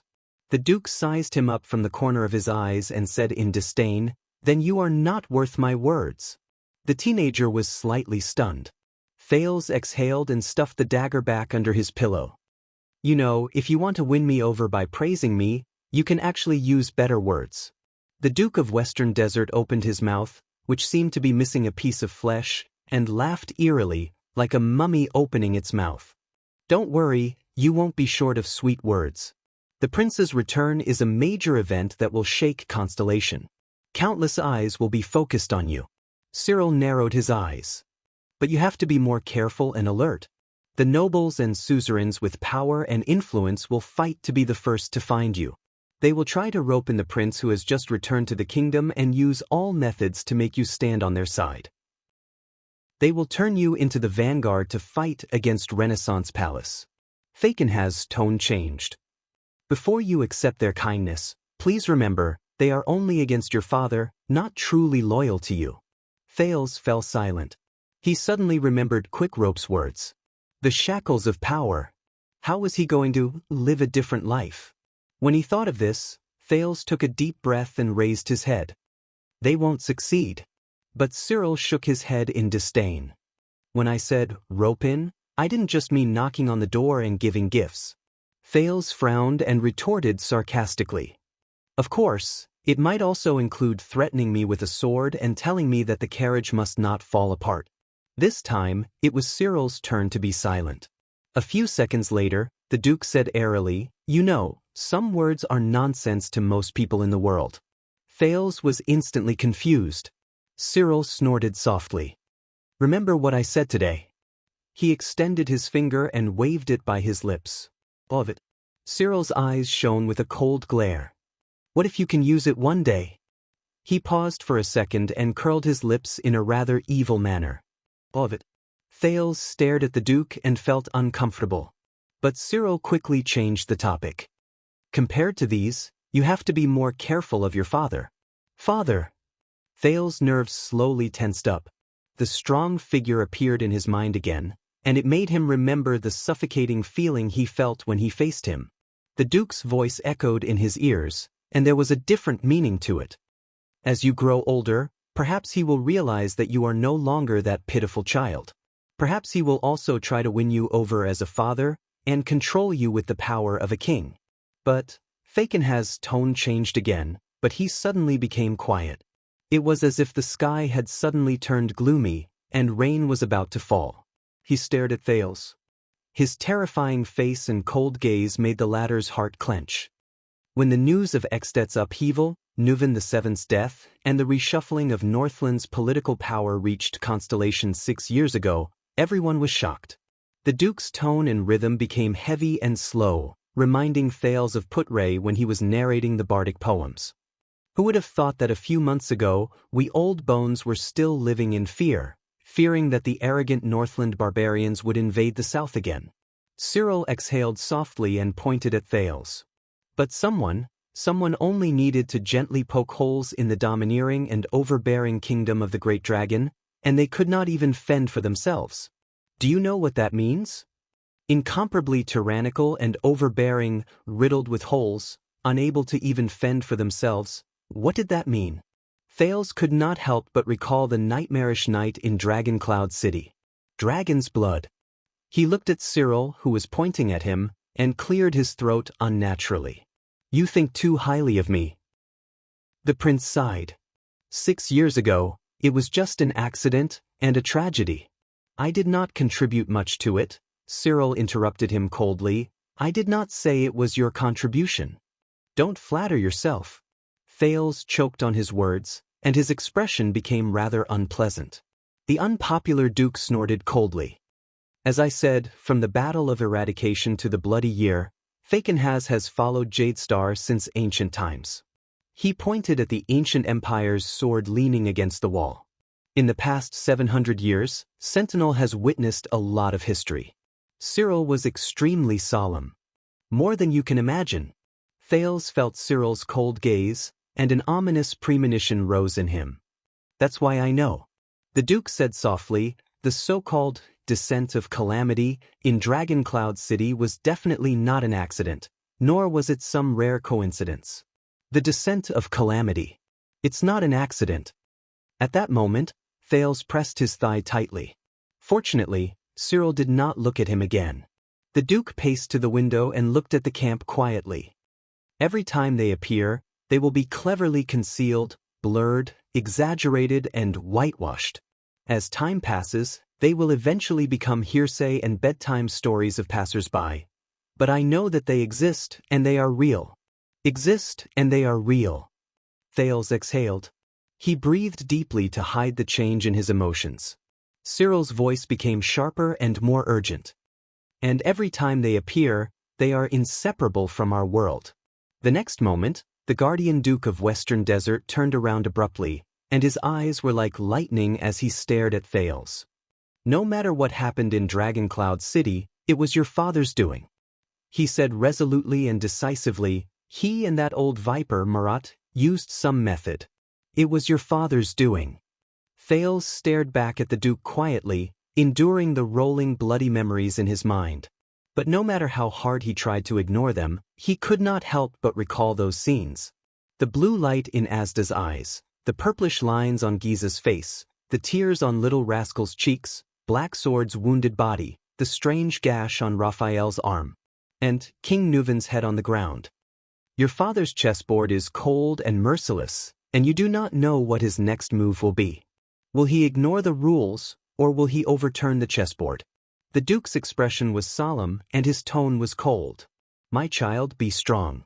Do not become a chess piece that can be manipulated and sacrificed at will. Manipulated at will. Sacrificed at will. Sensing the Duke's obvious provocation, Thales inhaled deeply and exhaled slowly. I am his heir. My interests are the same as his. There was a hint of rejection in the prince's tone. My safety is related to the stability of his rule. And he is my father. But this only led to another sarcasm from Cyril. Who knows? Duke Fakenhas said coldly. 400 years ago, Ascension King Alan Jadestar I killed his son as a sacrifice to pray for victory. Killed his son as a sacrifice to pray for victory. Thales, breathing froze. He clenched his fists. The Duke stared into the distance, and his tone was drawn out. And every day your father creates new history. Thales closed his eyes. Your father and his enemies. 6 years ago, because of your appearance, the outcome of the first round was decided. But 6 years later, from the day you returned to the kingdom, the second round began. The Duke's tone was a little scary. And it will not be any easier. The room fell silent again, until Thales slowly opened his eyes. So, Your Grace, you are a third party who is neither a noble nor loyal to the royal power. Cyril narrowed his eyes slightly. He could feel that the prince was a little different at that moment. If that day really comes... Thales stared straight at him. Can I count on your strength? Both of them were silent for a while. It was as if they both knew what this moment meant. A few seconds later, the Duke spoke slowly. There was not a hint of a smile on his face. If I were the one-eyed dragon in the land of cliffs, I would say yes. Thales snorted softly. But you are not. The Duke nodded slowly, then shook his head. I am not. The prince sighed softly. Of course. He understood. But Thales immediately thought of something and he snickered. Do you know that Northlanders do not ask whether they can do it or not? The prince's tone was nostalgic. They only ask whether they can do it or not. The Duke could not help but be stunned. But a few seconds later, Fakenhas chuckled. Sometimes, I am quite grateful to the Northlanders. No matter how brainless they are, at least they raised an interesting prince for us. Thales also laughed. This is the third time you have scolded them. Why do you hate Northlanders so much? Duke Cyril paused for a moment. There was a complicated expression on his face. Because my wife is a Northlander. Thales was stunned. The Duke looked at Thales and waved his finger in a seemingly serious manner. Let me give you a piece of advice. Don't learn from me. Once he finished speaking, before the stunned Thales could react, the Duke of Western Desert laughed out loud. As the Duke laughed in a shrill and mean manner, Thales' expression gradually turned cold. How can I be sure? The Duke's laughter came to an abrupt halt. The prince stared at Cyril. His words were filled with caution. A third party. Even though you make it sound like it's nothing but an exaggeration, how do I know that you do not just want to push me to the heart of the struggle and use me as a shield and a battering ram? The room was silent for a moment. Then, Fakenhas exhaled slowly, as if he had figured something out. He snorted and looked at Thales again. A year ago, when you were still playing with snowmen in Dragon Cloud City, your father sent a secret letter asking us to mobilize the army to rescue his heir to the throne. Thales' heart froze slightly. A year ago? The prince's return to the kingdom. How long has this game of chess been set up? Cyril seemed to be in a daze as he continued. The suzerains of Western Desert, my vassals, thought that they had seized a rare opportunity. Hot-headed, they seized the chance to make things difficult for us and extort us. They wanted to take back Blade Fang's camp from the royal family's custody, and His Majesty readily agreed to it. When he said this, Duke Fakenhas' gaze froze. But one of my courtiers tried to dissuade me from sending troops. He thought that it was a trap with malicious intentions. Thales frowned. The Duke stared coldly at Blade Fang's camp beneath the window before he suddenly turned around. But Fakenhas still sent troops. Even though I knew that there was a problem. Do you know why? Thales quietly stared at him for a few seconds before he averted his gaze. You said it before. The prince looked elsewhere and spoke in a slightly mocking tone. When you face your vassals, you don't want to be the one who replaces the king and prevents the suzerains from regaining their power. You don't want to fall under a pincer attack. He mocked. Like now, aren't you being pushed out by them to regain their dignity? A third party? This time, Xianxia stared at him for a long time. The duke spoke slowly. Because, from the cold king to the zealous suzerains of Western Desert, I am the only one among the participants in this power struggle. The only one? Thales was a little stunned.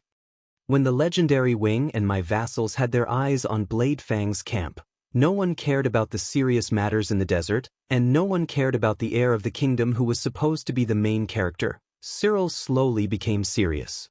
I am the only one who believes in it.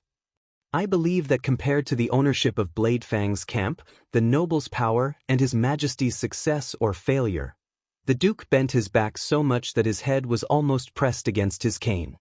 He cast a sidelong glance at Thales from afar, and his right hand, which was pressed against the cane, pointed at the second prince.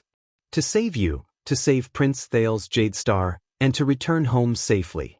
This is what everyone should really care about, the most important thing. Thales stared at Xianxia blankly. His emotions were complicated.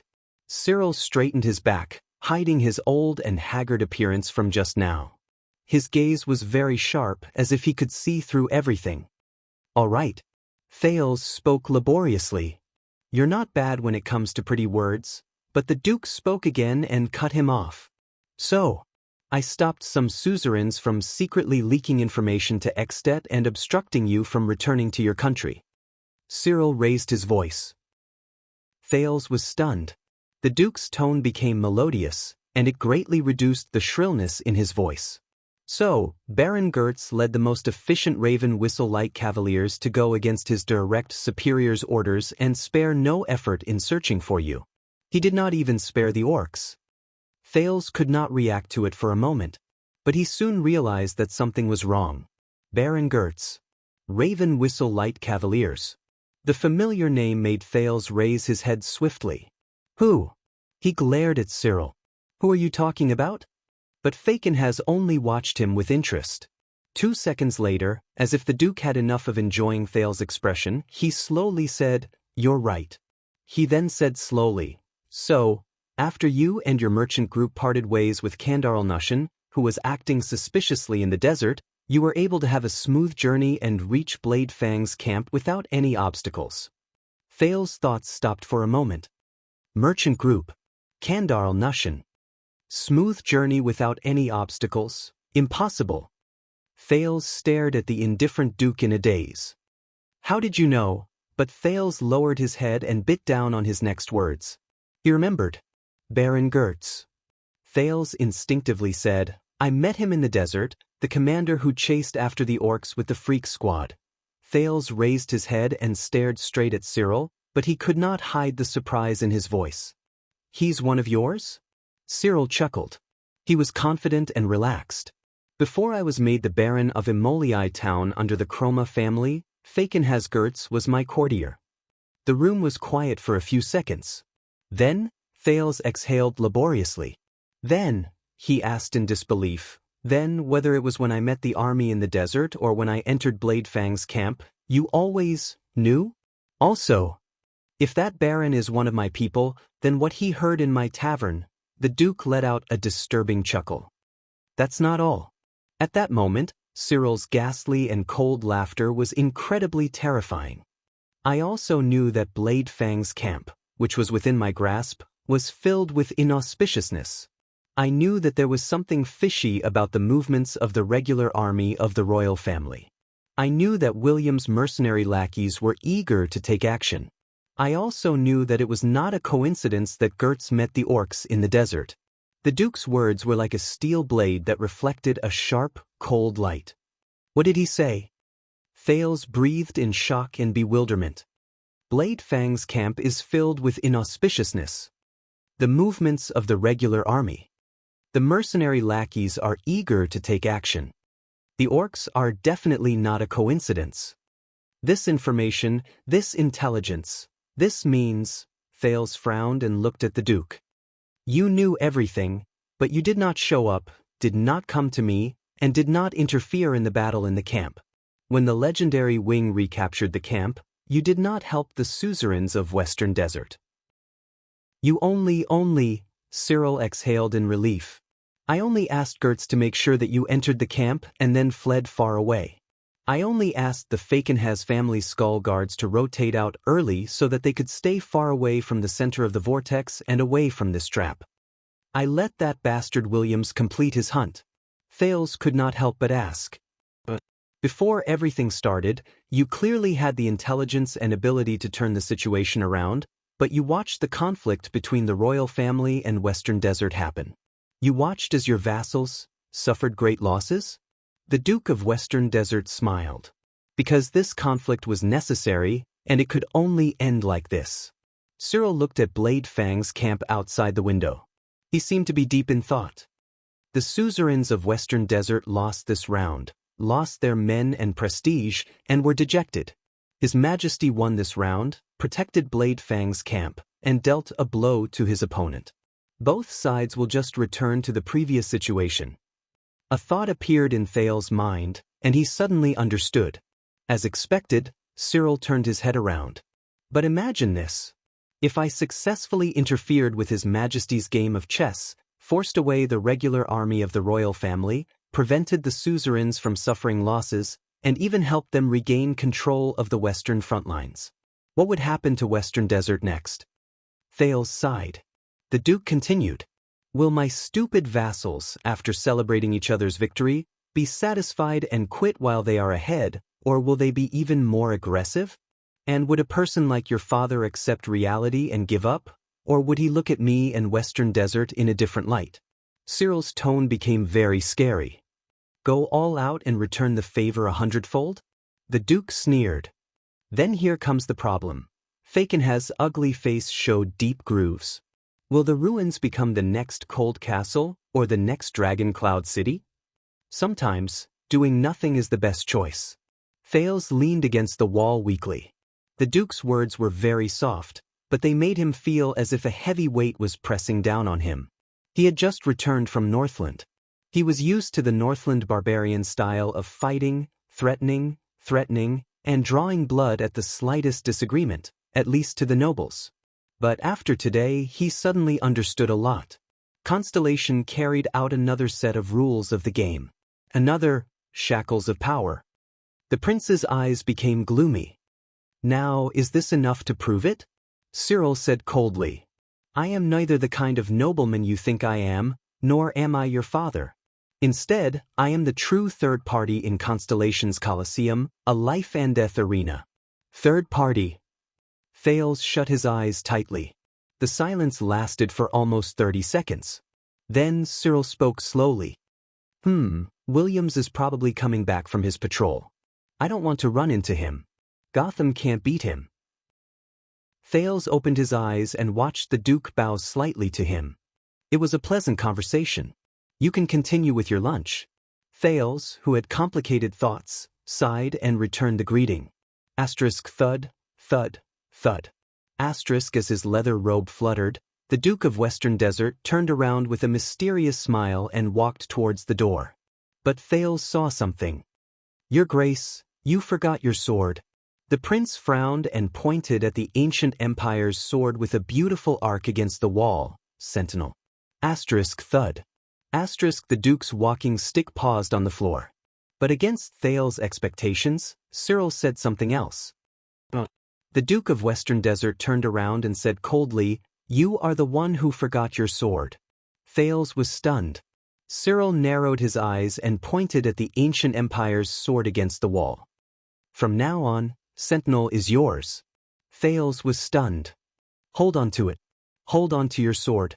The Guardian Duke of Western Desert, Cyril Fakenhas of the Four-Eyed Skull family, said meaningfully, Don't lose it. Once he finished speaking, the Duke turned around and stepped out of the room. His last words came from outside the room. Also, send my regards to the boy from the Cadis family, if he is not dead yet. Chapter 499. Thales stared incredulously at Fakenhas's back as he walked away. He listened to the sound of his walking stick getting softer and softer until it was barely audible. After a long while, the prince exhaled indignantly. "Yodel, do you know that guy?" Thales grabbed the sword of the ancient empire left behind by Cyril and digested the shock he just experienced. A faint voice traveled from the air behind him. "Not familiar." "Not familiar?" Thales furrowed his eyebrows slightly. The youth felt the weight of Sentinel as he slowly pulled back the cold blade. Its hilt was so long that it could be held with both hands and used as a greatsword or even a spear. It was slightly lighter than Ricky's Everlasting Truth, but its center of gravity was perfectly balanced. It was a rare and good sword. But why, just to show off to the outside world, the Duke of Western Desert gave the prince a treasured sword? Damn Fakenhas. Thales sighed and looked at the black gemstone at the center of the sword guard, which looked much more inconspicuous than Everlasting Truth. "Do you believe what he said?" Thales twirled the long sword in his hand and slowly familiarized himself with this new weapon. The masked protector's voice rose airily. "What about you?" Sentinel paused in the air. Thales took a deep breath and slowly sheathed his sword. "Fakenhas. I always thought he was just an elite monster." Thales stared at Blade Fang's camp beneath the window. His gaze was unfocused. "In the end," Thales said absent-mindedly, "it's a boss." The room was silent for a moment. "I don't understand." Thales placed the long sword on the table, shook his head, and snapped out of his daze. "It's nothing. It's just a common saying I learned from Extet." But this time, Yodel replied very quickly. "There's no such saying in the Northland." Thales froze for a moment, but he quickly reacted. You didn't follow me to the Northlands." But the youth suddenly thought of something. "Wait a minute. Yodel. Northland." Thales suddenly turned around and looked behind him. "Yodel, when I was in the north." Thales stuttered a little. "I met the Red Witch, Kalshan." There was no reply. Thales could only hear the sound of the wind outside the window. This made him extremely uneasy. "She said she's yours, and she and the Black Prophet." Thales raised his head and looked at the empty space that he could not rely on. "Is it true?" There was still no answer. Thales exhaled softly. "Yodel?" The room was still quiet. Thales lowered his head in disappointment. He understood the other party's silent resistance. "Alright, that's it. Continue to ignore me." Thales sat back in his chair listlessly and brought the tray over again. "Cold violence," he murmured. But this time, the masked protector's voice sounded with an unnatural tremble. "My background is classified, but it's not glorious. I don't want to trouble you." Thales' hand, which was holding the grilled fish, stopped in midair. "It was not glorious. It bothers you." Thales put the food in his hand down and sighed. "Is that so? But wasn't he the same?" When Thales thought of this, his lips curled up. In the next second, Thales turned around and looked solemnly at the air. "No, Yodel," he said seriously, "to me, you will never be dishonorable." The air was as quiet as ever. Thales did not get a response, but he was not discouraged. "Also," the prince smiled, "you have never bothered me." There was still an unbearable silence. But Thales was no longer conflicted. He only laughed self-deprecatingly, turned around, and continued to eat his food. But at this moment, "Thank you." An extremely soft and hoarse voice drifted into his ears. It sounded like it was squeezed out of nowhere. Thanks to Thales' senses, which had been trained by the sin of Hell's River all year round, he did not miss it. Thales paused for a moment, but he did not hear anything else. "That's it." The teenager did not turn around. He only shrugged. Just as he expected, there was no sound behind him. Thales sighed in pity. Even if, say one more word? Thales did not worry about it anymore. He got rid of the grudge in his heart and focused on the food in front of him. But it seemed like the desert god did not like to see him eat in peace. Thales only finished a few pieces of meat and a few mouthfuls of cold porridge before hurried and uneasy footsteps rose from the stairs below the room. Thud, thud, thud, thud. His footsteps were even heavier than Fakenhas. Thales instinctively grabbed Sentinel by the side of the table, and he heard the door to the room open with a bang again. A clear and pleasant voice that was not polite to the ears abruptly rang out. "Did you see him?" "It's him again." Thales closed his eyes in pain before he opened them again. The prince rubbed his face into a smile before he turned around on the chair. "Who is it?" Just as he expected, the Baron of Blade Fang's Teeth Sect, Roman Williams, walked into the prince's room with sand all over his body. He did not even take off his headscarf. He walked fearlessly into the prince's room in an aggressive manner, leaving his subordinates Frank, Snake Shooter, and the dozen or so people behind them trembling in fear. They did not even dare to breathe loudly. Who else could it be? Even though he was travel-worn, Roman still looked radiant. His eyes were spitting fire, and it was obvious that he was in an incredibly bad mood. He sized up the room with a gaze as if he was searching for an assassin. He said furiously, "That stinky, ugly old thing, Fakenhas, he came to you? What did he say to you?" Stinky, ugly old thing. Thales muttered this title in his heart. If there was one thing that the Duke of Western Desert and the Baron of Blade Fang's Teeth Sect had in common, it was their impression of each other. At the very least, their descriptions of each other were appropriate. Thales coughed and put down the weapon in his hand. "Actually, I have nothing to do with him." But before Thales could finish speaking, the legendary Wing, who had pulled off his headscarf, strode forward with an oppressive aura and extended his hand. Slap. The prince was stunned. Roman grabbed Thales' left wrist tightly with an aura that could freeze a person to death. Under Thales' astonished gaze, the legendary Wing held the hilt of his sword coldly and pulled Sentinel's blade out of Thales' left hand before he let go of Thales. Thales stared at the empty scabbard, and his eyebrows twitched. Roman swung the long sword back and forth with a murderous expression. In the end, he fixed his gaze on the crude mark at the bottom of the sword hilt. Roman stared at the mark and raised his head coldly. Fakenhas F. Thales instantly felt troubled. He swung the empty scabbard in his hand. Yes, but this... Roman snorted coldly and did not give him a chance to speak. "What a good sword." The legendary Wing spoke with a tone that even Nicholas could hear, full of mockery. "What a good prince. I let you stay here, but it makes it easier for you to give and take bribes behind my back, right?"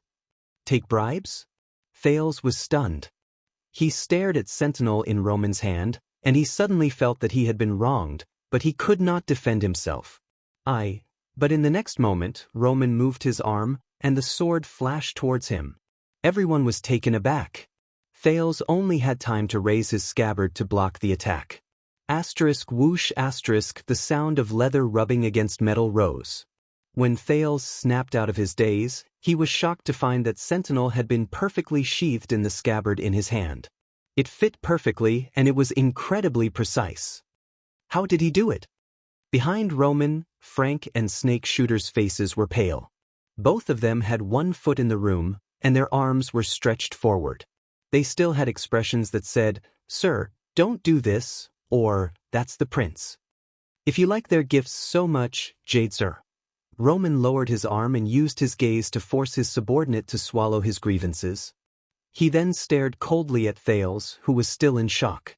"Then you can get lost tomorrow, along with those lords." "Get out of my territory," the legendary Wing said fiercely. The legendary Wing said fiercely, then turned around and left. Thales stared at Sentinel in his hand. He had yet to recover from his daze. But Roman's footsteps paused beside the door frame. "As for you, Nameless." The legendary Wing did not even turn his head around. "Did you know that when you thought you hit it perfectly, the dents on that wooden board were very obvious?" Thales was shocked. He looked at the floor in the room. But if he did not use Hell's senses, he would not be able to tell what was wrong with the flat floor. The leader of the freaks, Snake Shooter, also had the same expression. "And all of you freaks?" The legendary Wing suddenly turned his head around. Snake Shooter and the freaks, behind him, shuddered visibly. "I don't care how many soldiers they brought, how noble their statuses are, how good their subordinates are, how strange this stupid tower is, how afraid you are, And how tired you are from your shifts. Thales could not see Roman's expression, but he could sense the chill in his tone. Next time, you will let an outsider barge into our territory without any scruples. Then, go back to the prison of bones. Snake Shooter, who still wanted to curry favor or defend himself, was so frightened that he immediately fell silent and stood at attention. In the next second, as footsteps rumbled, the legendary wing went downstairs with Frank, who had an expression that said, "Take care of yourself." Snake Shooter and the others were left behind to close the door with utmost respect and caution. The footsteps of Roman and his personal guards rolled away. Thales was still holding his sword in the room. He looked confused. Just now, what happened? In the ancient Ghost Prince Tower, Roman Williams, who was walking down the stairs step by step, did not say a word. The guards behind him did not even dare to breathe loudly. Everyone knew that the legendary wing was not someone to be trifled with. Frank. The legendary wing suddenly spoke. Frank, who was behind him, immediately responded respectfully. Only to hear Roman coldly say, "Go tell those noisy nobles that every noble rebel we caught in the camp yesterday. If they don't pay enough compensation, none of them will be able to get out of jail." Frank, who was about to nod, was stunned. He reacted and said with difficulty, "But some of them are the children of big noble families. Their identities are sensitive." However, Roman's cold snort forced him to swallow his words. "Yes, those people." The legendary wing took a turn at the corner of a staircase. 20 times more. Frank froze again. A few seconds later, Frank sighed. "All right, they'll hate us even more." Roman's footsteps halted. The dozen or so people behind the Baron all stopped in unison, as if they had practiced this thousands of times. Their movements were orderly and without any sluggishness. "Very good," the legendary wing said coldly, "and the reason why we can establish ourselves here." When he said this, Roman suddenly raised his head and looked at the stairs above his head. His gaze was fixed on the darkness at the top. "It's precisely because they hate us."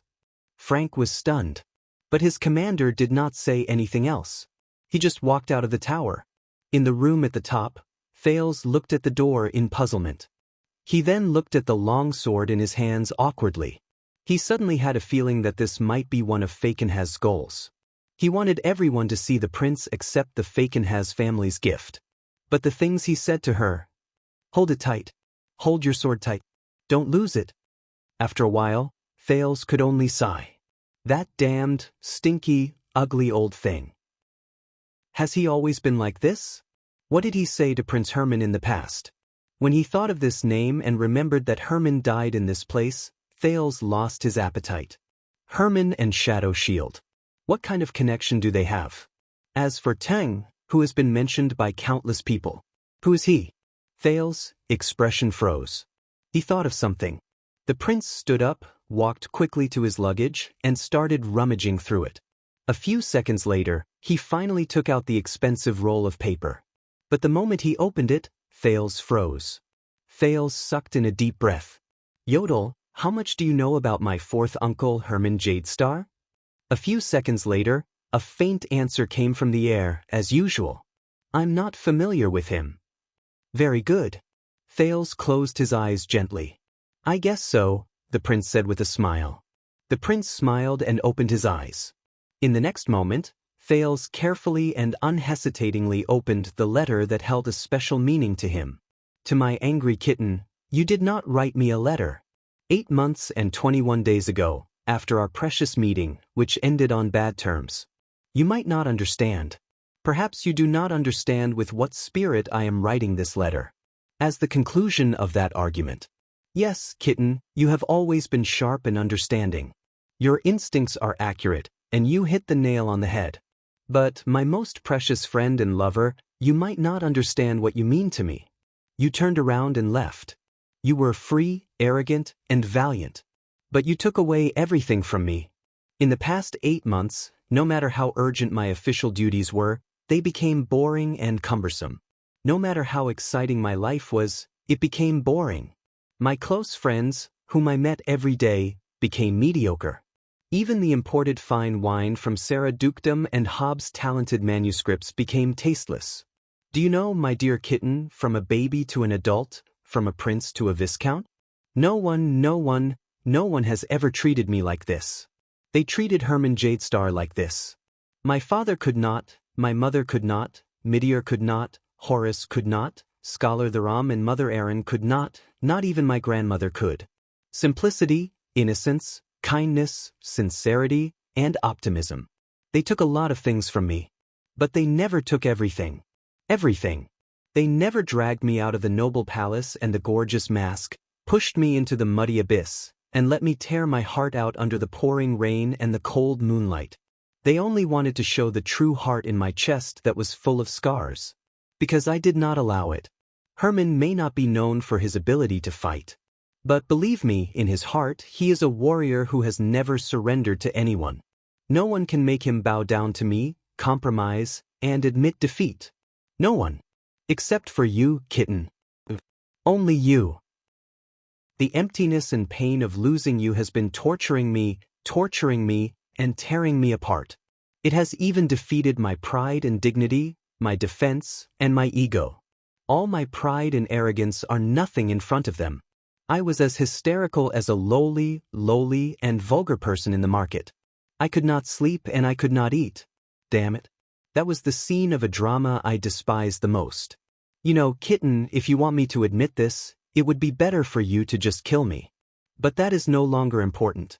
Before I met you, I was high-spirited and full of self-esteem. After we parted ways, I was useless and full of self-reproach. But that is no longer important. If one of us must lower our heads in the midst of our arrogance and indifference, then I want you to know, kitten. During the days without you, I was in agony and tormented. I can't stop thinking about you. I can't stop writing you letters. I can't get rid of your reflection in the mirror. The only thing I have the right to control in my entire body is the childish urge to completely give up on my dignity and dignity.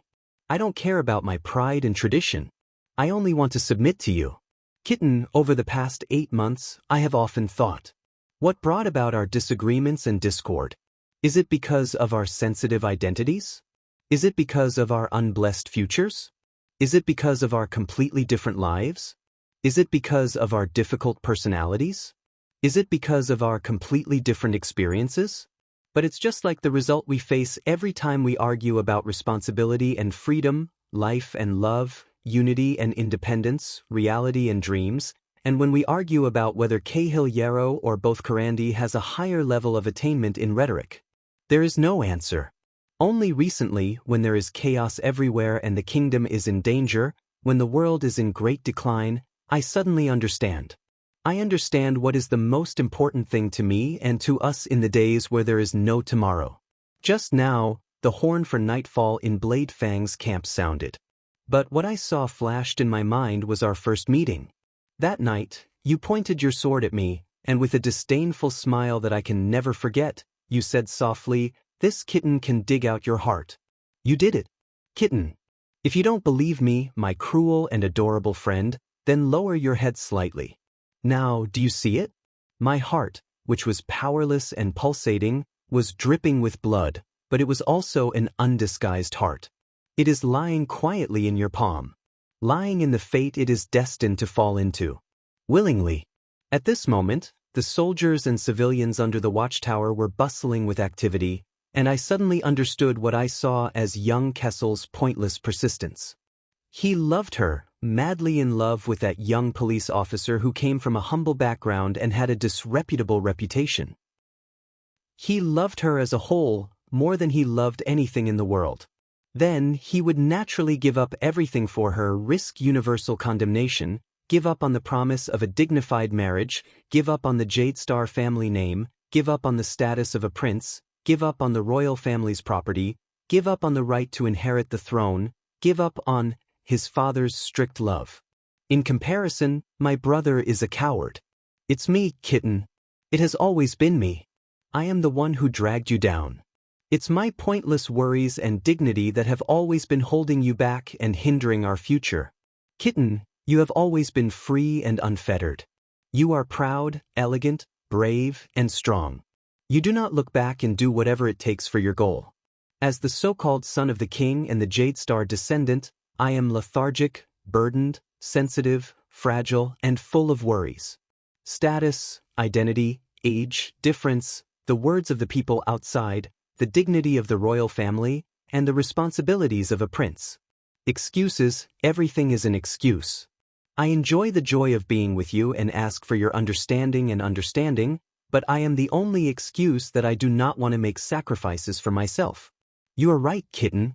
Perhaps the Hermann Jadestar who is truly revealed under the sun after his chest is cut open, his skull is dug out, and his skin is torn open, is just a coward who has an undeserved reputation, is irresponsible, and does not dare to face his true self.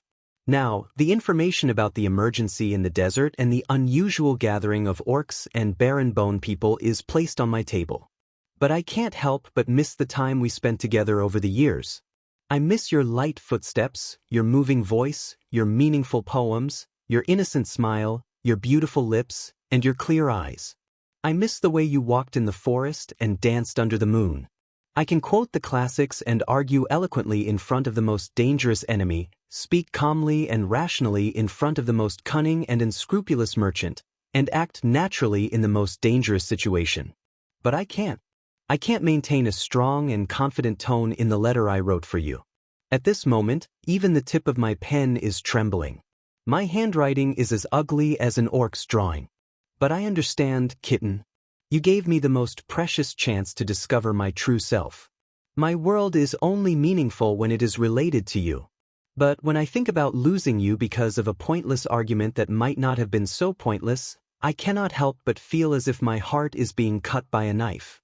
You are like the rain from the heavens, washing away all my filth, cleansing my muddle-headedness, and watering all my madness. What will I become without you? No, I can no longer imagine it. So I understand, kitten. I love you. No conditions.